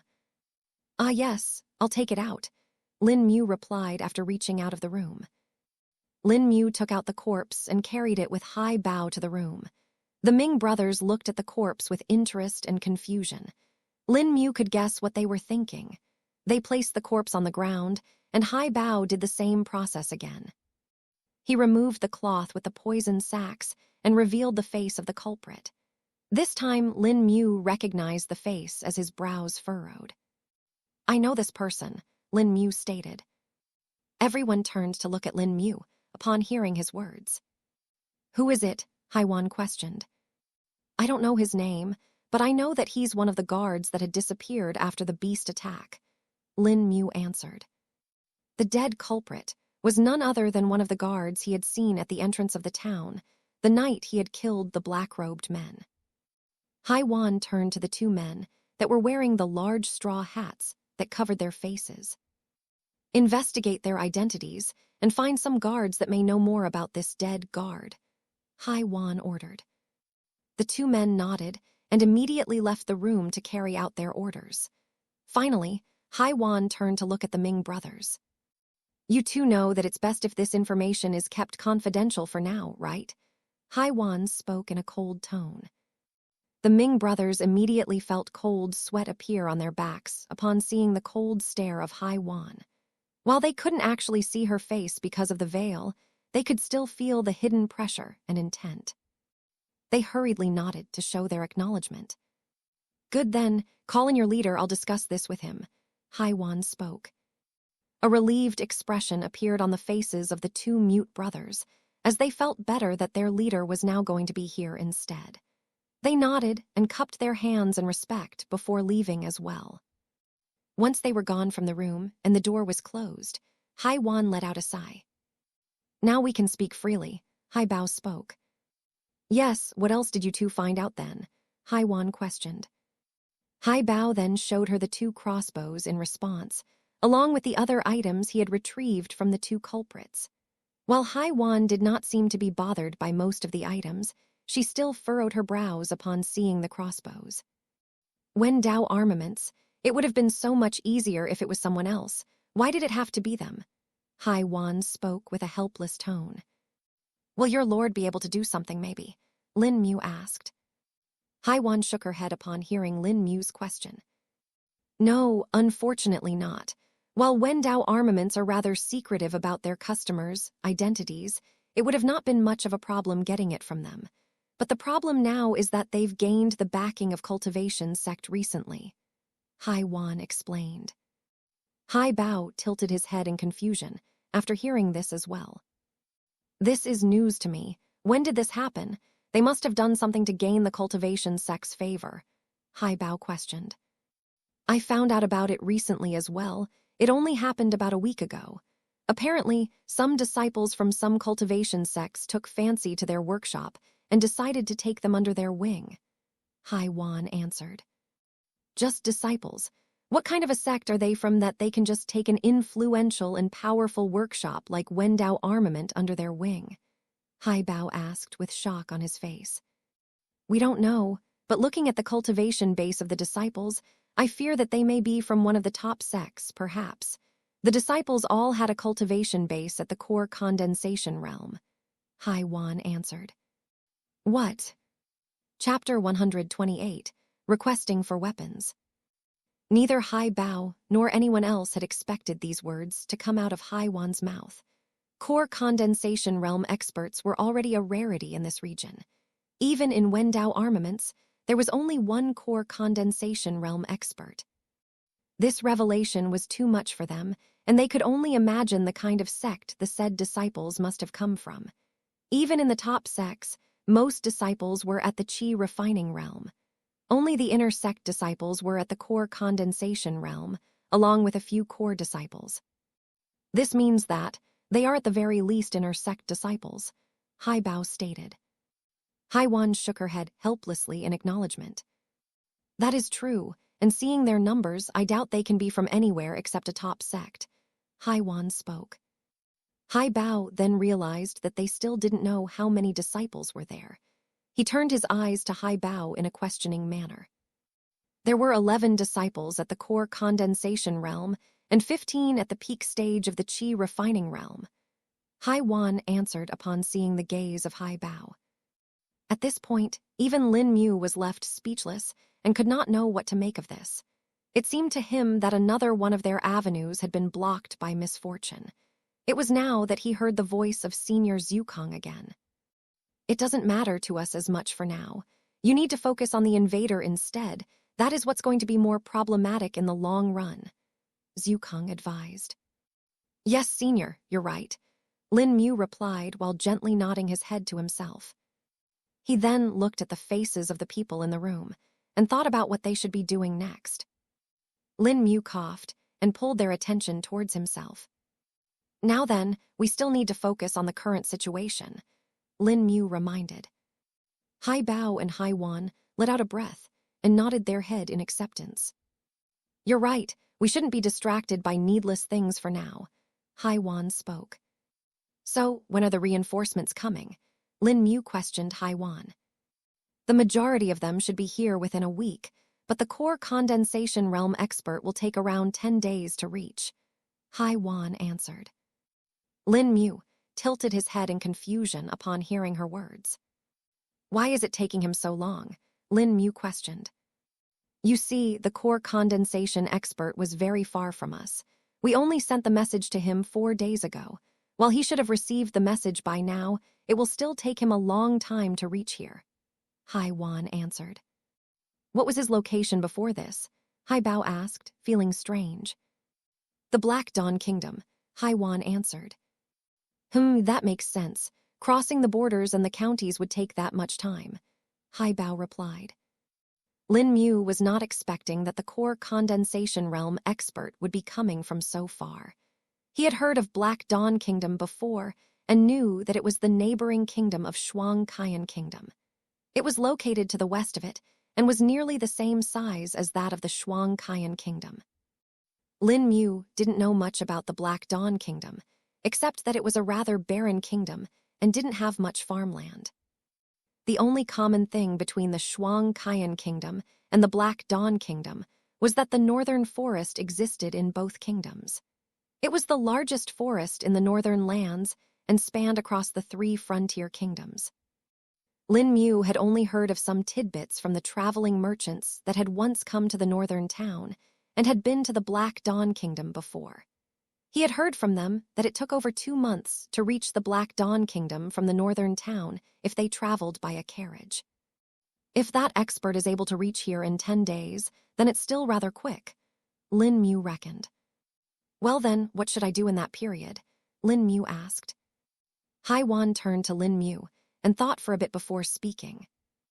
We'll be discussing this matter with the mercenaries first. We can do that as soon as they reach here. As for the rest, and considering the matter of the invader, I think we can only proceed after all the reinforcements are here, Haiwan answered. Lin Mu nodded after hearing her answer and thought it was reasonable. He didn't want them to rush and head first and make a mistake which they cannot afford. You can do whatever you want in the meantime. We will contact you when we need your help. We are also going to assign people to help the mercenaries keep a watch on their camp, so you don't need to be bothered with it. As for the culprits, we will be interrogating this person and investigate further, Haiwan explained. That should give me enough time to cultivate till I reach the late stage of the Qi refining realm, hopefully, Lin Mu thought. Seeing Lin Mu lost in thought, an idea appeared in Haiwan's mind. Do you perhaps need something from us? You've helped us plenty until now, so we should compensate you, Haiwan spoke. Lin Mu raised his brows upon hearing her words. He then thought over the things that he had been desiring. Weapons. He had tried buying them from the shops in the town, but was unable to get them here. He had been told that he would need to get them from the Wu Lim city as they were rather unorthodox and were not popular enough in this area. I do want something, Lin Mu spoke. Oh, what do you want? Haiwan asked. I want weapons, Lin Mu replied. Well, that can be easily arranged. Just tell me what kind of weapons you want and we'll get them for you, Haiwan spoke in an assuring tone. Lin Mu didn't reply to her straight away, but instead withdrew a roll of paper from his ring. This roll of paper had the list of the weapons that he needed for training with the 1,000 armament blade scripture. He had long since made this list, as he had not been able to find them in any of the shops here. Lin Mu passed the roll of paper to Haiwan, who promptly took it. Upon seeing the roll of paper, Haiwan thought that perhaps Lin Mu wanted some specific type of weapon and that its design was written on the paper. But when she unrolled it and read it, she was stunned. It wasn't the design for a weapon on the roll of paper, but rather an entire list of weapons. She roughly glanced over at them and realized that there were more than 300 weapons on there. Some of them were common weapons, while the others were unorthodox and rare. She couldn't imagine why Lin Mu would need these weapons. While the common and uncommon weapons were fine with her, but some of the weapons that were mentioned on the list were simply unheard of to her. She had never seen names such as these. Hai Bao approached Haiwan and curiously peeked on the roll of paper that was in her hands. This is enough to equip a small army, Hai Bao exclaimed. Hai Bao was rather shocked by this and didn't know how Lin Mu would even use them. He couldn't possibly carry them all, could he?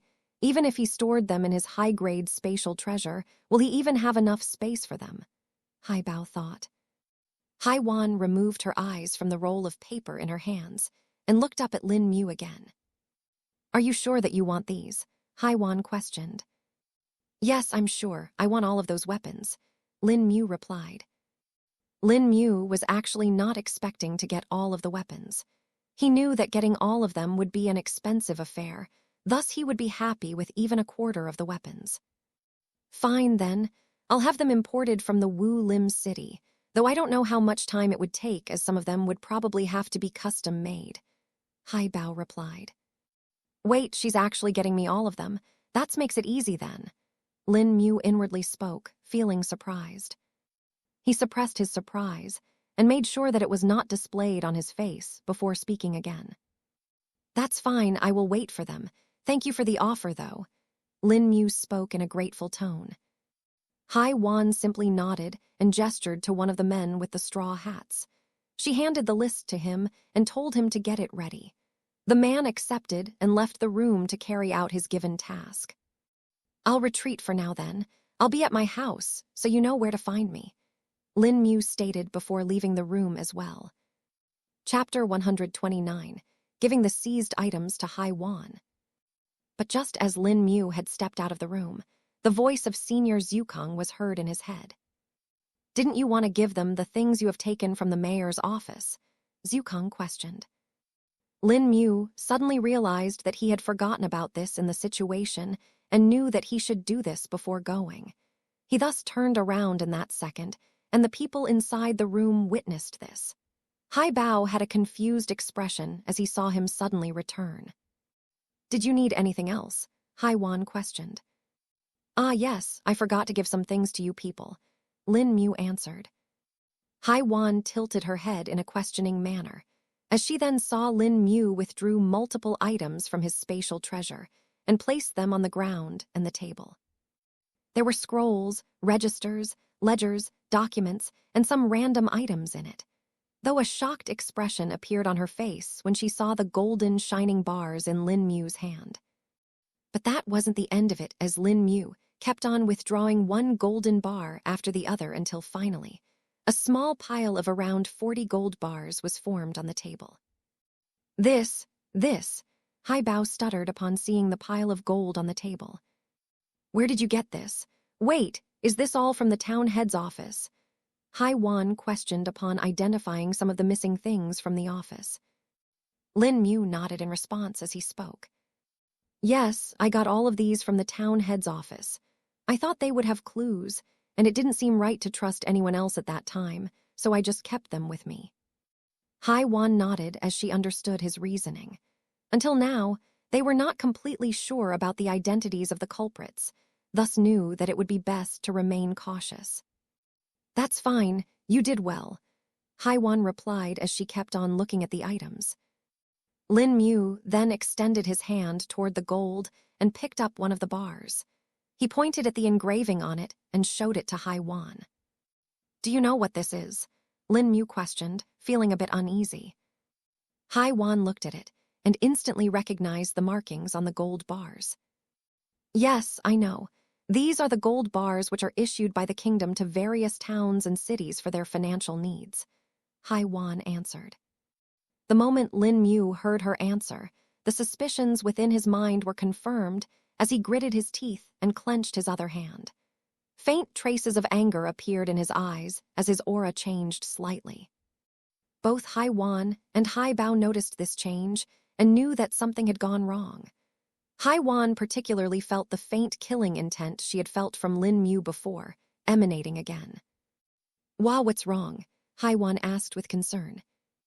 Lin Mu took a deep breath and silently chanted the calming heart sutra to suppress the rage that was rising from within him.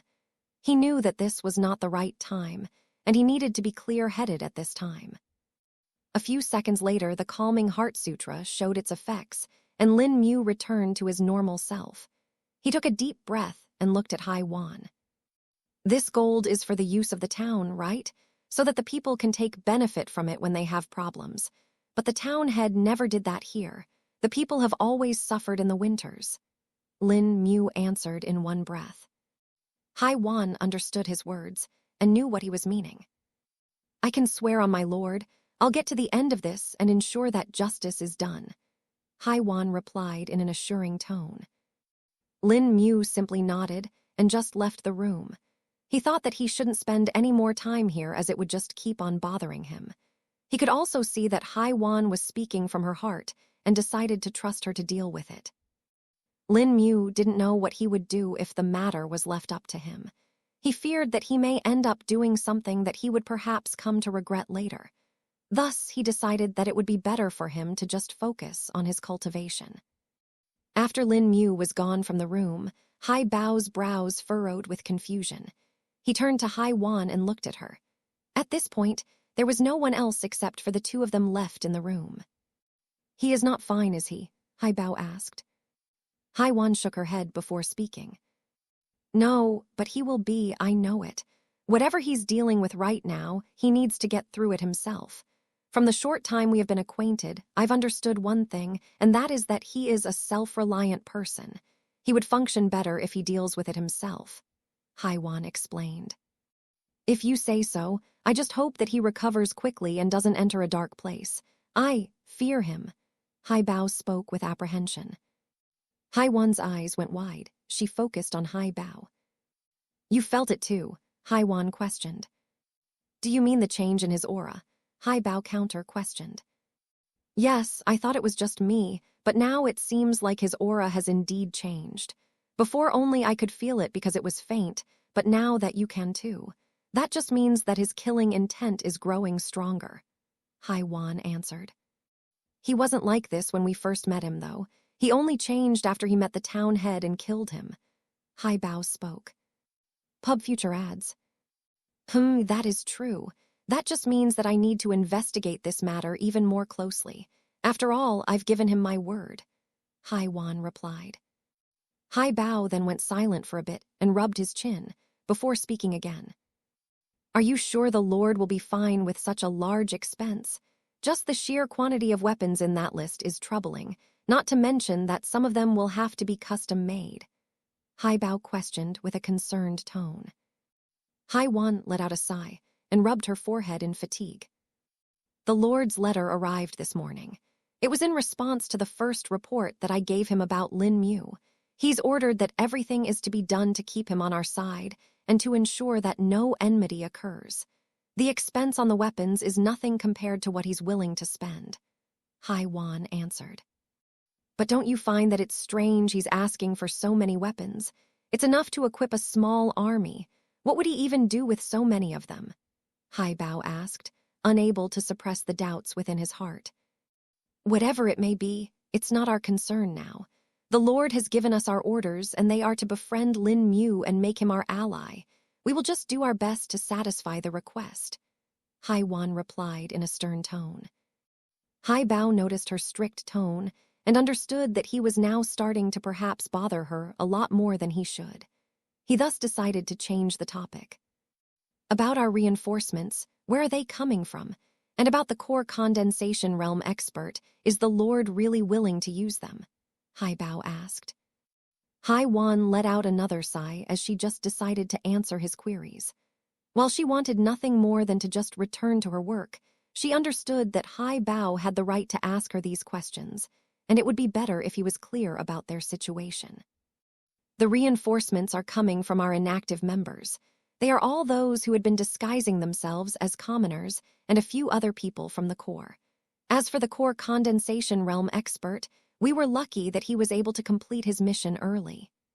Hai Wan took a brief pause and then continued. We were originally unsure about the background of Lin Mu and had suspicions that he belonged to a sect. We also didn't know about the personality of Lin Mu, thus the Lord had chosen that person to come. He is the most experienced in interacting and dealing with disciples of cultivation sects, thus he was the best choice. Hai Wan explained. Let's just hope everything goes well. Hai Bao spoke as he turned towards the unconscious culprit. A grim expression appeared on his face as he walked towards the culprit that was chained to the chair and spoke. In the meantime, we can have some fun. He then firmly held the unconscious culprit's fingers and in a snap, bent them. The pain-filled shouts of the culprits thus echoed in the room, as he had a rude awakening. Chapter 130, the 11th stage of the body-tempering realm. Lin Mu had left the town center and was now walking towards his house. He took in the sights and the sounds from the surroundings. Most of the streets had become rather empty, except for the guards that would patrol at every few intervals. Lin Mu knew that this was due to the assassination. Hai Wan had already ordered the guards to take the people to safety, so they were most likely in their homes now. He knew that now that the matter had been resolved on a certain level, the people will most likely get the notice by evening. Lin Mu looked up at the sky and saw the sun, which was just about to reach the top of his head. He estimated that it should be 11 a.m. right now and knew that he had plenty of daylight left. The days had finally started to get short, and the clouds were starting to get dense. There were 3 more months to the end of the winter, and in another month the sun would be completely hidden till the start of spring. That would be the time when the cold would be the harshest and the snow the deepest. Lin Mu could still remember the last year's blizzards clearly.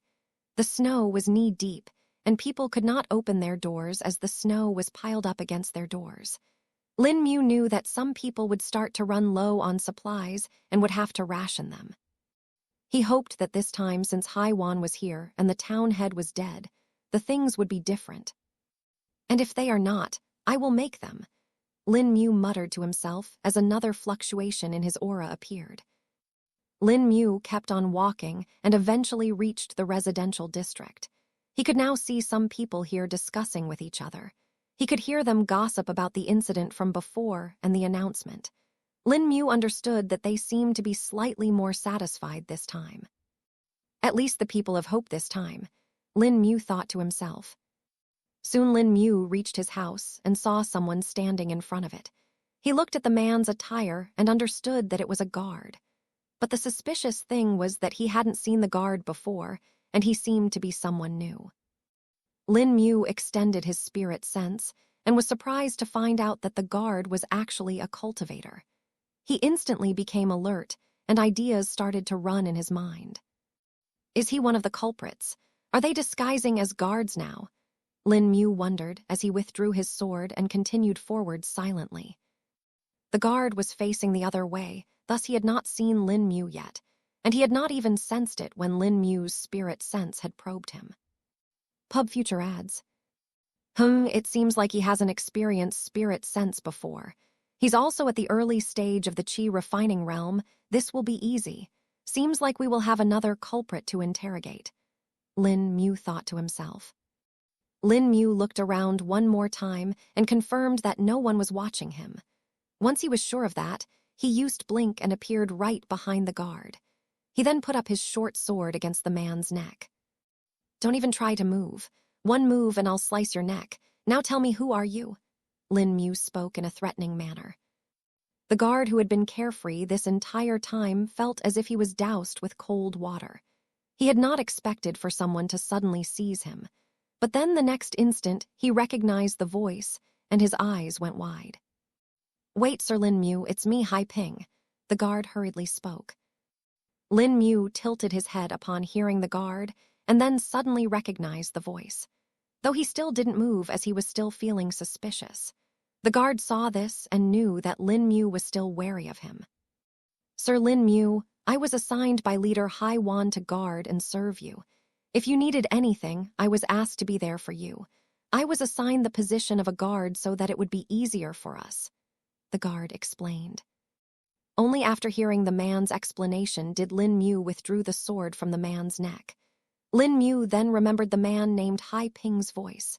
He had seen him before, but because the man was wearing the mask, he could not recognize him. Hai Ping was one of the other members of the High Corps that had recently returned to the safe house. Should have informed me before, Lin Mu spoke. Hai Ping took a deep breath and touched his neck, ensuring that it was safe. That's what I was here for, sir, to inform you. Hai Ping spoke in a helpless tone. Okay then. So where are you going to stay? Lin Mu questioned. Since I've been assigned the duty of a guard, I'll be here most of the time. There are more of my companions who will be patrolling the street and neighborhood too. But if you need anything, just call for me. I will also be informing you of any report that comes from the leader, Hai Ping explained. I understand. For now I'm going to be resting inside, Lin Mu replied, and then unlocked the gate of the courtyard. He then walked inside and entered the backyard. He came to stand in front of the graves that were situated there. He kneeled down and closed his eyes. Pub future ads. Father, Mother, please bless me with strength. I know the journey in front of me is long and is going to be difficult, but know this, that I will prevail, Lin Mu muttered with determination.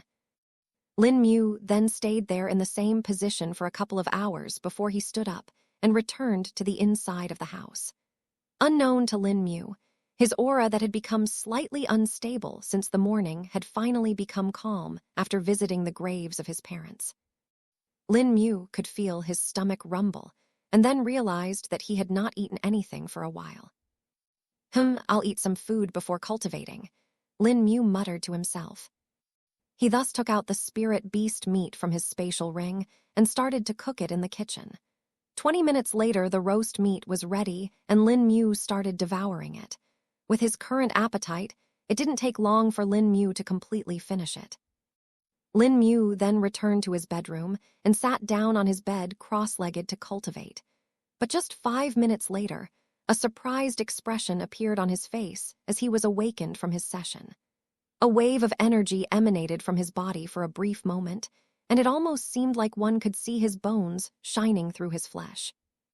"I broke through," Lin Mu muttered.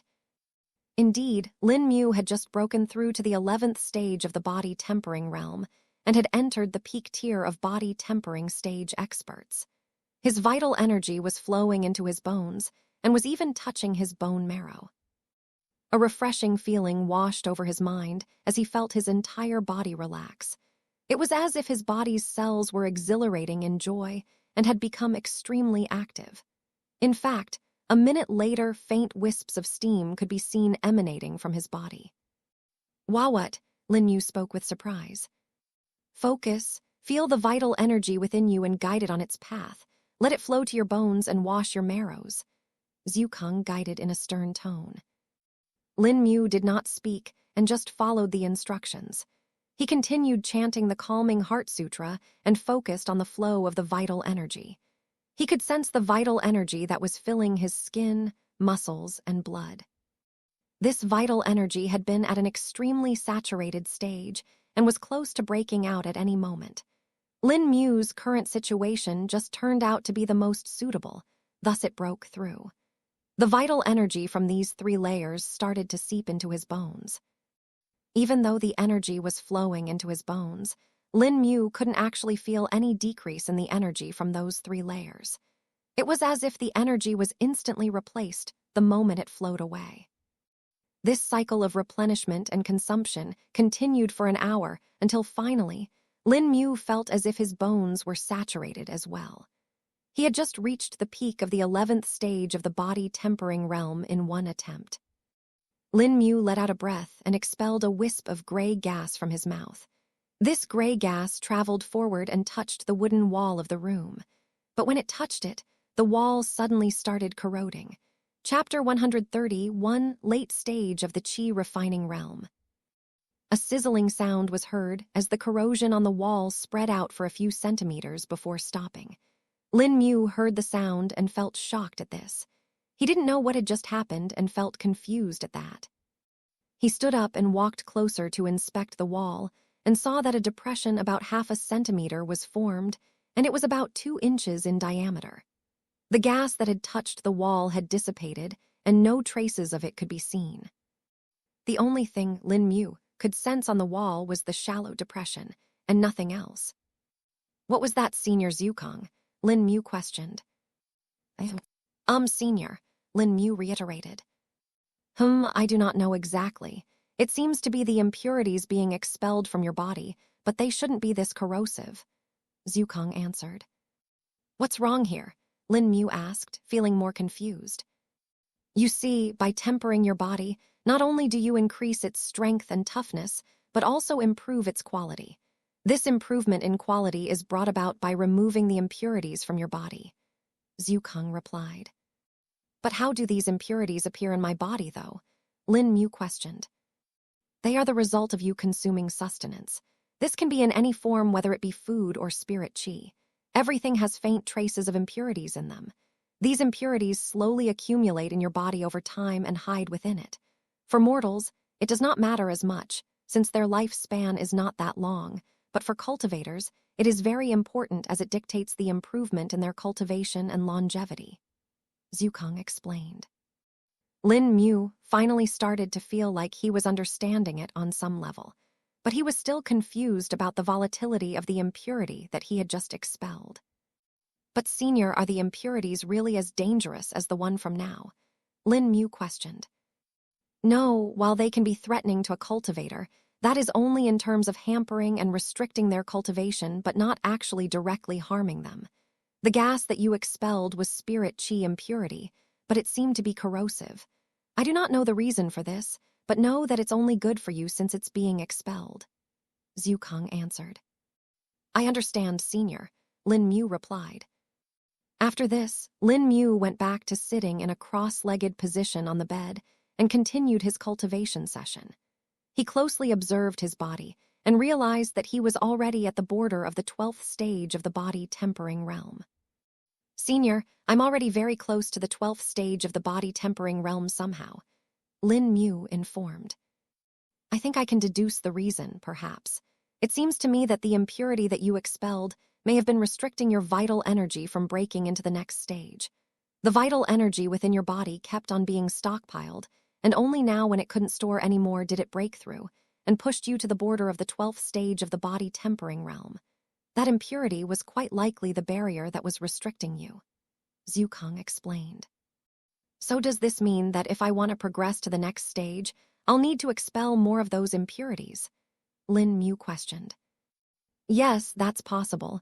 This will also improve your spirit chi cultivation. In fact, you will soon notice the difference," Zukang answered.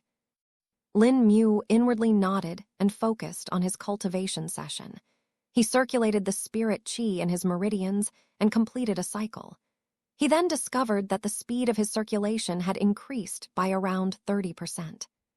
It was as if there were invisible obstructions that he couldn't see before, and now that they were gone, he felt free.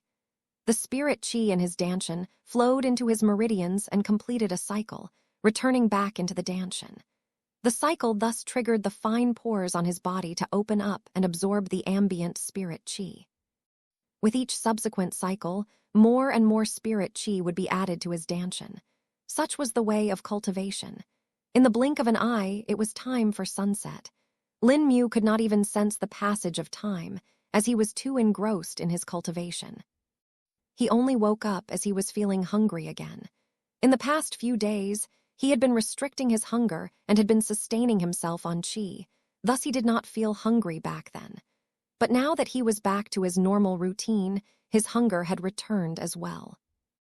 Lin Mu thus cooked more spirit beast meat and then ate it. After that, he would assimilate the vital energy from it and once again return to cultivate. Only at midnight would he stop and sleep. Lin Mu had also not slept for the past few days, thus his lessons on the Tao script had fallen behind. Now that he finally had the chance to learn it again, he didn't want to let it go. He thus laid down on the bed and fell asleep. His consciousness appeared in the sleepscape, right in front of the spirit apple tree. Lin Mu looked up and saw 12 spirit apples hanging from the tree. "Looks like they will continue to accumulate if I don't pick them," Lin Mu spoke to himself. He then walked towards the tree and plucked the 12 apples before storing them in the ring. After that was done, he called out to Senior Zukang for their lessons. He learned the Tao script from Senior Zukang for the rest of the night and only stopped when it was time for him to wake up. Lin Mu repeated this cycle for 6 days and only paused it when he was called out. The High Corps member that had been working as a guard outside, Hai Ping, had called out to Lin Mu.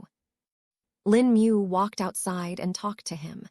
From his conversation, he learned about the current developments and progress in the investigation. He was informed that they had learned nearly no clues from the culprit they had captured. Since the culprit was a death warrior, he had kept all information to himself and had instead chosen to let himself die.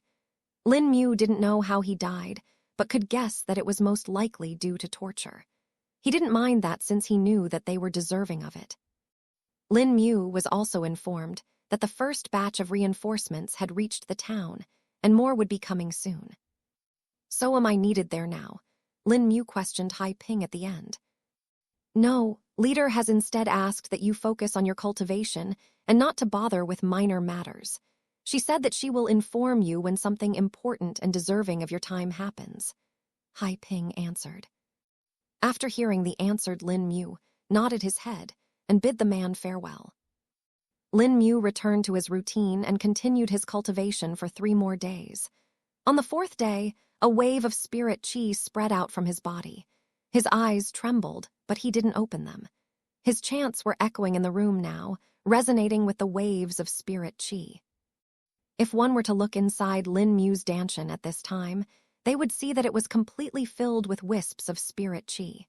There was no more space for additional wisps of spirit chi to enter. Right now, Lin Mu was at a very important point in his cultivation. He was at the very cusp of entering the late stage of the chi refining realm. In order to enter the late stage of the qi refining realm, a cultivator had to completely fill his danshan with the spirit qi, and then needed to refine those wisps into a liquid form. As soon as the first drop of liquid spirit qi was produced, that cultivator would have successfully entered the late stage of the qi refining realm. But this very step was hard, since refining spirit qi wisps into liquid spirit qi was a volatile process. One small mistake, and the spirit qi could go on a rampage through the cultivator's meridians, causing them harm and regressing their cultivation. Lin Mu was currently in a deeply focused state. He did not even need to chant the Severing Heart Sutra consciously anymore, as it had become like a second nature to him. His lips would move automatically, and the chants would come out of them. With incredible focus, he circulated more and more of spirit qi through his meridians. He kept on doing it until when finally it had reached a saturation point, and his meridians could no longer accommodate more sprite qi. It was at this point that he kept on pressuring the spirit qi and finally squeezed more in. Bit by bit he kept on adding, and the wisps of spirit qi became smaller and smaller. Eventually, they had become condensed enough to form a small globule. This small globule flowed through his meridians and finally reached Lin Mu's danshan. As soon as it dropped down into it, another wave of spirit qi spread from his body and spread out in the surroundings. But this time, the mysterious ring on Lin Mu's hand also started humming along with it. The waves of sprite qi started resonating with the humming of the ring and melded together. It was as if an esoteric harmony was being played and minstrels were singing hymns. The harmony reached a crescendo, and Lin Mu's body disappeared from the room. Chapter 132, the third skill phase. When Lin Mu opened his eyes, he found himself in front of a glowing, ethereal altar. It was releasing waves of energy that resonated with the waves of spirit qi from Lin Mu's body. Lin Mu could clearly feel the call of the altar within his mind. Am I inside the ring?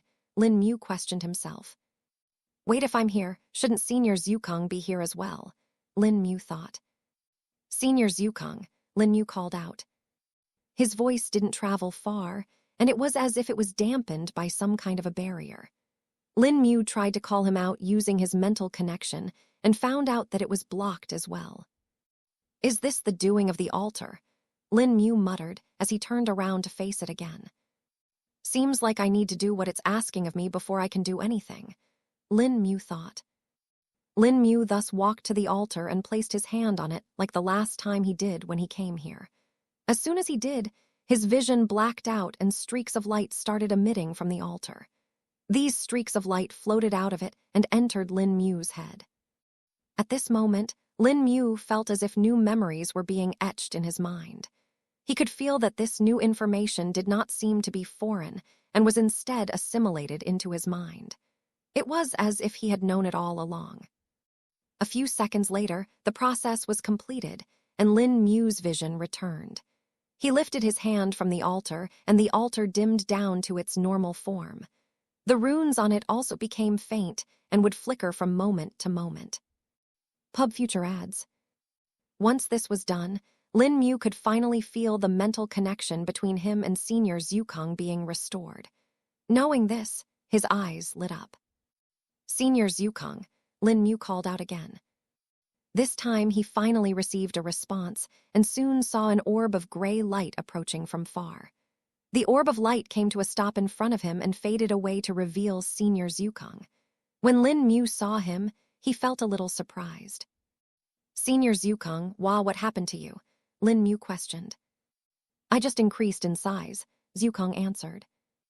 If Zhukang was small enough to fit on a fingertip before, now he was big enough to be compared to the size of a palm. But how? Lin Mu asked, feeling surprised. The drastic difference was surprising to Lin Mu. While he had seen Senior Zhukang's real body and knew how massive it was, compared to his previous tiny size, this was still big. In fact, Lin Mu didn't think he had ever seen a spider that was this big before in the real world. Zhukang's current appearance could be described to be as having a pale and bony white body. His abdomen was bloated and was 10 times as big as his head. 8 legs sprouted from his body and had ends that were sharp. There were no hairs on his legs or on his body, unlike other spiders, as it was completely smooth. His head had 8 golden yellow eyes on it that glowed with an eerie light. His fangs were a centimeter long and were gray in color. Overall, if one were to see Zhukang outside in the real world, they would be scared because of his form. But in addition to being scary, it also had a certain charm that was hard to explain. It was as if one was appreciating the beauty of a sword. While it was sharp and dangerous, it still had a mysterious sense of beauty hidden in its craftsmanship. Lin Mu then saw Senior Zhukang's head and saw the 8 eyes on there. Senior, did your number of eyes decrease?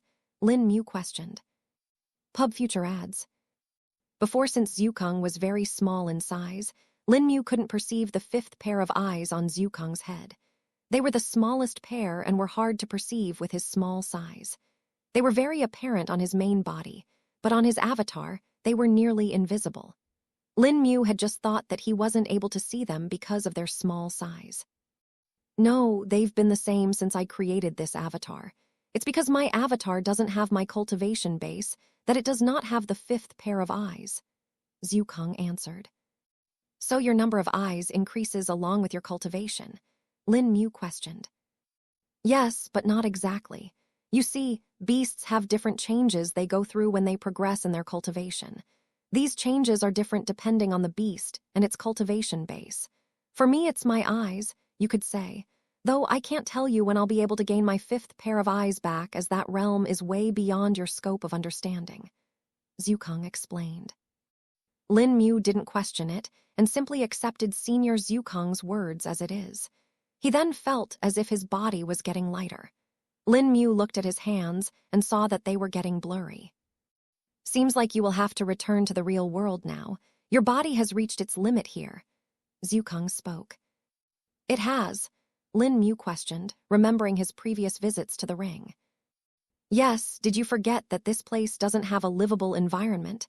Every time you come here, the ring helps to maintain your body's functions. But the thing is that it can only do it for so long before it will start hurting your body instead, Zhukang explained.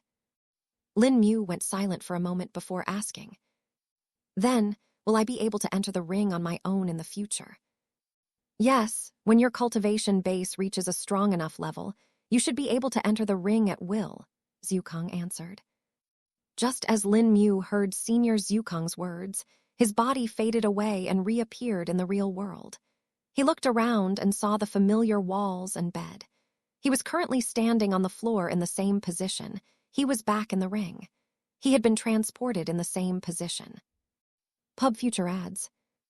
Lin Mu sat down on the bed and recalled the new memories that he had received from the altar. The new memories detailed the information about a new skill. It was the 3rd skill Lin Mu had received from the ring, and it was called phase. Unlike before, when Lin Mu had to stumble and experiment to understand the usage of the skills, this time he had Senior Zhukang to consult with. While Lin Mu had the instinctual knowledge of the activation of the skill, he still didn't know what the skill actually did. Lin Mu thus informed Senior Zhukang about the new skill that he had received. It seems like this skill, phase, involves one of the basic manipulation techniques of spatial energy.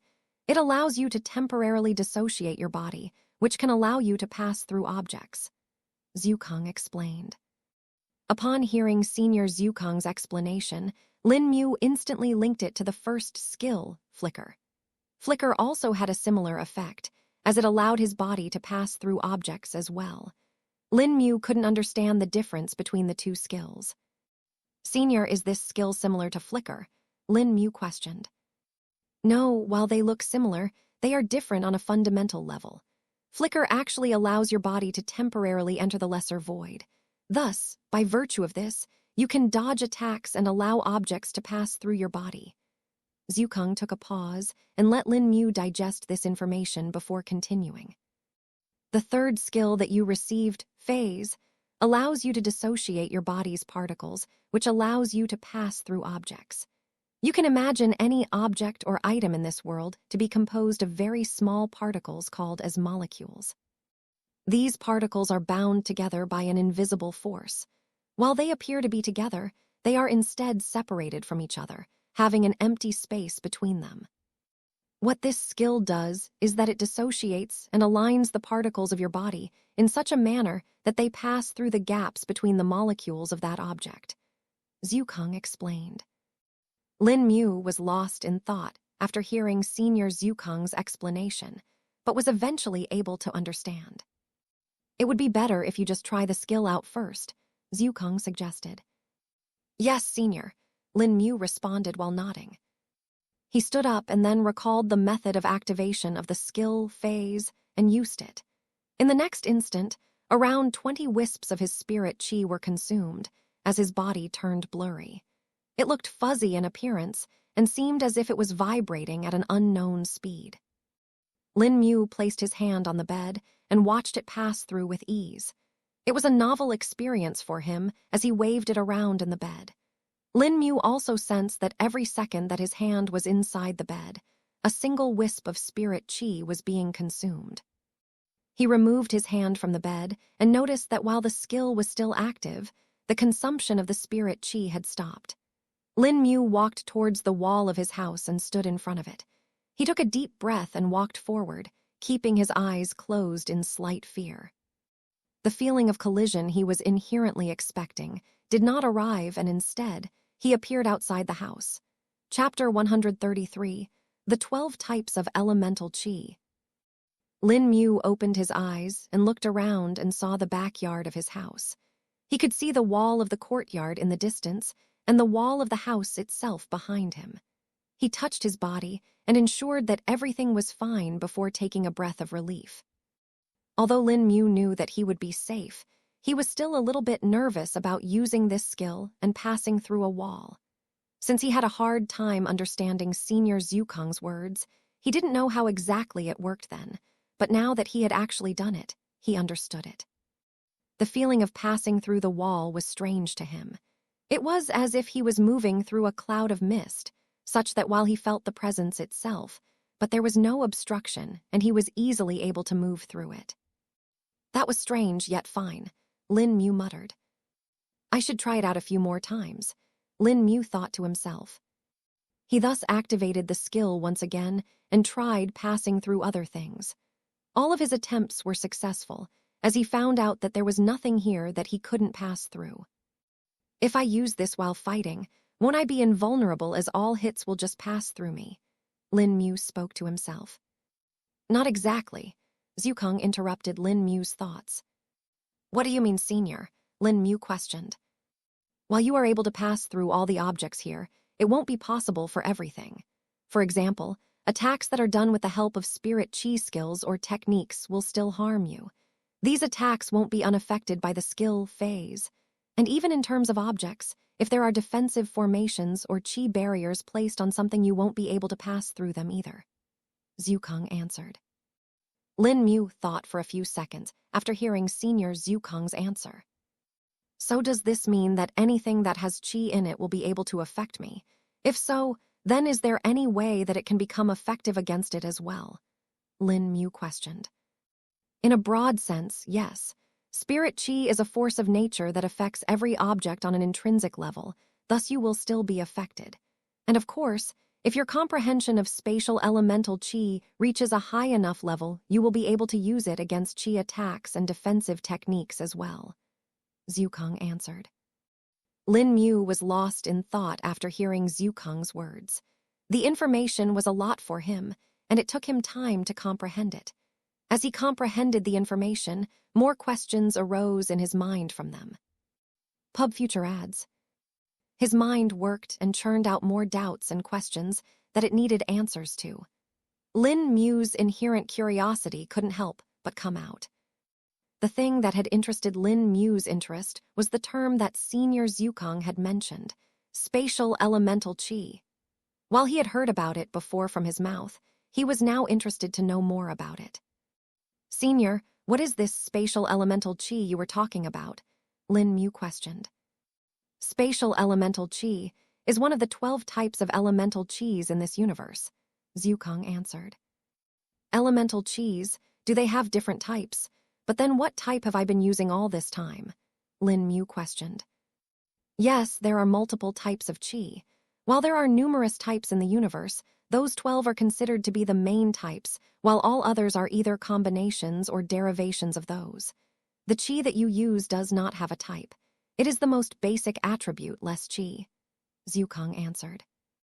What are the types of qi then? Lin Mu questioned further. The 12 different types of elemental qi are classified into 3 categories: the 5 mortal, the 4 heavenly, and the 3 primordial. The 5 mortal elements are fire, wood, earth, metal, and water. The 4 heavenly are wind, lightning, light, and darkness. And finally, the 3 primordial ones are space, time, and chaos. Lin Mu felt as if a new world was open to him after hearing Senior Zhukang answered. This time, he was able to understand the words completely and comprehended them. How do I increase my understanding of the spatial elemental qi then, Senior? Lin Mu questioned. That is a complex thing to answer. With the abilities that your ring has imparted to you, you should be able to understand and comprehend it, eventually. The more you use it and focus on its workings, the more you'll learn the intricacies and details of it. There are other ways to learn as well, of course, but they are going to be difficult for you, especially because you want to comprehend more about the spatial elemental qi. If it were something from the 5 mortal or even the 4 heavenly elements, I would have been able to suggest you something, but for the 3 primordial elements, it is difficult. My own comprehension of the spatial element comes from my bloodline, and even then it took me countless years to master it. Zhukang explained. If you do want to increase your comprehension of them, you will need special techniques that allow you to do that, unique treasures, or perhaps just a stroke of luck, Zhukang added at the end. Lin Mu was once again lost in his thoughts. Zhukang had expected him to ask another question, but surprisingly he didn't. Pub future ads. I understand, Senior, Lin Mu simply said. Zhukang was a little surprised, as he was ready to explain more to him further, but Lin Mu seemed to be satisfied for now. I need to wait for it. When I get the opportunity, I'll take it. Being impatient will only do me harm, Lin Mu thought to himself. Just as Lin Mu was about to return to his room, a voice called out to him. Sir Lin Mu, the voice spoke. Lin Mu walked to the gate of the courtyard and opened it. The voice that was calling out to him belonged to Hai Ping, who had been standing guard here for the past 10 days. Lin Mu looked at his face and saw that he seemed to be slightly nervous. What is it? Lin Mu questioned the man. I have a message. Leader Hai Wan has asked you to come to the safe house. The final person from the reinforcements has arrived, Hai Ping replied. Lin Mu instantly understood what he meant by the final person. It was none other than the core condensation realm expert that they had been waiting for all this time. Now finally they could carry on with their plan ahead. I'll set out right away, Lin Mu answered. Lin Mu then returned to his room and changed his clothes, which he had been wearing for the past 10 days. After doing that, he left the house and locked it before leaving for the safe house. This was the first time that Lin Mu was out of his house in 10 days. The first thing that he noticed was that the people in the neighborhood actually seemed to be calm and happy. There was no sort of hidden nervousness and unease that was in them during this time of the year. Seems like Haiwan did well in allaying their fears, Lin Mu muttered to himself. Lin Mu continued walking and was able to see some mercenaries around as well. This was a new change, as the town head had falsely accused them and shunned them before, which made them avoid coming into the town. Even the common residents had become suspicious of them because of the town head's words, but now that Hai Wan had taken control, it seems to have gone to normal. Lin Mu reached the safe house after 15 minutes and knocked on the door. The door was opened by the old woman that ran the shop. She looked at him for a moment before letting him inside. Lin Mu walked in and saw that, unlike before, the shop was completely empty and there was no one sitting in the front room. He followed the old woman to the other room and came to stand in front of the secret entrance. The old woman held out her hand to him, asking him for the identification badge.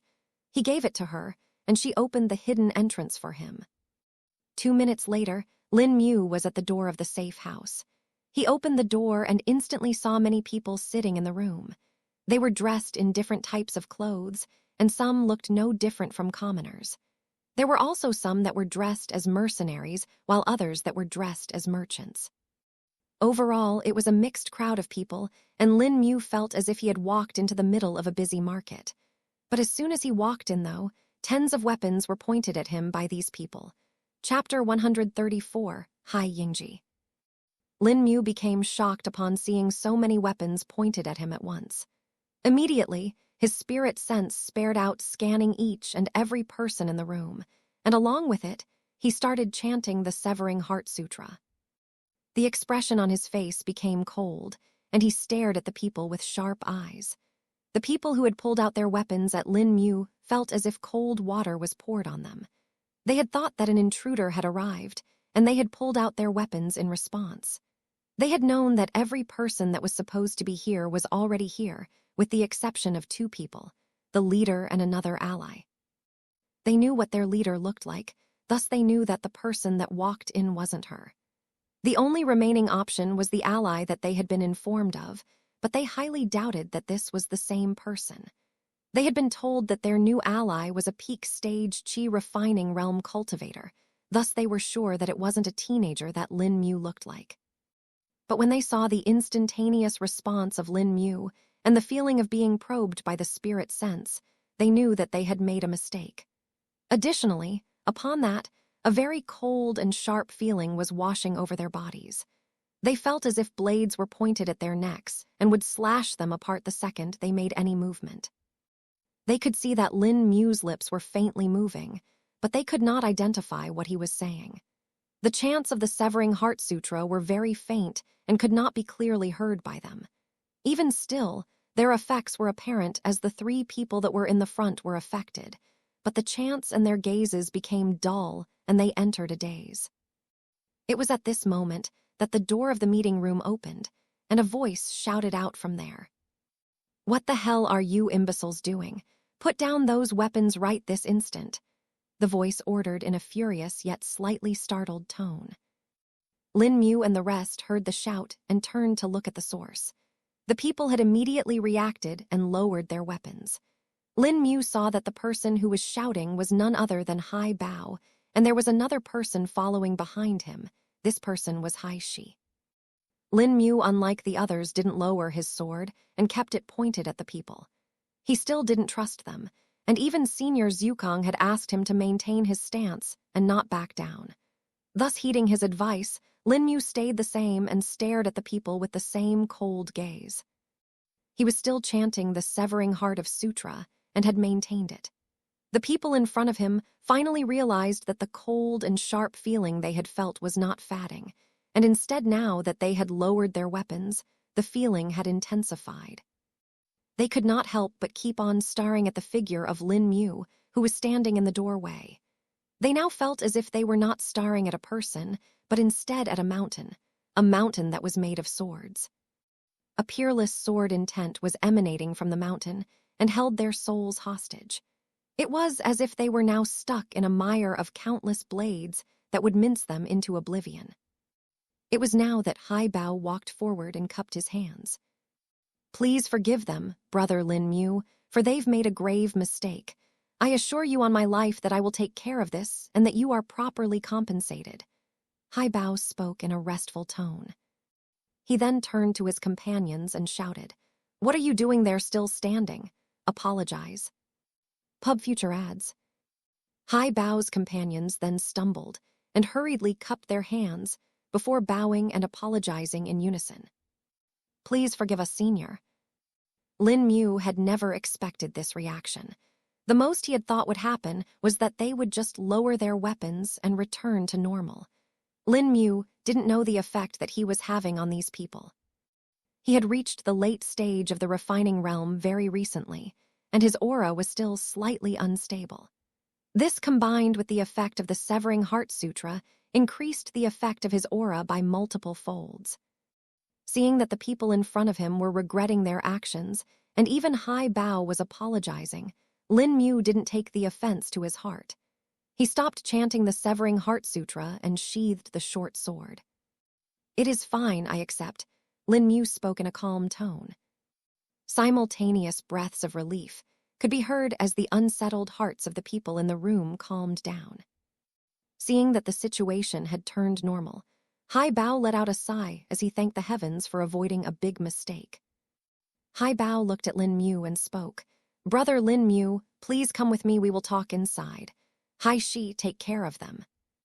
Lin Mu nodded and followed him to the meeting room. A few seconds later, he was gone, and the door to the meeting room was locked behind them. The people in the room stared at his back until he was gone and then looked at each other. "Wow, what was that?" One of the persons that were dressed in the clothes of a commoner spoke, building up a little courage. "Whatever it may be, just know that we have avoided a huge mistake. I doubt we will escape punishment, though." Another person that was dressed as a mercenary spoke. "But how should have we known that the ally who Captain Hai Bao was speaking about would just be a boy?" Spoke a man that was dressed like a merchant. "Watch your tongue. You are lucky to just get a punishment. If the senior had not forgiven you, it wouldn't be unjust if some heads fell. People have been killed for far less than this before. Better know your place." Hai, she scolded in a stern tone. After hearing her words, everyone lowered their heads and went over some thoughts in their minds. Lin Mu had just walked into the meeting room. His eyes wandered over to the metal plates that were hung on stands to the side, and then onto the person that was sitting on the table that was at the other end of the room. The person was facing away from Lin Mu, thus he could not see his face. There was a teapot and some cups kept on the table, so it seemed that the person in question was drinking tea. Hai Bao walked forward and came to stand a little distance away from the man. "I've brought Brother Lin Mu, Lieutenant," Hai Bao spoke. The man who Hai Bao had called as lieutenant stood up from the chair and turned around. Lin Mu finally got a look at the man's face. The man looked to be in his late 40s and had a calm look on his face. He had long black hair that was tied in a neat bun, the same way an aristocrat would do. He had a neat and trimmed mustache, but the rest of his face was clean-shaven. He was wearing dark green robes that matched his visage and made Lin Mu think that he was a gentleman. He had no ornaments or jewelry on his body, and neither did he have any weapons on him. Lin Mu felt that this was strange, as he had not expected a member of the High Corps to ever be without a weapon. The man cupped his hands, and a gentle smile appeared on his face as he spoke. "Greetings, Brother Lin Mu. I've been looking forward to meeting you." Lin Mu instantly felt better upon seeing his mannerisms and demeanor. This only made him feel as if the person in front of him was an aristocrat, or perhaps even a noble. "Greetings, it is nice to meet you." Lin Mu responded in a respectful tone as well. The man then gestured with his hand towards a chair before speaking. "Come sit, I just made some fresh tea." Lin Mu took up on his invitation and pulled the chair opposite to him. Hai Bao did the same, and both of them sat down. "My name is Hai Yingji, and I am one of the lieutenants of the High Corps working under my lord." He introduced himself. Hai Yingji then placed a cup in front of Lin Mu and poured him some tea as the etiquette dictated.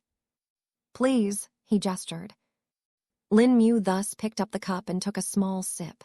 But when he did, he was surprised as a very faint trace of qi was absorbed by his body.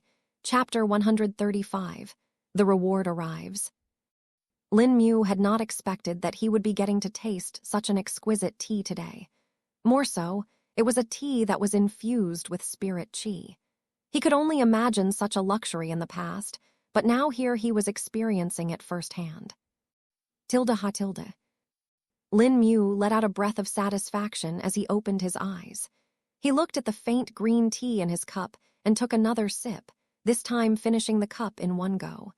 Another wisp of gentle spirit qi was absorbed by his body and entered his danshan. This was strange to him, as whenever he had consumed food rich in spirit qi, he had to consciously assimilate it. If he did not, it won't be properly absorbed or would just dissipate. He was surprised by this effect of the tea. Hai Yingji witnessed every change of expression on Lin Mu's face and could get a grasp on what he was thinking. "Ah, Brother Lin Mu likes my tea, it seems." Hai Yingji spoke. Lin Mu looked at him and nodded.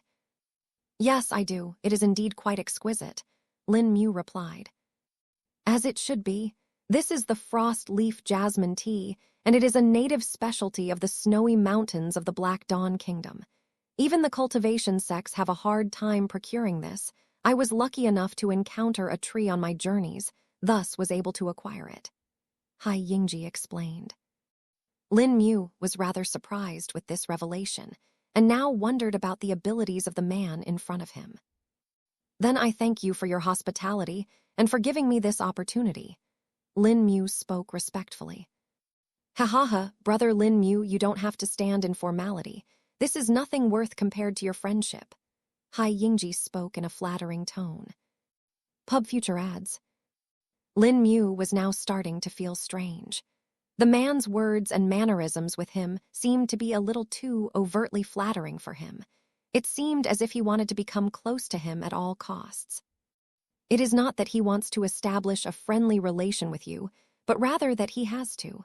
Your earlier demeanor and acts until now have now helped you establish a dominant presence. Zhukang suddenly spoke. Lin Mu didn't respond to Senior Zhukang's statement, but instead just nodded. Hai Yingji thought Lin Mu was nodding to him, thus he let out another laugh, while in reality, Lin Mu had nodded in response to Senior Zhukang. Now then, I hope you didn't face any difficulties these past days. Hai Yingji spoke, wanting to continue the conversation. Ah no, none in particular, Lin Mu answered. Oh, is that so? I thought I heard some commotion earlier outside. What was that about Hai Bao? Hai Yingji spoke and then turned to Hai Bao. Hai Bao felt cold sweat appearing on his back as soon as he heard Hai Yingji's question. Our companions made a mistake and pulled out their weapons at brother Lin Mu when he arrived. Hai Bao honestly answered. Did they? What should we do about this? What do you bother Lin Mu? Hai Yingji asked with the same gentle smile on his face. I don't mind it. I already forgave them. Lin Mu answered, not wanting to draw out the matter. Hai Yingji stroked the teacup in his hands a couple of times before speaking. If brother Lin Mu deems it, let it be. But still, make sure they know of brother Lin Mu's generousness. Hai Yingji spoke. Hai Bao hurriedly nodded, in response to Hai Yingji's words. As you command, Lieutenant, Hai Bao replied before leaving the room. After leaving the room, Hai Bao wiped the sweating off his forehead. He knew his subordinates had just escaped a dangerous situation. Pub Future adds. If it were not for brother Lin Mu, heads would have rolled today. Who gave them the intel about him anyway? Did they not describe his appearance? Hai Bao thought. Back in the meeting room, Hai Yingji had just poured Lin Mu another cup of tea, which Lin Mu gladly accepted, unaware of the thoughts of Hai Bao and how he had just spared the lives of multiple people.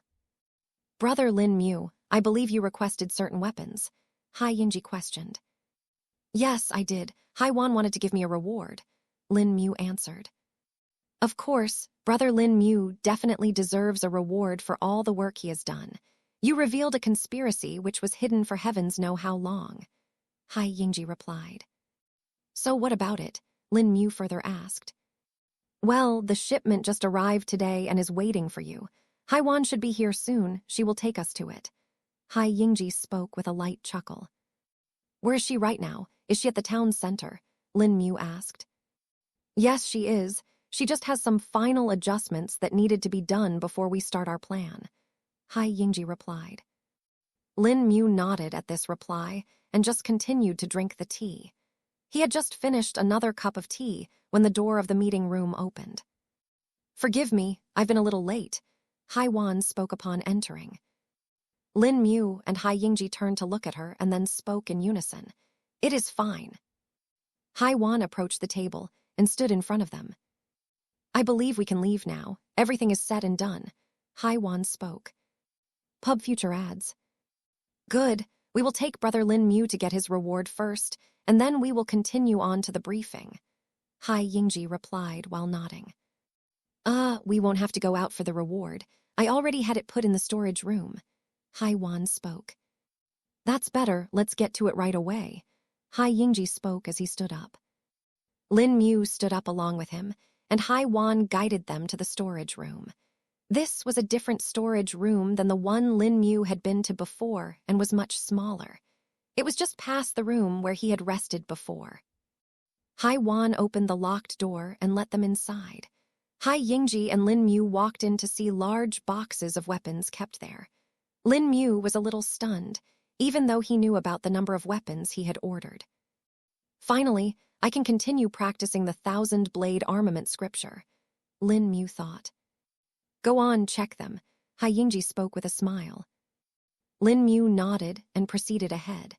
There were around 10 large boxes kept in the room, which had individually packed weapons kept in them. Lin Mu opened the first box, and the first thing that came in front of his eyes was a pair of slim swords. Even though there was nothing to be cut, the illusion of a cut still appeared in the air. What Lin Mu had just done was use his understanding of the 1,000-armament blade scripture to use the slim sword. While he had never used them before, he had been improving upon his understanding for the past month, thus only needed the new slim sword to progress it. His demonstration only proved to him that the reason he had reached a bottleneck in his practice was due to the lack of the weapons and not because of his own effort. Feeling excited by this, he checked the other weapons in the box and tested out the ones that looked interesting to him. While most of the weapons in his list were common ones, there were still some that had abstract designs and were considered to be unorthodox. One of such weapons was a long spear that had a scythe-like blade attached to it at the base of its point. Such types of weapons were rather unfamiliar to Lin Mu, thus he didn't try them out here. He had decided that he would check them all out later. In fact, he couldn't wait for night to come so that he could practice with them. Having decided on it, Lin Mu quickly started storing all of the weapons in his ring one by one. Although the speed of putting them in the ring was quick, it still took Lin Mu over 15 minutes to store them all. In total, there were 317 weapons. But while he was storing the weapons, the expressions of Hai Wan and Hai Yingji were getting more and more serious. Hai Yingji gulped and then turned to Hai Wan. This is way beyond what we thought, he whispered. Hai Wan was now feeling a little nervous hearing the tone of her lieutenant. While he was stronger than her, she was still their leader because of her skills. She had faith in her subordinates and knew that they wouldn't act like this unless it was dead serious, especially her lieutenants. What do you mean? She questioned in a low voice, making sure to glance over to Lin Mu and ensure that he was not paying attention. Tip, you can use left, right, O and D keyboard keys to browse between chapters. Chapter 136, Hai Yingji's Apprehension. Hai Yingji took a deep breath and forcefully calmed down his expression. He then turned to look at Lin Mu, who had just opened the last box of weapons, and then back to Hai Wan. We should talk later. It is not the appropriate time. Just know this, that we may have to alter our plans again, so be ready for it, Hai Yingji replied. Hai Wan didn't speak anything, but just simply nodded in response. She trusted her lieutenant's judgment and was willing to wait for his explanation. It was at this moment that Lin Mu finished putting the last weapon in his ring. A satisfied expression appeared on Lin Mu's face as he reveled in the fact that he could now continue his practice. He walked to Hai Wan and Hai Yingji to discuss the plan with them. He was wondering what they had decided and wanted to see their approach. What do we do next? Lin Mu questioned. Hai Yingji glanced at Hai Wan for a moment, which she understood, and let him speak. I had originally thought that we would be going someplace else to get Brother Lin Mu's reward, but now that it is already here, it's no longer necessary. The other members of the High Corps have already been briefed, so we only have a few minor adjustments to make. Brother Lin Mu, you can head back to your house for now. It will take us some time to prepare everyone for the mission. Some people will be staying here to make sure that the culprits do not do anything in the town, while the others, including me, will be traveling to the northern forest to continue our investigations there, Hai Yingji explained. So you don't need me right now, Lin Mu confirmed one more time. No, you can head on and prepare yourself as well. You can get familiar with the new weapons till then, Hai Wan suggested. Lin Mu's eyes lit up, as he understood that they were just giving him time to prepare himself. Ah, well, thank you. I'll head off then, Lin Mu replied. Pub Future adds. He then left the room and returned to the front room of the safe house. This time, the people there all suddenly stood up in ceremony and greeted him. Greetings, Senior Lin Mu. They all spoke in unison. Lin Mu didn't know how to respond, thus he just awkwardly nodded his head and left the safe house. A few minutes later, he had left the shop and was on his way back to his house. Back at the safe house, Hai Wan, Hai Bao, and Hai Yingji were in the meeting room. A serious expression was on Hai Yingji's face, and Hai Wan and Hai Bao looked nervous. Hai Bao didn't know what the matter was, thus was feeling even more nervous. Hai Yingji's previous orders had already put him on the edge. Hai Wan looked at Hai Yingji and waited for him to speak. Hai Yingji took a deep breath before opening his eyes and looking at the two people. On my way to the northern town, I took a brief halt at Wu Lim City to pay my respects to the Lord. Hai Yingji spoke. I know that. Hai Wan spoke as she nodded in acknowledgement. But that was not the only reason why I had gone there. Our Lord had sent me an extra message to come meet with him, Hai Yingji added. A panicked expression appeared on Hai Wan's face as she tried to think of any reason on why her Lord had not informed her first. Hai Yingji noticed this and turned to her. It is not what you think. He just had some apprehensions about our new ally. Thus he wanted to discuss some things with me. Our Lord wanted me to determine the capabilities of Lin Mu without alerting him or being too overt with it. Hai Yingji spoke. Is that why he approved the shipment of weapons so quickly? Hai Bao realized. Hai Yingji nodded as he spoke. Yes, he had seen the reports about Lin Mu having a high-grade spatial treasure, thus devised this method to determine it. And from what I witnessed a few minutes ago, it is way beyond what our Lord thought. What do you mean? Was there a problem with Lin Mu's spatial treasure? Hai Wan questioned as she started to link the strings together.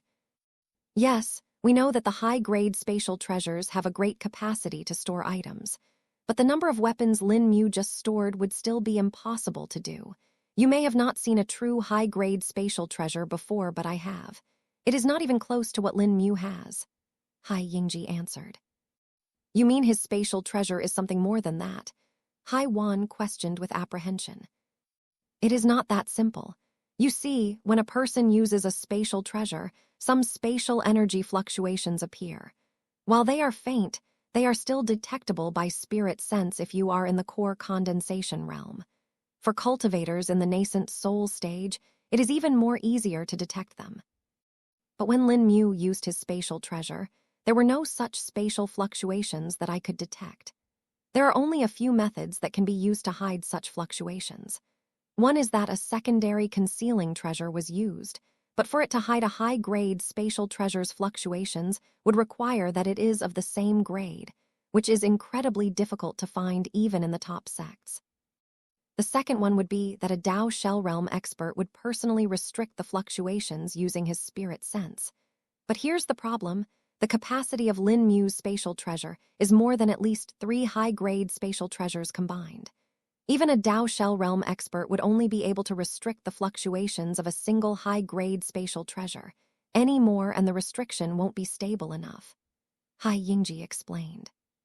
Cold sweat had appeared on the bodies of both Hai Wan and Hai Bao by this time. The words of Hai Yingji had been extremely shocking to them and were completely beyond what they had known about. Then this means, Hai Wan spoke and trailed off. Yes, either of those situations are deeply serious. If it's the first, then there's no doubt that he's a disciple of a top sect. But if it's the second, then it's even more serious. If he has more than 1 high-grade spatial treasures, as we've seen, then it means that he has at least 3 Dao Shell Realm cultivators backing him. Or worse, a Dao Treading Realm cultivator, Hai Yingji answered. A Dao Treading Realm cultivator, Hai Bao asked with confusion. It was Hai Wan who answered this time, instead of Hai Yingji. Dao Treading Realm is the next realm after the Dao Shell Realm, she spoke. That's a realm beyond our understanding. Which sects even have them? Hai Bao asked while stuttering. Pub Future adds. Only the top 10 cultivation sects have Dao Treading Realm experts, and they are either the supreme elders, sect patriarchs, or the ancestors themselves. This means that if Lin Mu has their backing, then he's most likely their personal disciple. Hai Wan explained. Tilda gulped Tilda. Are you sure we should even be involving him then? It is incredibly risky. I mean, if anything happens to him, won't they just come for our lives? Hai Bao asked after gulping. The Lord did think of that, but we are confused as his past history doesn't match up. From all that we've gathered, Lin Mu was just a common teenager and had no connection to any of the sects, not to mention top cultivation sects. Hai Wan replied. No, there is something else you're forgetting. Hai Yingji interrupted. What? Both Hai Wan and Hai Bao asked in unison. The Day of the Fallen, Hai Yingji answered in a grim voice.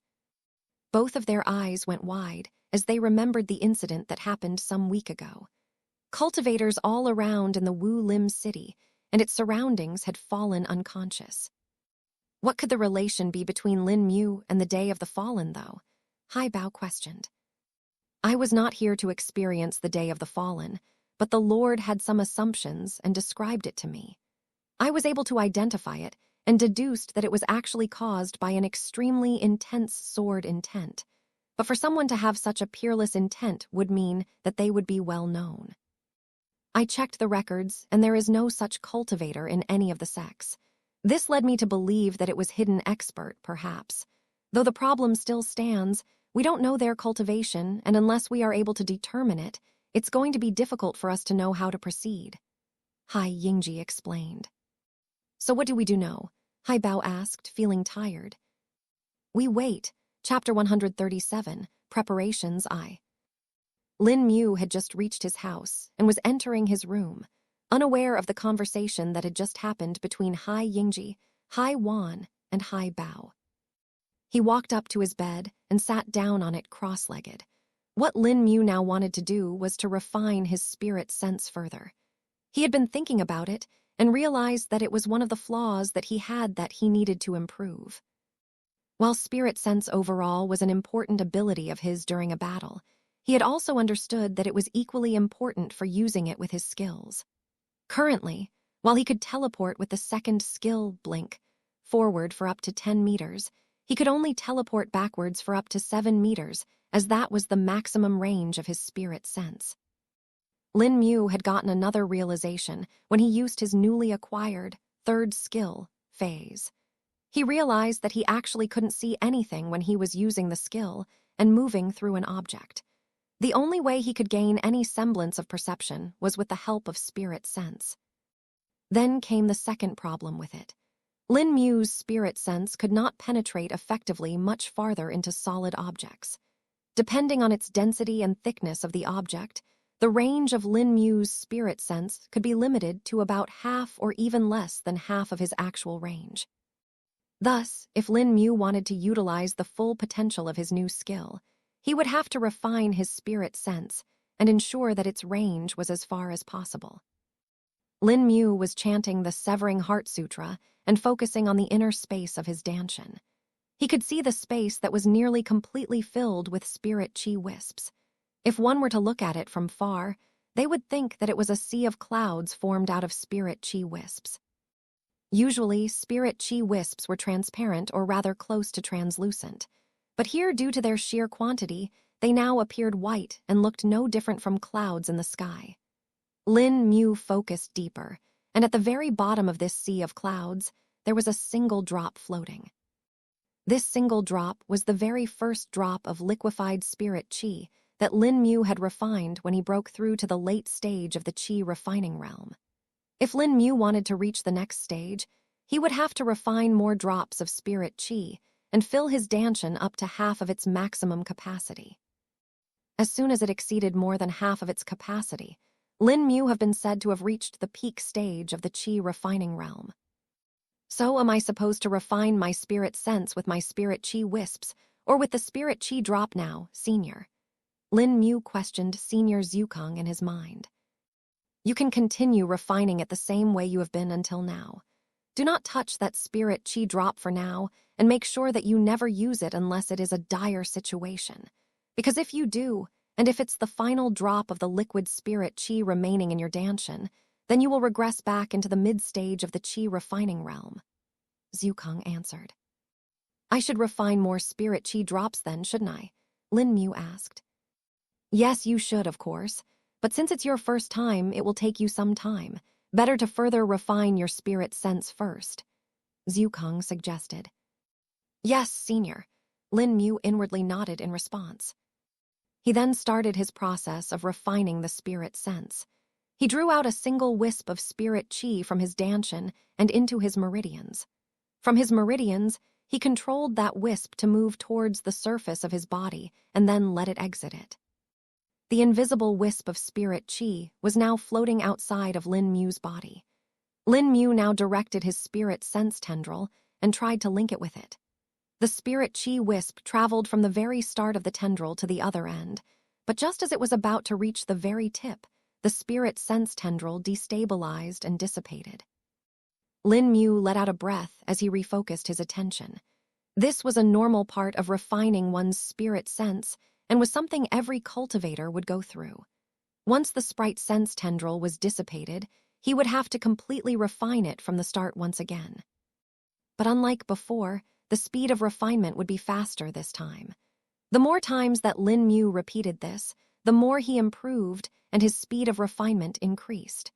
Reforming the spirit sense after dissipation up to its previous length was much easier in the subsequent attempts. Lin Mu repeated this process over and over again. Sometimes he would be successful in increasing the length of his spirit sense by a small amount, and other times he would fail, and the spirit sense tendril would dissipate. 4 hours passed by and Lin Mu had increased the length of his spirit sense by half a meter. But in exchange, his spirit chi stores were depleted by half. Lin Mu decided to take a break and restore his depleted spirit chi stores. Tilde rumble tilde. Just as he was about to start his cultivation session, he heard his stomach rumble. Guess I'll eat first, Lin Mu thought as he stood up from the bed. He walked to the kitchen and prepared some of the spirit meat that was stored in his ring. It was now that he realized that he was soon going to run out of it. He took out all of it and estimated that it was enough for 2 more meals. Just in time, too. It's good that I'm going out to the northern forest with the high core tomorrow anyway. I'll take this opportunity to hunt some spirit beasts while I'm out there. Lin Mu spoke to himself. 15 minutes later, his food was ready to eat. He finished the meal and returned to his room to assimilate the vital energy and spirit chi. On the tallest peak of the Sky Precepts sect, within a golden palace, a white-robed man was sitting upon a throne. His eyes were closed, and he had his chin resting on his hand. If one was to look at this scene at this moment, they would think that what they were looking at was a painting. The man had his hair tied up with an elegant-looking silver hairpin and had a short and well-groomed beard. With a serene aura surrounding him, he let out faint breaths. The breaths were silent, yet if one were to focus on them, one would realize that they were harmonized. It was as if they corresponded with the nomological laws of heaven and earth themselves. The door of the great hall opened, and in walked a black-robed elder. This black-robed elder had faint gold etchings on the sleeves of his hand and had long white hair along with a similarly long beard. He was old, yet did not have a single wrinkle on his face. This old black-robed elder was none other than Head Elder Han. He came to stand in front of the white-robed man at a distance of 2 meters and cupped his hands in a salute. He did not speak anything and simply stayed silent for over 30 minutes. It was as if he did not dare disturb the serene scene that was in front of him. Another half an hour period passed by when finally, the white-robed man's lips moved. "What do you have to report, Head Elder Han?" the white-robed man questioned. "Greetings, Patriarch. It seems you have progressed in your comprehension. Your talent is indeed impeccable and peerless amongst the billions of beings of this world." Head Elder Han flattered him in ceremony. "Spare me the formalities, Head Elder Han. You know that they don't matter to me. Now, tell me what you are here for." The Patriarch of the Sky Precepts sect spoke without opening his eyes. "Patriarch, today I am here to report about our progress in the investigation and also the recent findings," Head Elder Han replied. "Go ahead," the Patriarch spoke. After the ascension of the hidden expert, we continued our investigations into it. While we are still unable to gain any idea about the identity of the hidden expert, we did find out something else. Head Elder Hand spoke and took a pause. We found out that another incident happened in one of the counties of the Shuang-Kayan Kingdom of the Northern Lands. At this moment, we do not know if it is related to the hidden expert, but it seemed too much of a coincidence for it to not be related to it. Head Elder Han continued. Oh, what kind of incident was this, that it could even be compared to the ascension of the hidden expert? And how was it that we did not detect this when it happened? The patriarch questioned. Unlike the ascension of the hidden expert, there were no major spatial disturbances anywhere in the empire that happened during that period. Thus, we were unable to detect it. And also, the condition of the start catching peak is still not optimum. The new disciples are still being trained and will take some time to gain the necessary skills. Head Elder Hand spoke and let the patriarch ponder on it for a bit. The incident, I'm afraid, was caused by another hidden expert, and this time it was the outburst of a peerless sword intent, strong enough to knock out nearly all cultivators in the entire county. Upon hearing these words, the patriarch's eyes opened. Chapter 138, Preparations II. Lin Mu opened his eyes and let out a breath. He had been refining his spirit sense for the entire day, and now it was nighttime. He extended his spirit sense and saw that it had now reached a maximum range of 8 meters. In this entire day, Lin Mu was able to increase its range by 1 whole meter. He also failed multiple times, which caused him to lose a certain amount of spirit chi. But he didn't falter and was able to replenish it rather fast. Now that he had reached the late stage of the chi refining realm, Lin Mu's speed of replenishing his spirit chi had increased 2-fold. Previously, it would take him over 4 hours to replenish the entirety of his danshan, but now it only took him 2 hours to do the same. Feeling satisfied and a little happy, Lin Mu stood up and walked to the window. He gazed at the sky outside and saw the waxing moon in the sky that was close to half its maximum size. Looking at the position of the moon, Lin Mu determined that the time right now was probably close to midnight. I should rest now. This was enough for today. I still have to resume my practice with the new weapons and the sleepscape, Lin Mu muttered to himself. He thus returned to his bed and sat down. Just as he was about to lay his head on the pillow, he suddenly remembered something. Wait, don't I have that bolster I got? I should use it. It's surprisingly better than this pillow, Lin Mu spoke to himself. He then withdrew the white bolster from his ring and placed it down on the bed. He touched it and compared it with the pillow that was already there. The bolster is indeed much better, Lin Mu thought. He pushed the other pillow aside and laid his head down on the bolster to sleep. Lin Mu's choice turned out to be for the better, since it didn't even take him a minute to fall asleep. His consciousness faded for a moment and then appeared in the sleepscape. Lin Mu opened his eyes and saw that he was back in front of the spirit apple tree. He looked at it and saw that it had 5 more apples growing on it. Oh, did the number increase again? Lin Mu spoke, feeling a little surprised. He walked forward and saw that out of 5 of the apples, 2 were completely ripened and the other 3 were still raw. He plucked the 2 ripe ones and left the others hanging on the branch. Seems like their number increases by 1 each time you progress in your realm. Zhu Kong's voice came from behind Lin Mu. Lin Mu turned around in shock as he saw him floating behind him. What? How did you come out senior? Lin Mu questioned. It looks like your increase in cultivation is also increasing the development level of the sleepscape. It actually allowed me to enter on my own here, Zhu Kong answered. Oh, that will be convenient. But wait, can you come here when I'm awake? Lin Mu questioned again. No, I don't think so. The basic requirement is still that you should be here for me to access it, Zhu Kong answered. Lin Mu nodded in response to Senior Zhu Kong's words and began his training with the new weapons. He took out the booklet of the 1,000 armament blade scripture and glossed over it once again before starting his practice. He withdrew the first weapon, which was a pair of slim swords. The swords were identical in shape and size and looked quite light. Lin Mu held each of them in his hands and executed the moves that were mentioned in the manual. Lin Mu practiced for around 4 hours, after which Senior Zhukang interrupted him. "It is time for your Dao script lessons," Zhukang spoke. "Ah yes, Senior," Lin Mu replied hurriedly. He was too engrossed in his training and had completely forgotten about them. Lin Mu had already learned enough of the characters so that he could read the nameless technique that was created by the lost immortal. This lesson was the last one that he needed in order to be clear about the contents of the technique. An hour later, Lin Mu was finally done and took a breath of relief.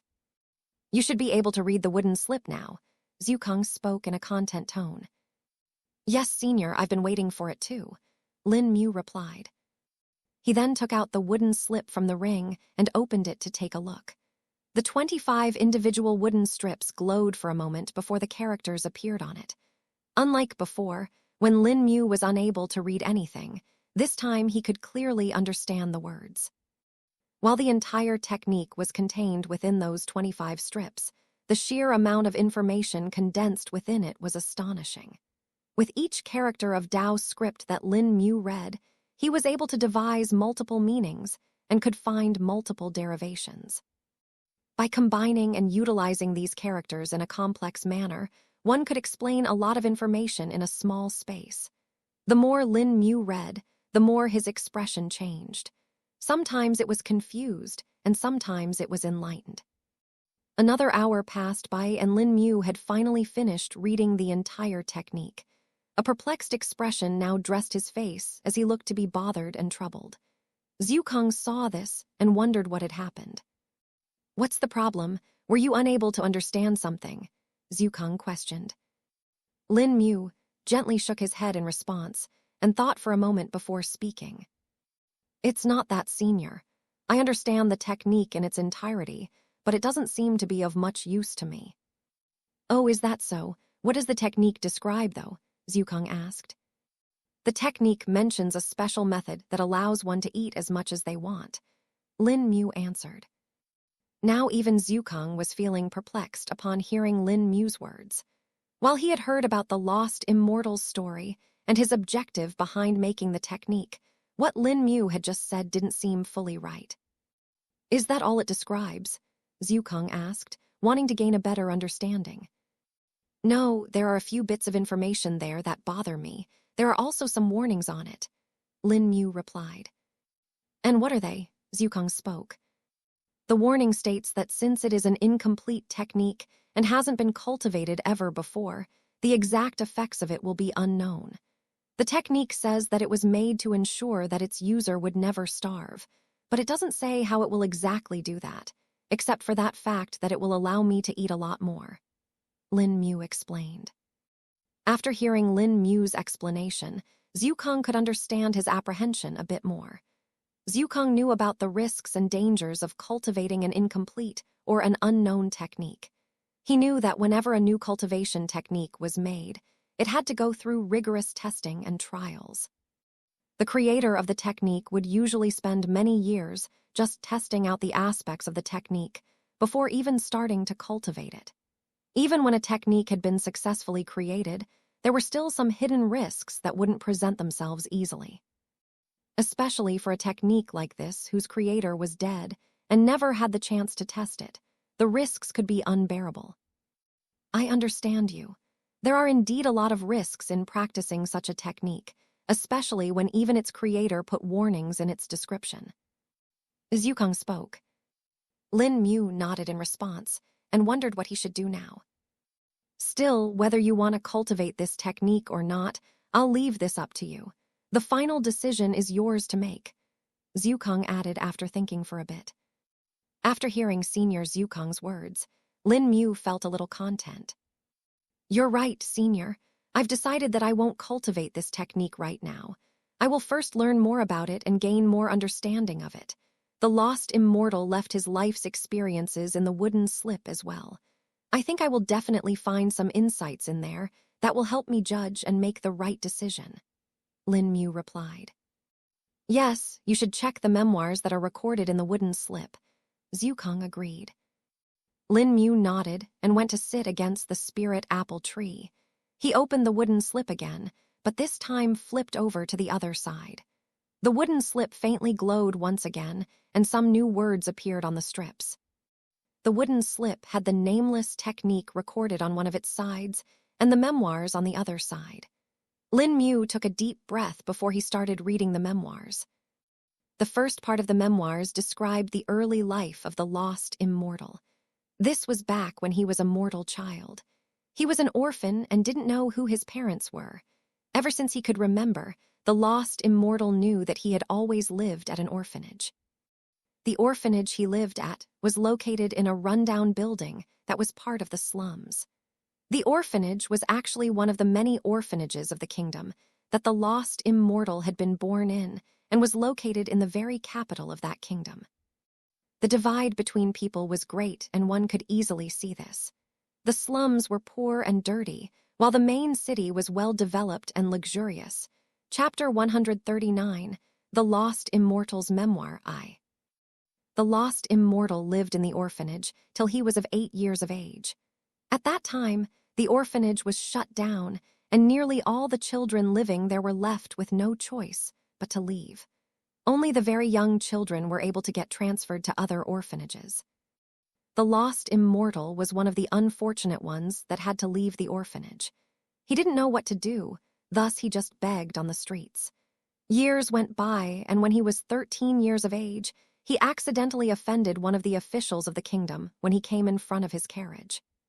He was punished with imprisonment and was beaten up harshly. His body was already weak and malnourished, thus it was with great fortune or perhaps misfortune that he survived it. While in the prison, he was forced to work as a slave and did various jobs and tasks. One of the most dangerous tasks was the task of mining. Hundreds of prisoners would die every month, and it was nearly considered as a death sentence. The lost immortal was lucky to not get selected for the job since he was too weak and scrawny to do it. Even in the prison, he would have to bear the beatings of the guards and the other prisoners. He didn't fight back and just bore with it. He had seen what happened to others that fought back, and anyway, he was not strong enough to resist. More years passed by, and the lost immortal was now 17. By now, he had grown a lot and had surprisingly built up some muscle. Ironically, he was getting better food in the prison than he did when he was a beggar or back when he was at the orphanage. But with his better condition, the lost immortal came to the notice of the guards and was selected for the mining job. He had nearly given up hope at that time and knew that this would be the end for him. Still unable to resist, he was forced to do it. A month later, he was shifted to the mines and started working there. The conditions were worse than the prison there, and he had a tough time at the start. He would get small injuries such as cuts and scrapes every day. In just his first week, he had witnessed around 100 prisoners die. Watching the process over and over had made him numb, and he became closer to a doll than a person. Eventually, a year passed by, and there came a day when a large collapse had happened in the mine. Something had destabilized the ceiling, and rocks had started falling from the top. All the prisoners ran towards the surface to escape their imminent death and pushed others in the process. The lost immortal was lucky enough to reach the halfway point when he suddenly saw a large boulder shifting from the walls of the tunnel. He saw that the boulder was about to hit an old man. He didn't know what happened to him, but he lunged forward and pushed the old man aside, saving his life in the process. But unfortunately for the lost immortal, his own leg got crushed under the large boulder. He was pinned and screamed in pain. The tunnels were still collapsing, so no one paid any attention to him and neither tried to save him, all except the old man that he had saved. The old man looked to be 80 years old and was bald. Wrinkles covered his face and body, which was only accentuated due to his thin, stick-like body. The old man was at first stunned and couldn't move after being pushed down to the ground. But a little time later, when the nearby people had moved away and the sounds of shouts had calmed down, he came to his sense. The old man couldn't believe that someone would be willing to save his dog of a life in a place like this. And the person that saved him was even a young man that perhaps had some life ahead of him. Unable to bear the gratitude that was rising within his heart, the old man tried to pull out the lost immortal from under the rock. But it took him far longer as the lost immortal kept screaming in pain, and the old man was not strong enough either. The collapsing tunnel had finally stopped shaking, and the rocks had stopped falling. At the very last moment, by a stroke of luck, another falling rock hit the boulder that was pinning the lost immortal and set him free. The old man pulled him out and dragged him to the surface after a rough 2 hours. By now, the lost immortal had screamed his throat hoarse and had passed out unconscious. The overseers of the mine didn't pay any heed to the injured and dead prisoners. For them, they were just expendable slaves. Still, because the lost immortal was injured, he couldn't work and was most likely crippled for the rest of the life. The old man who he had saved took care of him in this period and gave him food. In a surprise to him, the old man underwent a complete change in the coming few days. The old man no longer looked as haggard, and even the wrinkles on his face reduced. The other prisoners paid no attention, so these changes went unnoticed for everyone except for the lost immortal. Every day the old man would change the bandages that he had on his leg and would give him a strange kind of treatment. It seemed like a massage, yet different. The old man would tap on certain places on his leg, and the pain that he had would decrease. During this period, the lost immortal never talked, and even the old man didn't say anything. A few months passed by, and finally, the lost immortal's leg was completely healed. He was shocked, as he knew that this should have been impossible. The only people that could heal from injuries were the cultivators, and he knew for sure that he wasn't one. Finally, one day he made up his mind and spoke. He asked the old man if he was a cultivator and received the answer that he indeed was. Shock filled his body as he would have never expected this. To him, cultivators were people beyond his understanding and were people that belonged to the upper echelon of the world. He couldn't understand why a cultivator would be here as a prisoner. A cultivator would have been strong enough to escape the prison anyway. The old man then told him of his story and how he was crippled and thrown in the prison. He was betrayed by his fellow disciples of the sect and was left to rot here. His fellow disciples then bribed the officials of this kingdom to put him in the prison. Unable to fully get over the betrayal, the old man lost his will and simply slaved over the years at the mine. He stayed the same and had lost all hope in life, similar to the lost immortal, until he saved him. He thought that he now finally had a purpose in life again, and which was to ensure that his savior was saved. It was this drive that allowed him to regain his talent as he found out that he was able to cultivate again. The injuries that had been restricting him had actually healed over the years, and it was only his own mental demons that had been restricting his cultivation. Pub future ads. Released from his restriction, the old man had sworn to return and also help his savior. The old man finally asked the lost immortal a question he would have never expected. It was an opportunity he would have never imagined in 100 years. The old man asked him if he would want to become a cultivator.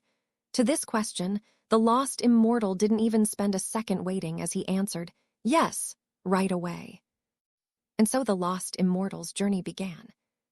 Lin Mu let out a sigh as he finished reading the first entry that was recorded in the wooden slip. Compared to the lost immortal, my struggles are barely worth considering. Lin Mu spoke to himself in a pitying tone.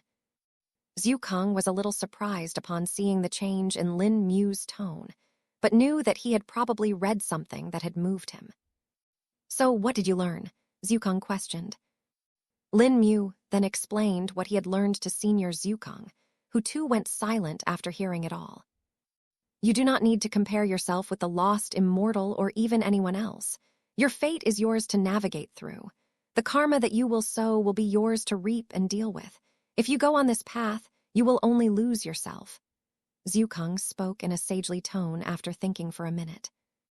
After hearing his words, Lin Mu pondered on them for a bit before speaking.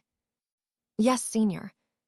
You can read the records as much as you want, but ensure that you simply learn from them and do not think that everything will be similar for you. The workings of fate are hidden by the will of the heavens and are not easy to pry into." I have heard of such legacy records and memoirs before that have been left by cultivators before. Not all of their inheritors were fortunate enough, as they would often be mistaken with them and overestimate their own knowledge and wisdom. While the guidance provided in them is priceless, it will still be detrimental for you if you don't utilize them properly, Zhukang added. Lin Mu simply nodded and pondered on Chapter 140, The Clothing Dilemma. More time passed by, and it was finally the time for the morning. Lin Mu opened his eyes and took a long stretch to relax his body. He had learned a lot of things in the sleepscape, and there was a lot more that was to come. But for now, he needed to go to the High Core and help them in their mission.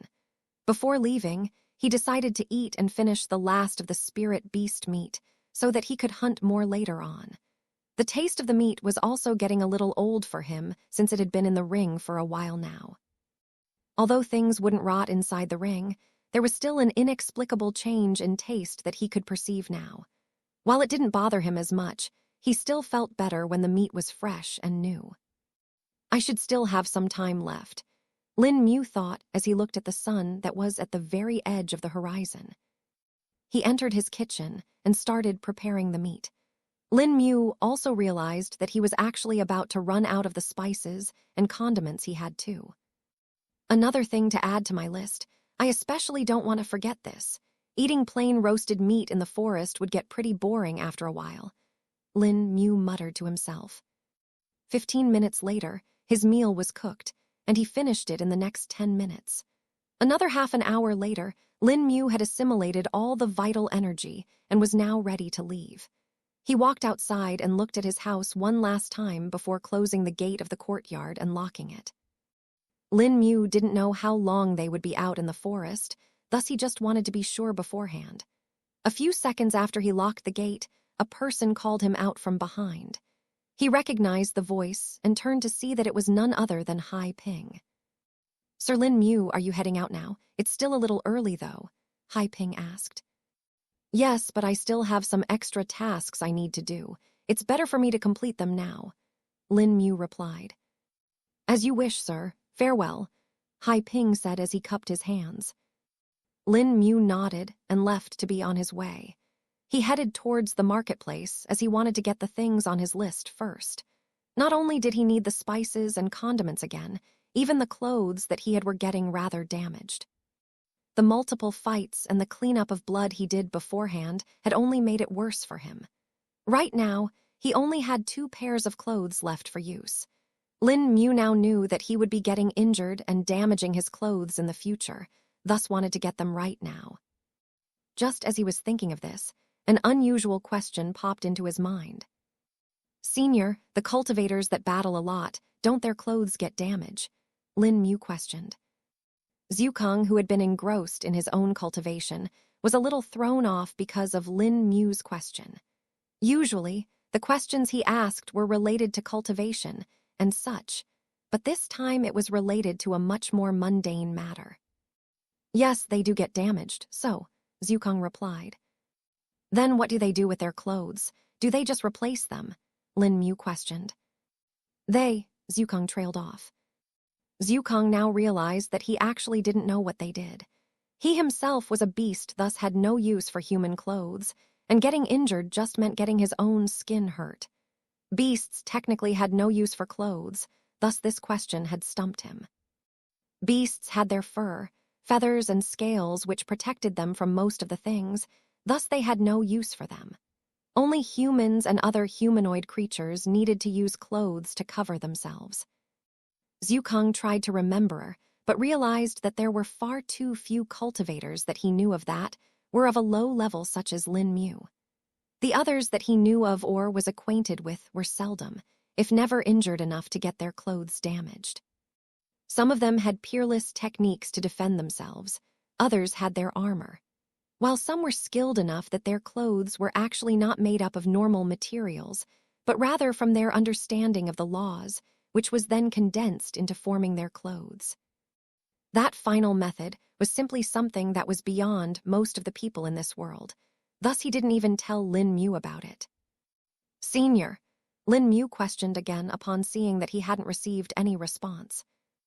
Actually I don't know, Zukong admitted. What? Really you do know, but why? Lin Mu asked, feeling surprised. I've never had enough interactions with common cultivators.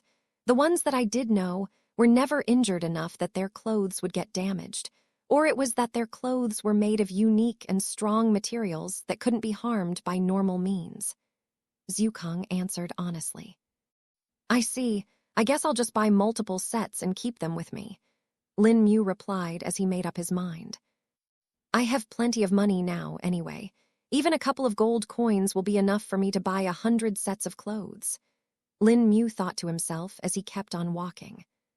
A few minutes later, he had reached the marketplace and could see the residents of the town wandering around in warm and thick clothes.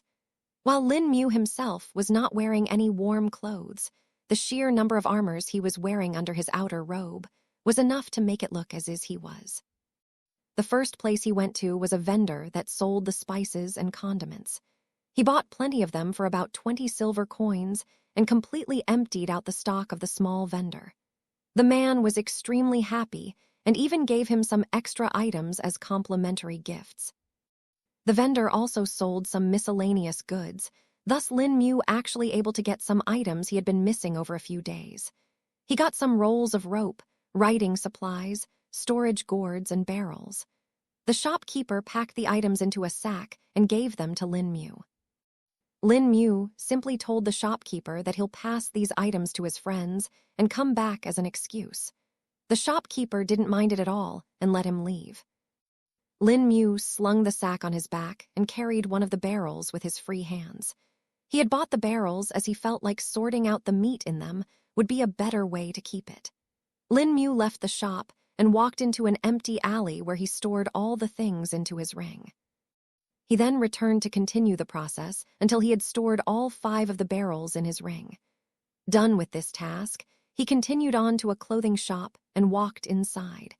It seemed as if the shopkeeper had just opened the shop as well, since the clerk was still wiping down the door and the counter. The clerk saw Lin Mu enter and welcomed him inside. "What would you like today?" the clerk asked. Lin Mu thought for a bit and wondered how he should frame his question.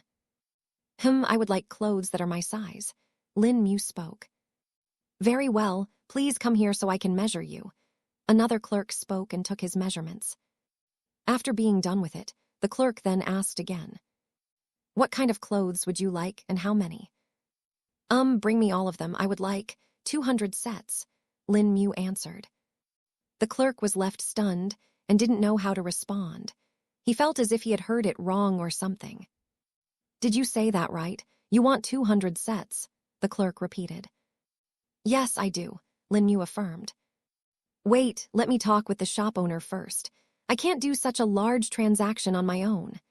The clerk spoke and left to get the shop owner while the other clerk looked after Lin Mu. The clerk scanned Lin Mu from top to bottom and took note of a few things. He saw the clothes that Lin Mu was wearing were good quality and that he looked rather well built. The eyes of the clerk then went towards the short sword that Lin Mu had on his waist. The clerk then silently nodded in approval and waited for the other clerk to return with the shop owner. 2 minutes later, the shop owner appeared and spoke to Lin Mu. "Are you sure you want that many clothes? It will cost a lot." "Yes, I'm sure, and the money is not a problem," Lin Mu replied. "All right, bring in the clothes," the owner ordered. The clerks then brought out all the clothes that they had in the shop that were of Lin Mu's size. They counted all of them and found out that they actually only had around 150 sets of clothes that were of his size. The shop owner tallied the cost and spoke to Lin Mu. "It'll cost you 1 gold, 9 silvers, and 20 copper coins." Lin Mu nonchalantly nodded and took out slightly more than the specified amount from his pouch and passed it to the shop owner. The shop owner was actually doubting his eyes and had not expected that he would truly buy all of them.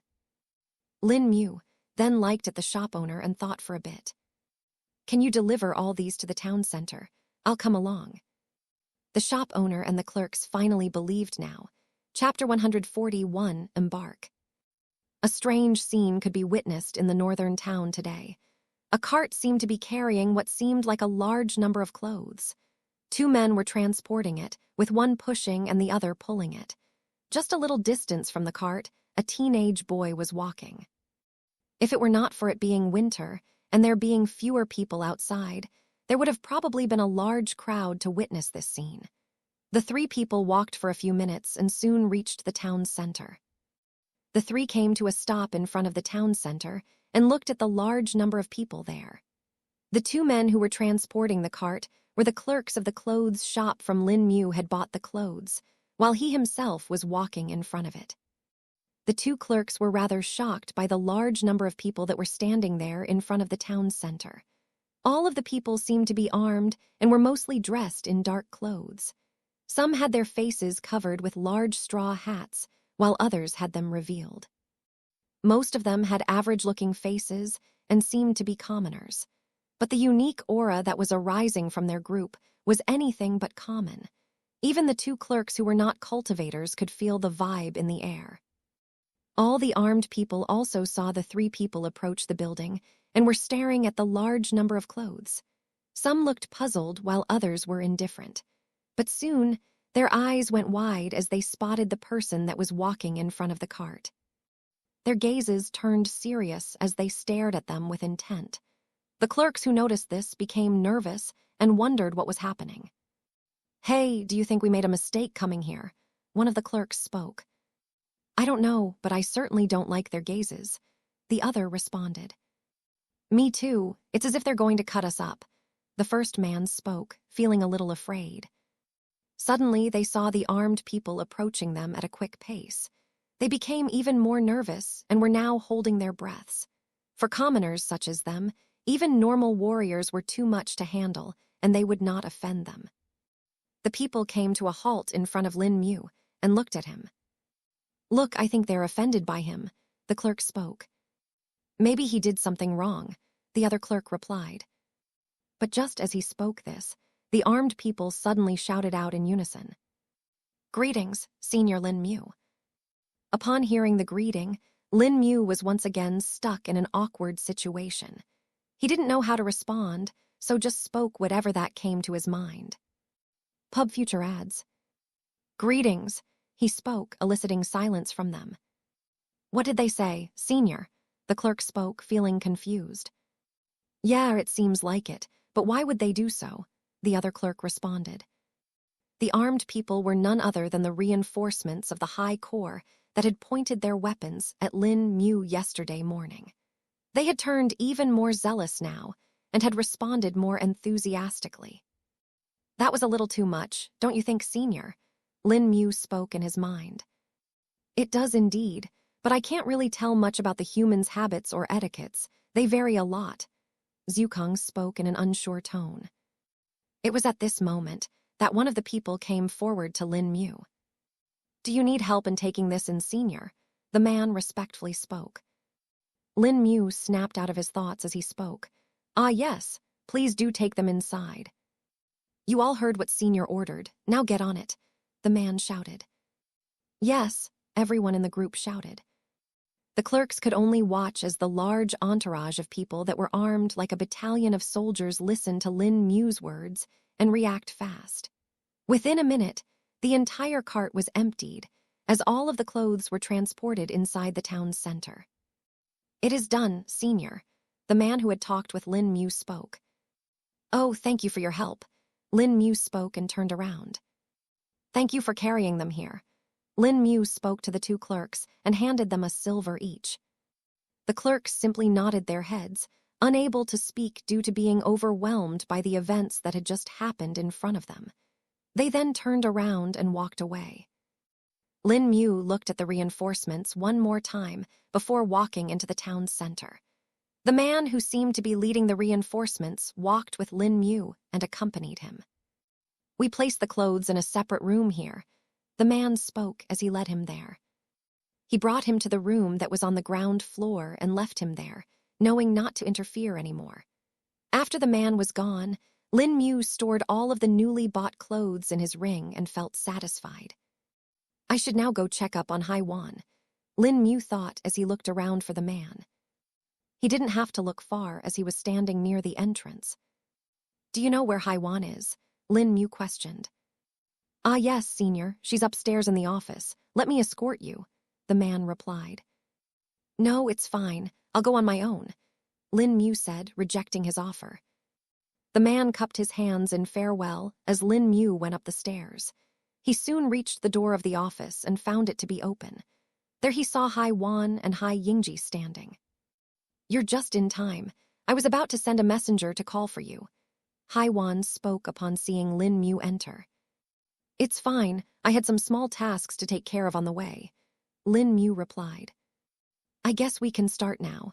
Hai Bao has already gone to talk with the mercenaries, and the reinforcements are ready downstairs, Hai Wan spoke.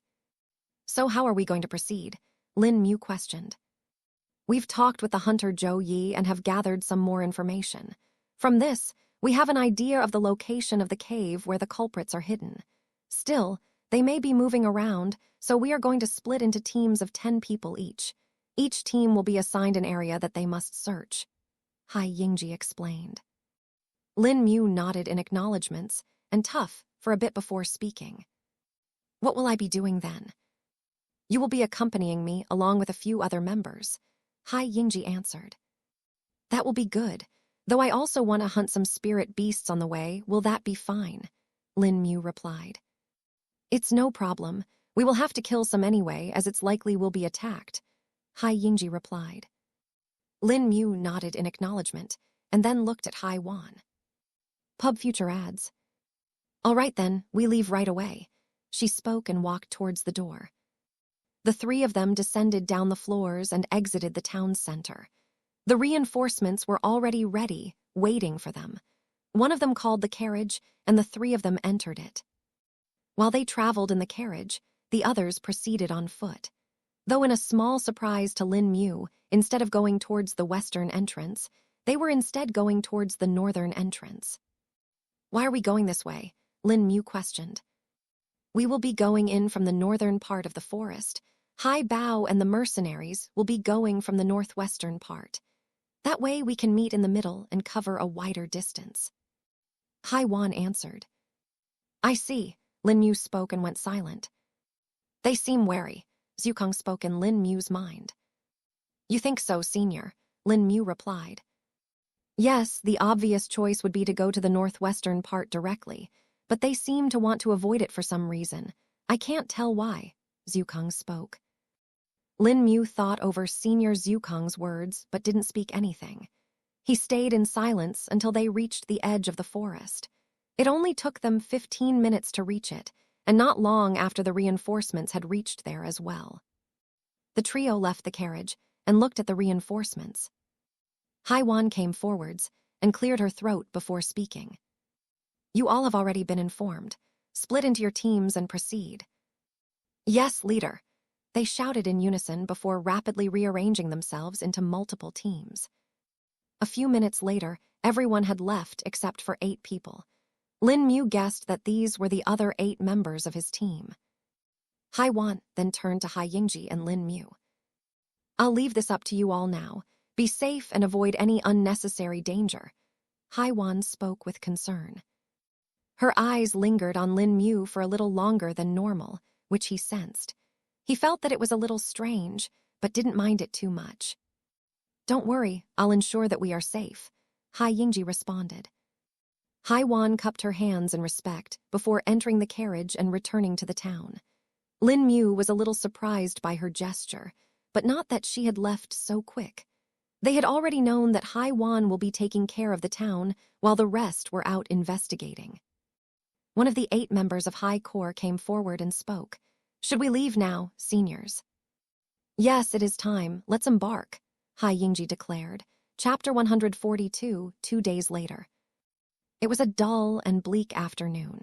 The sun was hidden behind the clouds and a chilly breeze was blowing. The trees in the forest rustled and swayed with the wind. Traces of snow could be seen on the tops of trees and even some on the floor of the forest. A group of 10 people was walking through a path in the northern forest. These people were none other than Lin Mu, Hai Yingji, and the other members of his team. It had been 2 days since they had started their journey. During these 2 days, nothing significant happened, and they simply traveled. Still, on the second day, the winter had intensified and the temperature had fallen even more. Before, the snow would usually melt in the morning and could not be seen, but now traces of it could still be seen. Lin Mu knew that this was just the start and it would soon get worse. The first month of winter had just started, and there were 3 in total. Every month would just mean more hardships and lower temperatures. The final month was the worst, and there would not be a single day during it that the snow was less than a foot deep. They didn't exactly know how long it will take for them to reach the location they were aiming for, but knew that it should be within a traveling distance of 4 days at the maximum. Sure, it would take them more time to actually find it, but it should be within that traveling distance. The team came to a halt as they heard a faint howl coming from the distance. "Wait, there's a spirit beast ahead." Hai Yingji gestured and ordered everyone to stop as his spirit sense detected something. "I'll scout it out," one of the members offered. "All right, but be careful. Retreat at the first sight of danger." Hai Yingji replied, but kept his spirit sense already nonetheless. The man nodded and then went ahead. He returned 5 minutes later and seemed to be fine. "Well, what did you find?" Hai Yingji questioned. "There's a small pack of steelback wolves ahead. It seems to have been separated from a bigger pack or is probably a hunting party.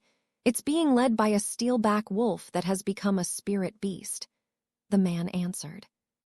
Everyone took a breath of relief upon hearing the man's words. "This should be easy then. We can take them out," Lin Mu suggested. Lin Mu had been wanting to hunt their past 2 days, but unfortunately, they had not encountered even a single spirit beast. They had come across some normal beasts, but most of them directly ran away upon seeing their group. Lin Mu wanted to hunt them for the meat since he was missing the taste, but since they had brought enough supplies with them, he just ate that. But now that he had obtained this opportunity, he wanted to take it. "Sure, we'll help you out," Hai Yingji replied. Hai Yingji was a little confused on why Lin Mu wanted to hunt the beasts, but just attributed it to Lin Mu wanting to battle. He did not know that he was actually hunting them because he wanted to eat them. According to him, with Lin Mu's status, he had no reason to hunt such beasts for that reason. The other members split out and formed an encirclement. The steelback wolves were currently grouped together in a small area and seemed to be resting. This had just made it easier for them to approach. They paid no heed to the direction of the wind, even though it was blowing towards the small pack. The steelback wolves would pick up their scent, but this was exactly what they noted. This way the pack would not run away and stay there until they reached there. Lin Mu withdrew his short sword and got ready. Since he couldn't use his skills in front of other people, he just decided to rely on his own strength. The pack of steelback wolves was now visible to them and seemed to be agitated. They were growling towards the approaching humans. Lin Mu looked closer and saw that there were only around 12 wolves in the pack. It was definitely much less than that of a proper steelback wolf pack, which usually numbered more than 200. Lin Mu also spotted the leader of this pack. It was a wolf that was one size bigger than the other wolves, but didn't look much different than that. This was the second time Lin Mu was seeing a steelback wolf that was at the Qi refining realm and had become a spirit beast. The last time he had seen one was 5 years ago, when a large party of hunters had successfully hunted one. He had been amazed at that time, seeing that a group of hunters could kill a spirit beast like that, but now here he was, about to hunt one himself. Lin Mu took a deep breath and calmed his excitement. "Tilde, jiararararar tilde." The leader of the pack growled at the approaching Lin Mu and bared its teeth at him. Lin Mu was about 10 meters away from the leader when it couldn't hold back anymore and sprinted towards him. Lin Mu already had his spirit sense extended, thus could perceive every movement of the wolf as soon as it got within his range. Lin Mu strengthened his legs and arms with spirit qi as he focused on the approaching wolf. Just as the wolf was about to leap at him, Lin Mu lunged ahead and leaned to the side. Both of them clashed in a diagonal manner as they separated. Tilde whine tilde. A wincing sound was heard as blood spilled from the body of the steelback wolf. Lin Mu had lunged and successfully slashed its belly apart. The wolf let out a few more sounds and struggled to move before it went silent. That was easy, Lin Mu muttered to himself as he approached the now dead steel-back wolf. He confirmed that it was completely dead and then looked at the other members of the team. They were casually standing and had already killed 4 of the steel-back wolves. The remainder of the pack had evidently decided to run away to save their lives. The members of the High Corps had also not stopped them and had only killed the ones that were moving towards Lin Mu. For them, killing a bunch of fierce beasts was child's play. Hai Yingji came forward and stood near Lin Mu. "I guess we're having fresh meat for lunch today." Hai Yingji spoke in a jovial manner. He then looked at his subordinates and spoke. "Prepare the carcasses, we'll take a break." "Yes, sir," they all spoke. Lin Mu also picked up the wolf that he had killed and started skinning it right then and there. Hai Yingji saw this and was about to stop him, but then he noticed the look on Lin Mu's face. It was a look of hidden excitement. It should be fine if he wants to do it himself, Hai Yingji thought, and then went to sit under a tree. Hai Yingji sat in a meditative and started cultivating. Some of the other members did the same while the rest went to prepare the carcasses. An hour later, Lin Mu was done skinning the wolf and had stored the pelt and the other useful parts away in the ring. The others were also nearly done with their work. They then gathered the meat together and set up a few fire pits to cook them. In all, they had 5 beasts worth of meat. Even half of this would be enough for them to fill their bellies. Lin Mu took out his spices and condiments and started to prepare his own meal. While he was open to sharing the food, he still preferred the meat that he had cooked himself and was up to his tastes. The others saw this, but paid it no mind and just did their tasks. Soon a mouth-watering aroma was spreading from the place where Lin Mu was cooking the spirit beast meat, while the others were also cooking, but the aroma could not be compared. By now Hai Yingji had woken up and was also ready to eat. Some of the team members had started cutting apart portions and were distributing them. Hai Yingji did not go to the others, but instead went to sit with Lin Mu. Lin Mu saw this and gave out a little smile. He cut a leg apart from the cooked wolf and offered it to Hai Yingji before he could even ask. "Here," Lin Mu spoke as he offered. "Ah, thank you, brother Lin Mu. Eating food prepared by you will be an honor." Hai Yingji spoke in a flattering manner. Lin Mu nodded and cut another leg for himself. Both of them started eating, and in no time they had finished it. Hai Yingji looked up and wondered what they were going to do with the rest of the cooked meat, but was then shocked. In the time that he had finished that one leg, Lin Mu had not only finished his own, but had also devoured half of the cooked meat.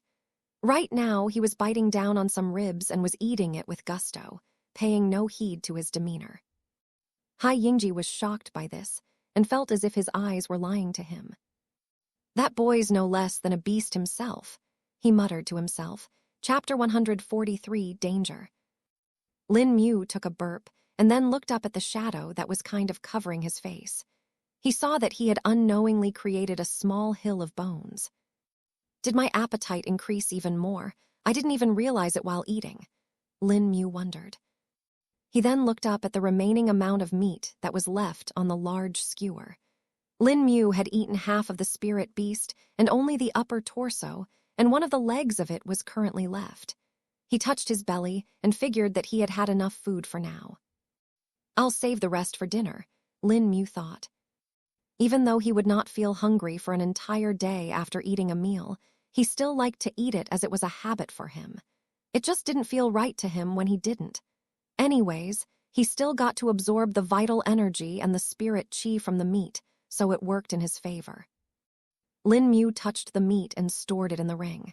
After that, he took out a gourd and poured out some water from it. He drank some to satisfy his thirst and used the rest to clean himself. In his process of eating, he had evidently been a bit messy and had oily fingers and face. Lin Mu looked around and saw that the others were done eating as well and were cleaning up now. They wrapped the remaining meat and kept it for a later time. "Everyone ready?"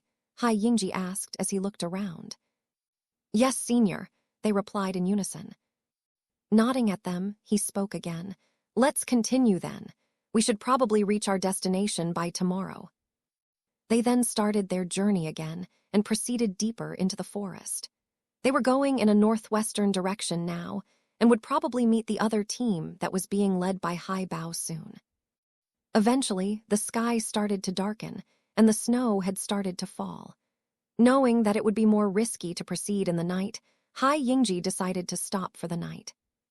"We will rest here for the night. We leave tomorrow at first light," Hai Yingji ordered. Everyone acknowledged the orders and started setting up the tents. The tents were nothing fancy and were just simple canvas sheets that they propped up with some sticks. Since everyone was a cultivator, they would not be sleeping anyway and would just be cultivating through the night. They had already had some sleep on the previous day, thus did not need to sleep for the coming 2 days at the very least. They could get by just by cultivating. A few minutes later, the tents were set up, and a fire was blazing at the center. The tents were arranged in a circular manner, and there were 5 of them, 2 people each to every tent. This way the fire would warm all tents and also provide some light. 2 of the men stayed up to keep a watch during the night, while the others rested. Lin Mu noticed the manner in which they acted and the way they worked. It was almost habitual. It was as if they had done this many times and had been doing it for a while now. "They are just trained well. Anyone can learn well if given enough time," Zhukang spoke in Lin Mu's mind. "Is that so? They looked quite different before, though, but now that they are out here they seem to be in a completely different character," Lin Mu replied. "It's just something they learned to hide. We do know that they were disguising as commoners for a few years now and only returned because they were called, so it's obvious why," Zhukang spoke. Lin Mu didn't reply, but simply stayed silent as he thought over it. "But that man, Hai Yingji, he's different," Zhukang added. "How so?" Lin Mu asked. "He seems to be putting up a facade, a mask of some kind. He's hiding quite a lot beneath that, I presume. I can sense it," Zhukang replied. "Ahem." Lin Mu did not speak further and just took out the remaining spirit beast meat and started to eat it. He had just finished eating when he heard a faint noise. He immediately became alert and his spirit sense spread out. Lin Mu stood up and walked out of the tent, and just as he did, he saw that Hai Yingji had walked out as well. Evidently, he had sensed it as well. They looked at each other and nodded in a tacit understanding. The 2 people that were guarding too saw them leave the tents. "What's the problem, seniors?" they questioned. "Alert the other, we have a large group of beasts approaching us," Hai Yingji ordered. The 2 immediately left to inform the others, while Lin Mu looked at Hai Yingji in confusion. "A large group?" Lin Mu questioned. "Yes, they seem to the steel-back wolves that we killed in the afternoon. Looks like they brought the entire pack for revenge." Hai Yingji spoke with a serious expression. "Did he observe that with his spirit sense? How long is his range?" Lin Mu wondered. "He's in the core condensation realm, so it won't be unusual for his spirit sense's range to be more than 100 meters, Zhukang spoke. Lin Mu thought for a bit and then spoke. "How far are they?" "They're around 200 meters away, and their numbers are large," Hai Yingji answered. "So his range is about 200 meters, Lin Mu grasped. "How many are there, do you know?" Lin Mu questioned again, as he tried to use his own spirit sense to see if any were nearby. "There's more than 100, and they seem to be spread around. They're sneaking around us to ambush us," Hai Yingji spoke. Lin Mu became even more alert after hearing Hai Yingji's words and unsheathed his own short sword. He knew that if there were more than 100 steel-back wolves, then this was probably the entirety of the pack. "This is going to be a difficult fight," Lin Mu muttered. Chapter 144, The Beast's Attack. "I'm afraid it is not going to be that simple. I sense a large number of spirit beasts in them as well. This is no normal pack." Hai Yingji spoke as he looked at the rest of the members that were now gathered. "That's why they're taking revenge. No common pack of steel-back wolves would dare to attack cultivators that easily," Lin Mu realized. "Everyone gets ready, we're going to have a tough night," Hai Yingji ordered. "Yes, senior," they responded as they withdrew their respective weapons. Lin Mu, then, saw Hai Yingji produce a saber in his hand. The saber had just appeared out of thin air into his hands. So he has a spatial storage treasure as well. Lin Mu thought and looked at the saber. The saber was slightly longer than a meter in length and was curved. It looked heavy and had a broad hilt. Its blade was gray in color and gleamed under the flames of the bonfire. It's a spirit weapon too, a low-tier one though, Zhukang informed. Oh, well, that is expected as he's a core condensation realm cultivator, and the high core do seem to have good connections. Lin Mu spoke in his mind. Just as he said this, Hai Yingji's expression fell. Careful, there's a core condensation beast leading them. He suddenly spoke up in an extremely grim tone. Pub Future adds. A core condensation realm steelback wolf. Can they even reach that realm? Lin Mu questioned as he felt confused. It is indeed unusual, but there have been some reports of them reaching the core condensation realm before. But if one of them has, then that means it's the true leader of the pack, and the pack has also come from the depths of the forest. Hai Yingji spoke. Just as Hai Yingji spoke, the bushes in the distance started rustling.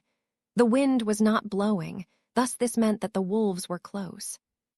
I'll handle the core condensation realm steelback wolf. While you all handle the rest, form a circle back to back, Hai Yingji ordered. He then turned to Lin Mu and looked at him with a serious expression. Brother Lin Mu, if anything happens to me or something unexpected happens, leave this place and runway. I'll give you an opening. Hai Yingji spoke. Lin Mu felt shocked that he would be willing to sacrifice himself like that. Seems like they really don't want you to die now. Zhukang spoke with a chuckle. Lin Mu did not reply and just nodded simply. Hai Yingji then turned to the forest and stood in a fighting stance. His saber-wielding arm was pointed downwards in a diagonal angle towards the right, and his left foot was forward. Lin Mu took a deep breath and was ready to use the Severing Heart Sutra. Soon, the rustling sounds turned to growls as the wolves started appearing from the bushes. Some appeared from behind the trees and some from behind them. They had completely surrounded their team. They were now in the range of Lin Mu's spirit sense, so Lin Mu could observe the closest ones easily. With the help of the light of the bonfire, he could also see in the distance vaguely and spot their figures. While he could not sense that far, Lin Mu could still tell from the sizes of their bodies, which cultivation realm they belonged to. There were currently 24 wolves surrounding them at the closest range, and out of these 13 were spirit beasts, while the rest were normal fierce beasts. Pub Future adds. A howl sounded from the distance, and soon a steelback wolf that was larger than any other appeared. Its fur was gray and had 7 stripes extending from his forehead, going all the way to its tail. These stripes split on its back into 4 more, which went towards its 4 limbs all the way up to its claws. Its fangs were about 2 inches long and looked gruesome. The alpha steelback wolf was about 1.5 meters tall and looked like a giant among its kin. A strange wave of energy was emitted from its body and spread over to all the people. Lin Mu instantly sensed it and understood what it was. Spirit sense. The beast has developed its spirit sense, Lin Mu muttered in surprise. Of course, beasts can also develop their spirit sense. They can do so because they have an innate knowledge of it that's hidden within their bloodlines, Zhukang explained. Lin Mu wanted to observe the cultivation base of the alpha steelback wolf, but could not since it was staying beyond the range of his spirit sense. Pushing these thoughts aside, Lin Mu just focused on the other steelback wolves that were in front of him. Lin Mu didn't attack first, as that would mean that he would have to break their formation. No, he stayed there and waited for the wolves to make the first move. He knew that while he would be able to deal with the wolves with ease, the others may not be able to do the same. Lin Mu had checked their cultivation bases and knew that out of the 8 members, 3 were at the mid-stage of the Qi refining realm, while the rest were at the early stage of the Qi refining realm. For Lin Mu, dealing with a peak-stage Qi refining realm beast or cultivator would still be easy if he used his skills. A few seconds later, the group of steelback wolves lunged at them. Lin Mu dodged to the right and slashed at the steel-back wolf that had jumped at him. The wolf fell down dead, and Lin Mu spun around to slash 2 more wolves. The rest were also killing the other wolves and had already killed some. Lin Mu did a quick scan with his spirit sense and saw that out of the 24 wolves, 10 were already dead. He had killed 2 spirit beasts and 1 normal beast, while the others had killed 3 spirit beasts and 4 normal beasts. They continued fighting and soon killed the rest of the steel-back wolves. But they didn't get much respite after this, as the next wave came nearly instantly, and this one had even more wolves. This time there were around 30 wolves. Lin Mu took a look around and spotted Hai Yingji fighting with the alpha steel-back wolf and 3 other wolves. He seemed to be fine for now and was putting up a good fight. There were already 4 other corpses of wolves lying around him. Lin Mu didn't get to watch for long, though, as the next wave of steel-back wolves attacked soon. Returning to the fight, Lin Mu kept on slashing, chopping, and cutting. He didn't stay completely injured, though. He still got a few minor cuts and grazes here and there while fighting. The other members were doing worse than him as they were getting deeper injuries. But since they had good teamwork, they were still able to push back the steel-back wolves. Lin Mu would assist them whenever he could, but it was still getting difficult now. Chapter 145, The Beast's Awakening. They had been fighting for nearly 30 minutes now. The injuries had piled on and the members of the High Corps were getting tired. Even if they were cultivators, they were still fighting spirit beasts and were using their spirit chi. Although they were not using any chi skills, they were still using spirit chi to strengthen their body and amplify their attacks. Thus their spirit chi was still being consumed. In addition to this, their spirit chi was also being used to suppress their injuries. The team was severely outmanned and had only survived until now because of Lin Mu and Hai Yingji. Lin Mu would assist them whenever they were in a pinch, and Hai Yingji would also spare a little attention to slaughter a few stray steel-back wolves in addition to the alpha steel-back wolf that he was fighting.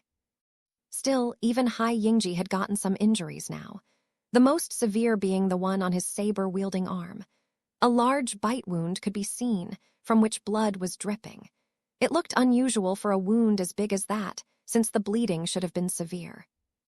It was evident that Hai Yingji was using some kind of unknown skill to suppress the wound from excessively bleeding. But even that was now taking its toll on him, as the alpha steel-back wolf was not backing down at all. Hai Yingji had expected that the alpha steel-back wolf would retreat once it saw that many of its kin were killed, but the reality turned out to be the opposite. Instead, the alpha was now intensifying his attacks and was actually getting faster. Lin Mu had also borne some injuries, but he was still well compared to others.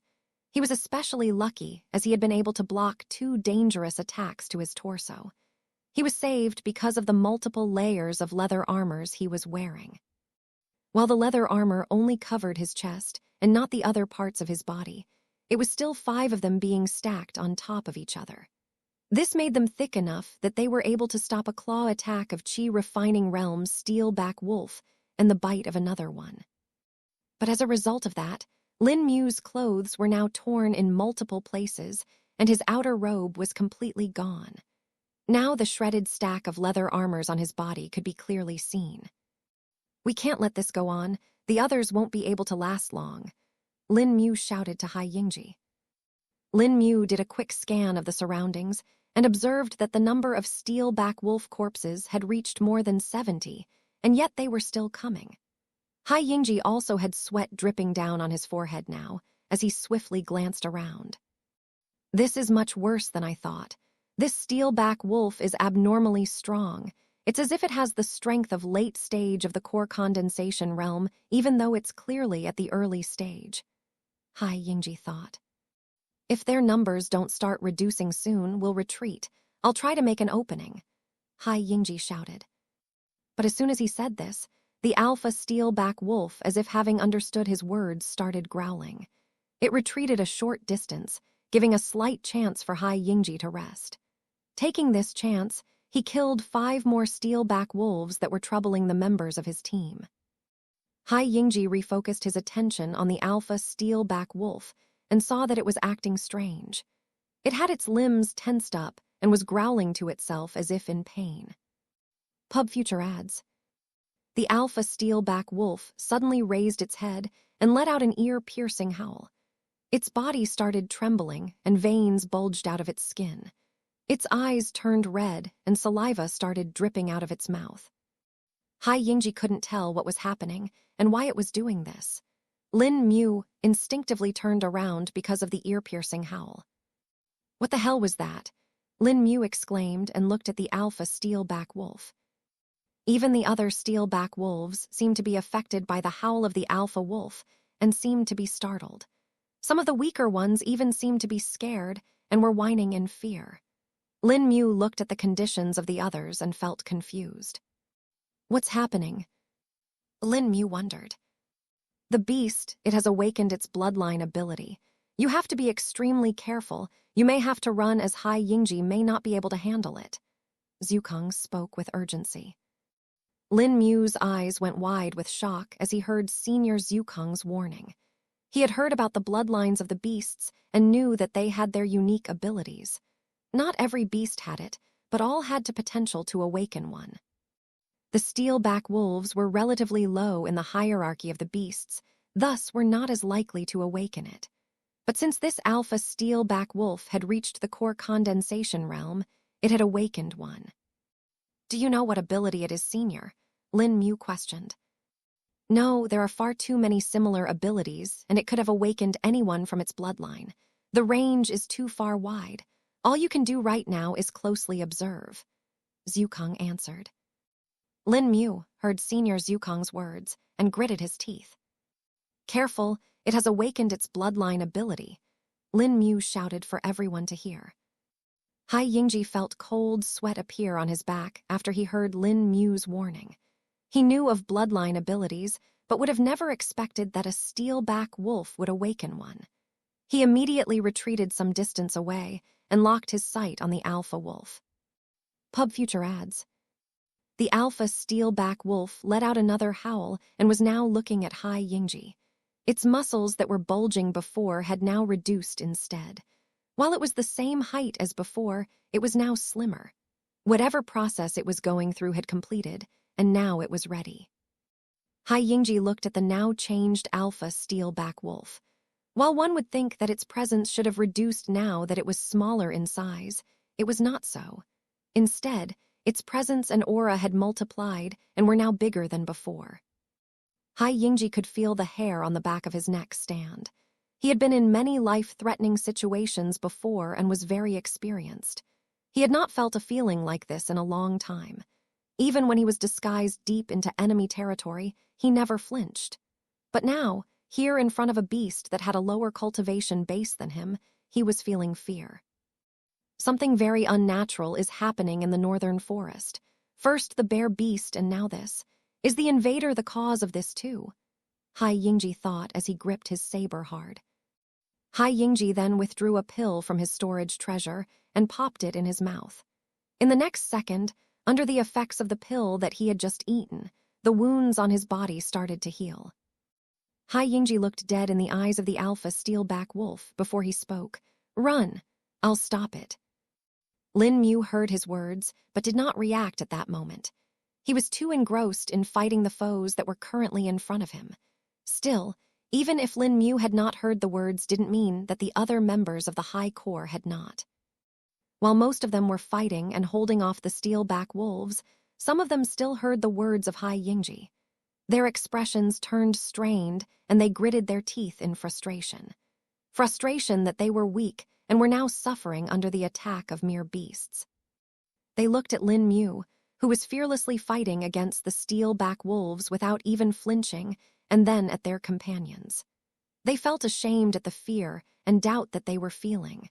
They felt as if the resolve that they had while joining the High Corps was no more. They felt as if they were disappointing their lord, who had helped them in their toughest times. Times in their life which they preferred to forget and were not proud of. It was in those times that their lord had come as a savior and saved them from desolation. I am incredibly sorry, Senior, but I cannot obey your orders. One of the members spoke. Seeing that one of them had spoken up, others made up their mind as well. Me neither, Senior. I shan't leave you here. We came under the Lord together, and together we shall perish. The last of them spoke together. In the few moments that Hai Yingji had, he didn't know what to think of his subordinates' words. On one hand, he was frustrated that they were not listening to his orders and saving their lives, and on the other, he was proud and overwhelmed that they were willing to bet their lives on his. Hai Yingji had not spent much time with these people and barely knew them, but the one thing they had in common was that they were all dedicated to the same Lord. They were saved by the same person, and for the same person shall they perish. So be it, Hai Yingji thought. I shall end it or end myself. Chapter 146, Desperation. Hai Yingji did not let the alpha steel-back wolf initiate the first attack. Instead, he sprinted forward and attacked first. He swung his saber with an intense speed and slashed at the alpha wolf. Ha! Hai Yingji shouted. The alpha steel-back wolf did not flinch from Hai Yingji's approach, but instead looked at him closely. It stared until the very last moment when he was just a meter away from it. Then just when the attack was about to reach it, the alpha steel-back wolf disappeared. Huh, what? Hai Yingji exclaimed as he saw his foe disappeared.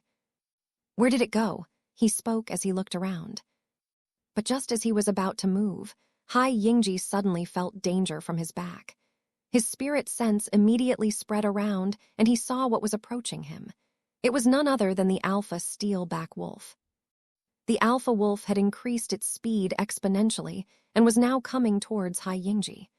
Reacting at the very last moment, Hai Yingji leaped to the side to avoid the attack. The alpha steel-back wolf missed its target and flew ahead.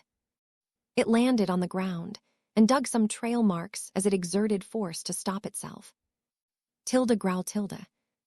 The alpha steel-back wolf turned around and growled at Hai Yingji. Deep malice could be seen in its eyes, and one could tell that it was incredibly infuriated. It lunged at Hai Yingji once again, but this time he used his saber to block its attack. Pub future ads. Tilde clang tilde. A loud clanging sound was heard as the tough body of the alpha steel-back wolf hit the saber of Hai Yingji. The man in question was pushed back several meters due to the force of impact and could not help but stabilize himself by digging in his feet into the ground. Lin Mu and the rest of the members witnessed the encounter and were incredibly shocked by it. They had never expected the fight would turn direction in such a manner. Before, Hai Yingji was at least able to keep up with the alpha steel-back wolf. But now that the alpha steel-back wolf had awakened its bloodline ability, its strength had increased, and it became hard to compare it with that of Hai Yingji. Its speed had already increased by a lot, while its strength had also increased due to its muscles compressing. The alpha wolf and Hai Yingji kept on clashing and exchanged blow by blow. Lin Mu was able to watch it in the few moments that he got between fighting the other steel-back wolves. Their numbers seemed to have finally started reducing, and they had killed 10 more of them.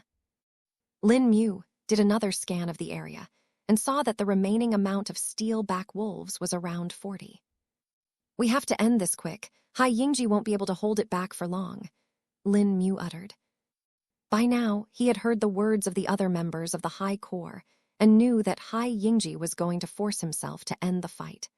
Lin Mu kept on fighting the steel-back wolves and was trying to kill as many as he could so that he could then help Hai Yingji. Lin Mu did not want to let Hai Yingji die here. He felt as if a bad taste would be left behind in his mouth if he escaped and let Hai Yingji die. Damn it, I'll kill you all, Lin Mu cursed. Lin Mu now started chanting the Severing Heart Sutra and targeted as many steel-back wolves as he could. Before, he was not using the Severing Heart Sutra as he had to interrupt himself and help the other members. But now, he was just focused on killing the beasts. The effects of the Severing Heart Sutra took place, and 3 steel-back wolves were now affected. Lin Mu's target range for the Severing Heart Sutra had now increased to 3 from the previous 2. His regular use of the sutra had increased his proficiency. Pub future ads.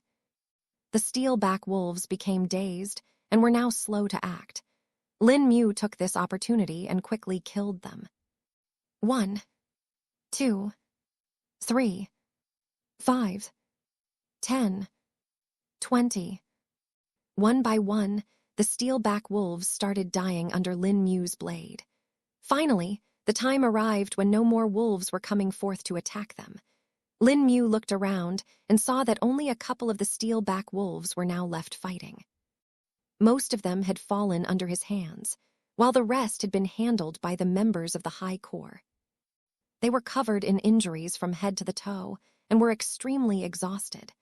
Everyone except for Lin Mu was now nearly out of spirit chi. Arg! Just as Lin Mu was looking around, the sound of a painful shout was heard. He looked to the side and saw that Hai Yingji now had a large claw wound that extended from his right shoulder over the abdomen all the way to the left side of his waist. The diagonal injury was caused by the alpha steel-back wolf and could be evidently seen as its claws were dripping with blood, Hai Yingji's blood. Hai Yingji flinched in pain and was knocked back. The alpha steel-back wolf took advantage of this vulnerability and lunged at him again. Hai Yingji rolled to the side, but dropped his saber in the process. "No!" Lin Mu shouted as he sprinted towards them. The distance between them was now far, though, as they had moved away while fighting. They were over 100 meters away from each other. Lin Mu knew that he won't be able to reach Hai Yingji before the wolf attacked him. Lin Mu gave up on hiding his skills and just decided to use them. He thought that it will be worth it even if he ended up exposing himself. Lin Mu thus used blink and moved forward 10 meters in a second. During this period, the alpha steel-back wolf had attacked Hai Yingji again.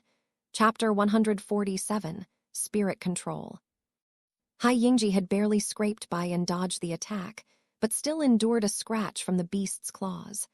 Another wound opened on his arm, and he had moved even more far from his saber. The alpha steel-back wolf got ready and braced for another attack. Lin Mu was getting more and more desperate by the second. Even while using the skill blink, he was still too far.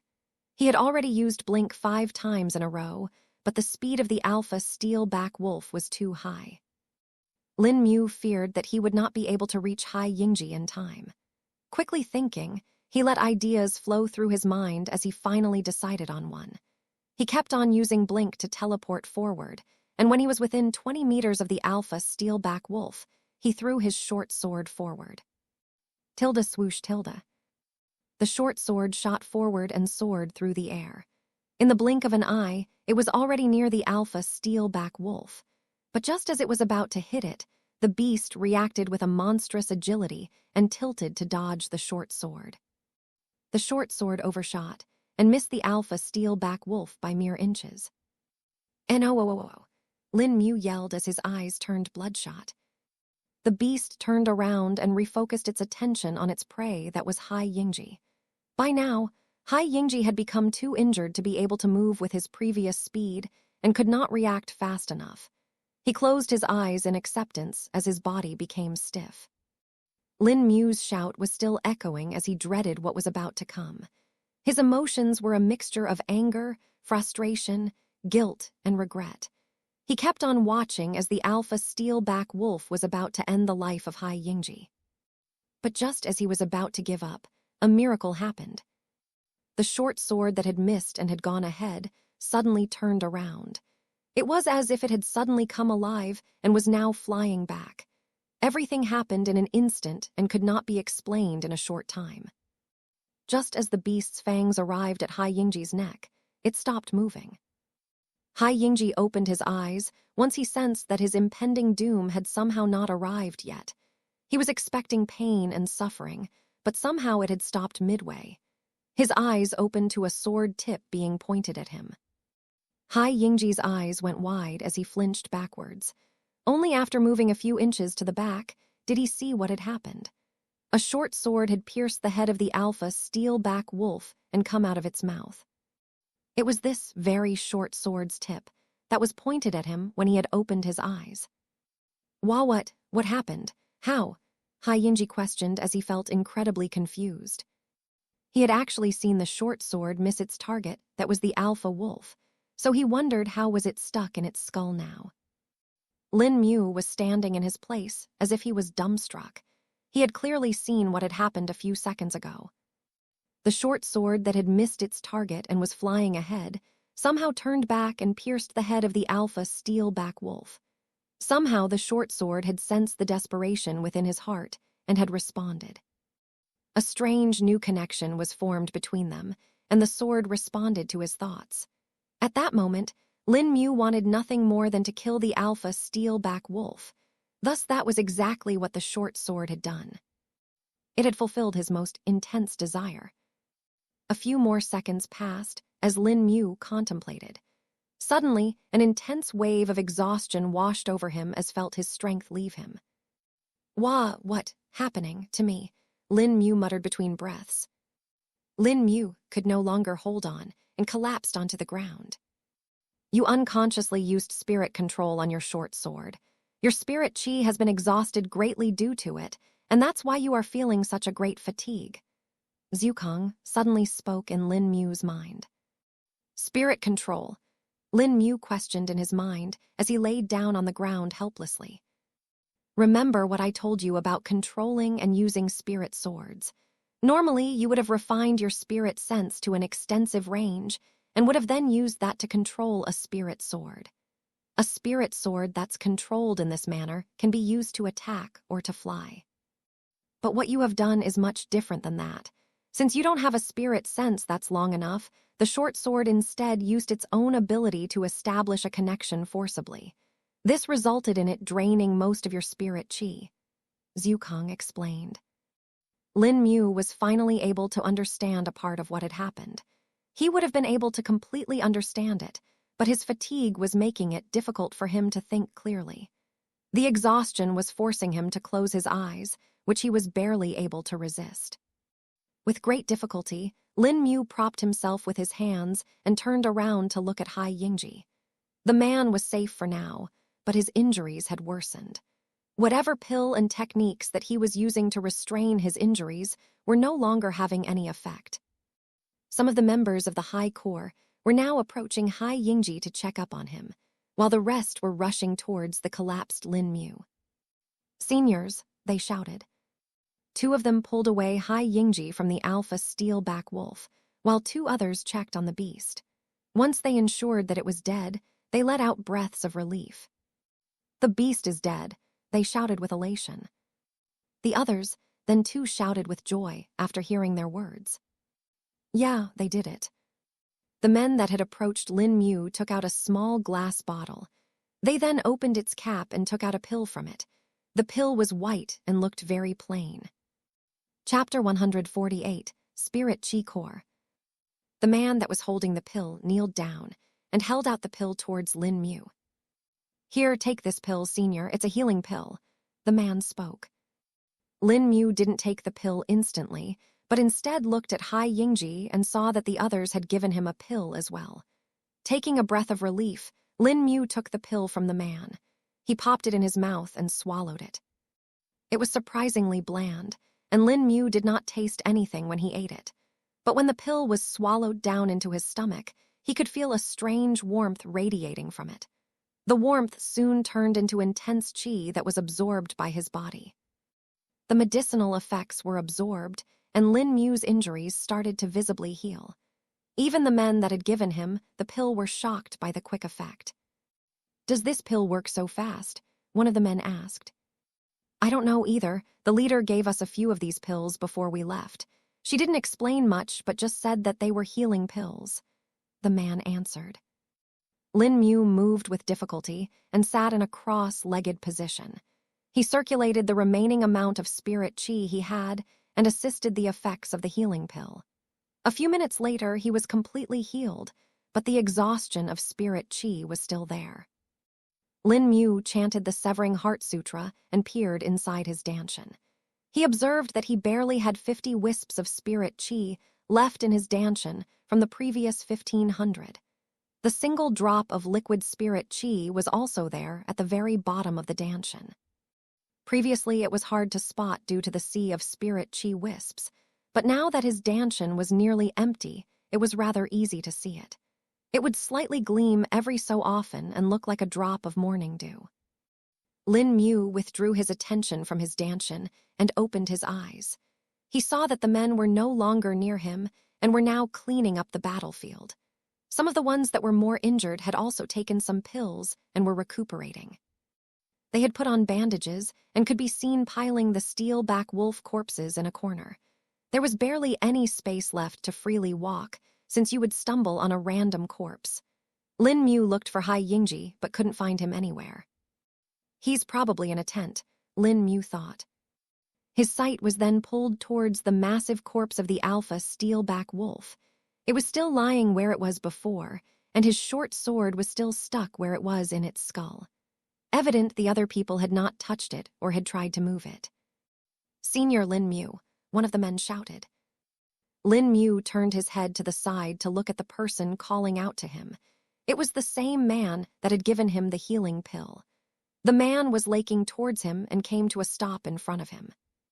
"Senior Hai Yingji is in the tent if you're looking for him," the man spoke. "All right, take me to him," Lin Mu replied. The man nodded and gestured for him to follow. He then brought him to the previous tent that Hai Yingji was in. Lin Mu entered and saw the unconscious Hai Yingji. He was still injured, unlike Lin Mu, and his wounds were not completely healed. Lin Mu extended his spirit sense and observed the condition of Hai Yingji. He saw the internal injuries that numbered in the tens.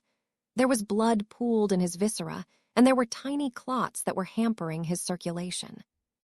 Lin Mu then checked Hai Yingji's meridians and saw that while they seemed to be fine for the most part, there were still some areas where there were cracks and fissures. The meridians were also rather dry and barely had any spirit qi circulating through them.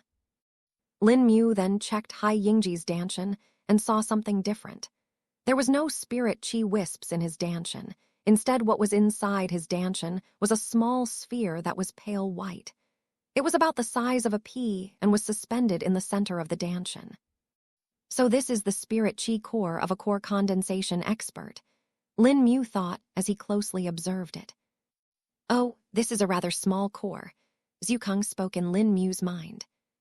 "It's small. Is the core supposed to be bigger?" Lin Mu questioned. "Not always.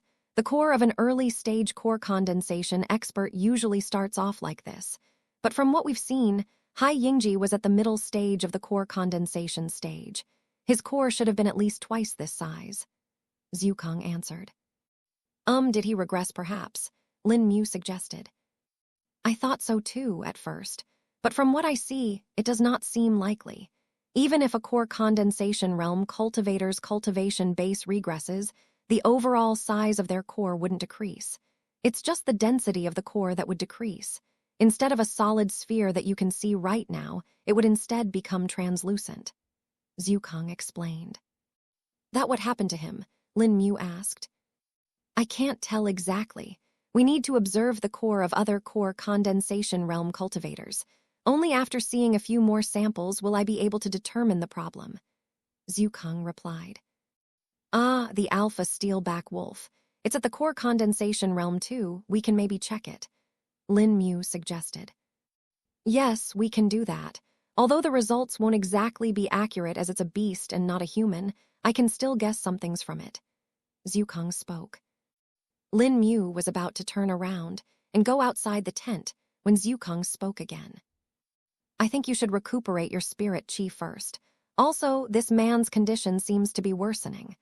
Chapter 149, Qi Deviation. "What?" Lin Mu spoke out loud. All this time, Lin Mu had been talking in his mind, and the man that had brought him was standing at the side. But now that he had exclaimed, the man listened to it with wide eyes. "Is there a problem, Senior Lin Mu?" the man asked with concern. Lin Mu looked at Hai Yingji again and saw that his face had become slightly pale. Without answering the man, Lin Mu extended his spirit sense and checked Hai Yingji. What he saw had surprised him. The spirit qi that was faintly flowing was now raging. The spirit qi core that was within Hai Yingji's dantian was now vibrating and leaking out wisps of spirit qi. Faint grunts were even coming out of his mouth. It had only been a couple of minutes between Lin Mu checking him for the first time and now. The man that was stable before had suddenly worsened. What happened to him in these few moments? Lin Mu wondered. The man who had heard Lin Mu's words now understood the context. He too turned around and saw the change in Hai Yingji's condition. "What's happening to Senior Hai Yingji?" he asked, feeling afraid. "It's bad, he's having a qi deviation," Zhukang answered. Lin Mu had heard about qi deviation from Senior Zhukang before, thus knew what it meant. He knew that when a cultivator's cultivation base became too unstable or underwent damage, it could lead to qi deviation. But what confused Lin Mu was the rapidness of it. Hai Yingji, while being injured, was still relatively stable before. Seems like you probing his danshan with your spirit sense probably triggered his defensive instincts. But because he was injured and unconscious, it resulted in this. Zhukang spoke. "So it's my fault?" Lin Mu asked, feeling guilty. "No, do not blame yourself. This should not have normally happened. I think this may be related to why his spirit qi core is so small." Zhukang replied in a stern voice. "All right, what do I do to help him then?" Lin Mu questioned. "For something like this, there are special alchemical pills, but we don't have that option right now. You can only try to stabilize the raging spirit qi for now," Zhukang answered. "Do I use the same method I used on Zhou Yi?" Lin Mu asked, feeling nervous. "Yes, but it is still going to be difficult for you to do it alone. You will need the help of others, but first, you need to recuperate your own spirit qi quickly in order to help him," Zhukang replied. Upon hearing Senior Zhukang's words, Lin Mu immediately thought of the spirit stones that he had. He had never used them, and they were just lying in the ring. Using them would be the fastest way he could replenish his spirit qi. "Tell the others to come to help you. They will need to supplement you with their spirit qi as well. If they rotate and do it in turns, you should have enough to maintain the supply," Zhukang added. "Yes, Senior," Lin Mu replied in his mind and turned to the man who was with him. "Call everyone quick. Hai Yingji's condition had gotten worse, and now he is having a qi deviation. I'll need everyone's support to help him," Lin Mu spoke with urgency. The man's eyes went wide as cold sweat appeared on his forehead. "All right away, Senior," the man spoke and stumbled out of the tent. While the man went to gather the rest of them, Lin Mu sat down and took out the damaged mid-quality spirit stones he had gotten from the hidden safe that was in the town head's office. Since they were damaged and leaking out spirit qi anyway, Lin Mu decided to use them first. Lin Mu held one of them in his hands and then started to absorb the spirit qi from it. He started chanting the Severing Heart Sutra, and in an instant, the spirit qi started being absorbed from the spirit stone into his hands. The spirit qi entered through his palms and flowed into the meridians. It then traveled through the meridians and finally came to settle inside the danshan. He kept on absorbing it for about a minute before the spirit stone crumbled in his hands. All the spirit qi from the spirit stone had been absorbed, thus the spirit stone turned into dust. Lin Mu observed his danshan and saw that he now had around 700 wisps of spirit qi in his danshan. The damaged mid-quality spirit stone had provided him with nearly 600 wisps of spirit qi. "The next one should be enough," Lin Mu muttered. And just as Lin Mu muttered that, the flap of the tent opened, and in walked the man he had sent to call for the rest. "Everyone is ready, Senior. What are your instructions?" The man spoke, feeling nervous. Everyone here was a cultivator, thus they knew how dangerous a qi deviation was.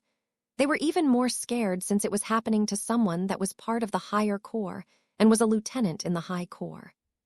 "Tell them to come in one by one and inject their spirit qi into you. Once their spirit qi is depleted, another person should immediately replace them, and the previous one should go recuperate," Zhukang told Lin Mu. Lin Mu inwardly nodded and turned to the man. "I need them to supply me with spirit qi while I help stabilize Hai Yingji. They will switch after they run out," Lin Mu spoke. "Yes, Senior, we understand," the others shouted from the outside. Evidently, they had listened to his instructions. "I'll be the first, them," the man that was in the tent spoke. All right, let me finish replenishing my spirit chi first.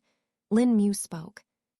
The man felt a little confused at Lin Mu's words, as he thought that he needed them, as Lin Mu had no spirit chi of his own. But then his eyes went wide in shock as Lin Wu withdrew another mid-quality spirit stone and started absorbing spirit chi from it. In a minute he was done and spoke. Let's start. Chapter 150, Helping Hai Yingji. Lin Mu sat down beside Hai Yingji and placed his hands on his heart and abdomen. The man who had chosen to help him first sat behind him and put his hands on his back with palms wide open. I'm starting, be ready. Lin Mu spoke one last time before starting. As you command, Senior, the man replied and focused. Lin Mu guided out the spirit chi wisps from his danshan and channeled it through his meridians and out into his hands. He then pushed the spirit chi into Hai Yingji's body and followed the method that Senior Zukong had taught him. Lin Mu was also observing Hai Yingji closely with the help of his spirit sense. He wanted to ensure that he wouldn't miss something and make a mistake. Soon his spirit chi started to flow through Hai Yingji's meridians and merged with his own raging spirit chi. Lin Mu felt pressure on himself as his spirit chi started merging with Hai Yingji. His spirit chi was very strong and threatened to destroy his. Lin Mu had to put all his focus into it by chanting the Severing Heart Sutra. With great difficulty, Lin Mu was able to complete one cycle of circulation. But even then, he could not see any difference in Hai Yingji's condition. His spirit chi was still ranging and damaging his meridians. Don't stop and continue doing it. He's at a higher cultivation realm than you, so it will take a while for his body to respond. Zukong spoke. Lin Mu silently nodded and repeated the same process. He would pour his spirit chi into Hai Yingji's meridians and tried to slow down the raging spirit chi. For over 10 cycles, Lin Mu did not see any results or a difference in Hai Yingji's condition. But when he completed another 20 cycles, he finally saw the difference. The ranging spirit chi had finally slowed down by a tiny fraction. Pub future ads. All right, now I just gotta keep this up, Lin Mu thought with determination. Lin Mu sensed his danshan for a moment and observed that he had depleted nearly 40% of his spirit chi in just this time. Knowing that he won't be able to keep this up and now needed support, he spoke up. Now's the time, inject your spirit chi into me, Lin Mu spoke. The man didn't say anything and simply started pouring his own spirit chi into Lin Mu. This man was also at the mid-stage of the chi refining realm, thus had a maximum capacity of 1,000 wisps of spirit chi. Currently, he only had 700 wisps of spirit chi, as they hadn't had the proper time to recuperate. Still, this would be enough for Lin Mu. The man guided out the spirit chi wisps out of his danshan and injected it into Lin Mu's back. From there, the spirit chi flowed into Lin Mu's meridians and joined the spirit chi that was being channeled into Hai Yingji. In this manner, Lin Mu was able to supplement his own spirit chi with the other man. Lin Mu completed another 30 cycles and observed a little more improvement in Hai Yingji's condition. But his spirit chi stores had also reduced to 700 spirit chi wisps. Even with the support of the man, the loss of spirit chi was still occurring. Lin Mu did not move his eyes from Hai Yingji and just used his spirit sense to observe the condition of the man that was supporting him. He observed his danshan and saw that he had barely 100 wisps of spirit chi left. Switch, get the next person, Lin Mu spoke. I'm here. Before that man could even get up, another one of the members of the team walked in. They switched and the process started again. This time Lin Mu was able to last for 10 minutes before they had to switch again. They kept on rotating one by one and hours passed by. Lin Mu was now feeling incredibly tired. Even the members of the high core had become exhausted. Their speed of recuperating spirit chi was not as fast as Lin Mu, thus they could only make do with whatever they recovered. The sky was now starting to brighten up, and the faint outline of the sun could be seen in the distance. Snow was already falling, so it would take a while before it got sufficiently bright. The clouds were thick and spread densely in the sky. Cold winds were blowing, and from time to time, the flap of the tent would flutter. Hai Yingji's condition had greatly improved and was very close to being stable. The raging spirit qi in his meridians had smoothed over, and his core was no longer leaking any spirit qi. Lin Mu continued helping him for another hour and only stopped when his own spirit qi had fallen below 100 wisps. Tilde hu tilde. Lin Mu let out a breath and lifted his hands from Hai Yingji's body. He was no longer grunting in pain, and the color of his face had returned to normal. Lin Mu did another check and observed his internal condition. While the qi deviation had been alleviated to a certain extent, it was still not completely gone. For the rest, they would have to leave it up to Hai Yingji. His internal injuries were still present and would need some more time before they could be healed, though the injuries that he had on his skin had now completely healed as a result of Lin Mu's help. The members of the High Corps that had been supporting him all this while were barely holding themselves together. When the person that was currently supporting Lin Mu saw that he had lifted his hands from Hai Yingji's body, he knew that they were done. "It's fine now, we have done all we could. The rest is up to him," Lin Mu spoke as he stood up. Lin Mu left the tent and stretched his body. He had been sitting in the same position for a long time, thus felt as if his body was all tensed up and there were knots in his muscles. Even with his 11th stage body-tempering realm physique, it was still harrowing for him to do such a task. Lin Mu had effectively used the equivalent of the spirit qi of 400 qi refining realm cultivators. With 8 people rotating in shifts for a total of over 50 rotations, the qi that he had used in this night was the most he had ever used. Lin Mu wanted nothing more than to sleep now, and that's what he had decided to do. The other members of the team had seen him the instant he had walked out of the tent, thus understood that they were now done. Lin Mu looked around and saw that most of them were recuperating their spirit qi and were sitting cross-legged in a meditative pose. Lin Mu let out a sigh, rubbing his forehead and thought for a bit. "I'll go to sleep now. Inform me if anything happens." Lin Mu spoke and entered his tent. He withdrew the soft, white bolster from his ring and put it down on the bedroll before he fell asleep.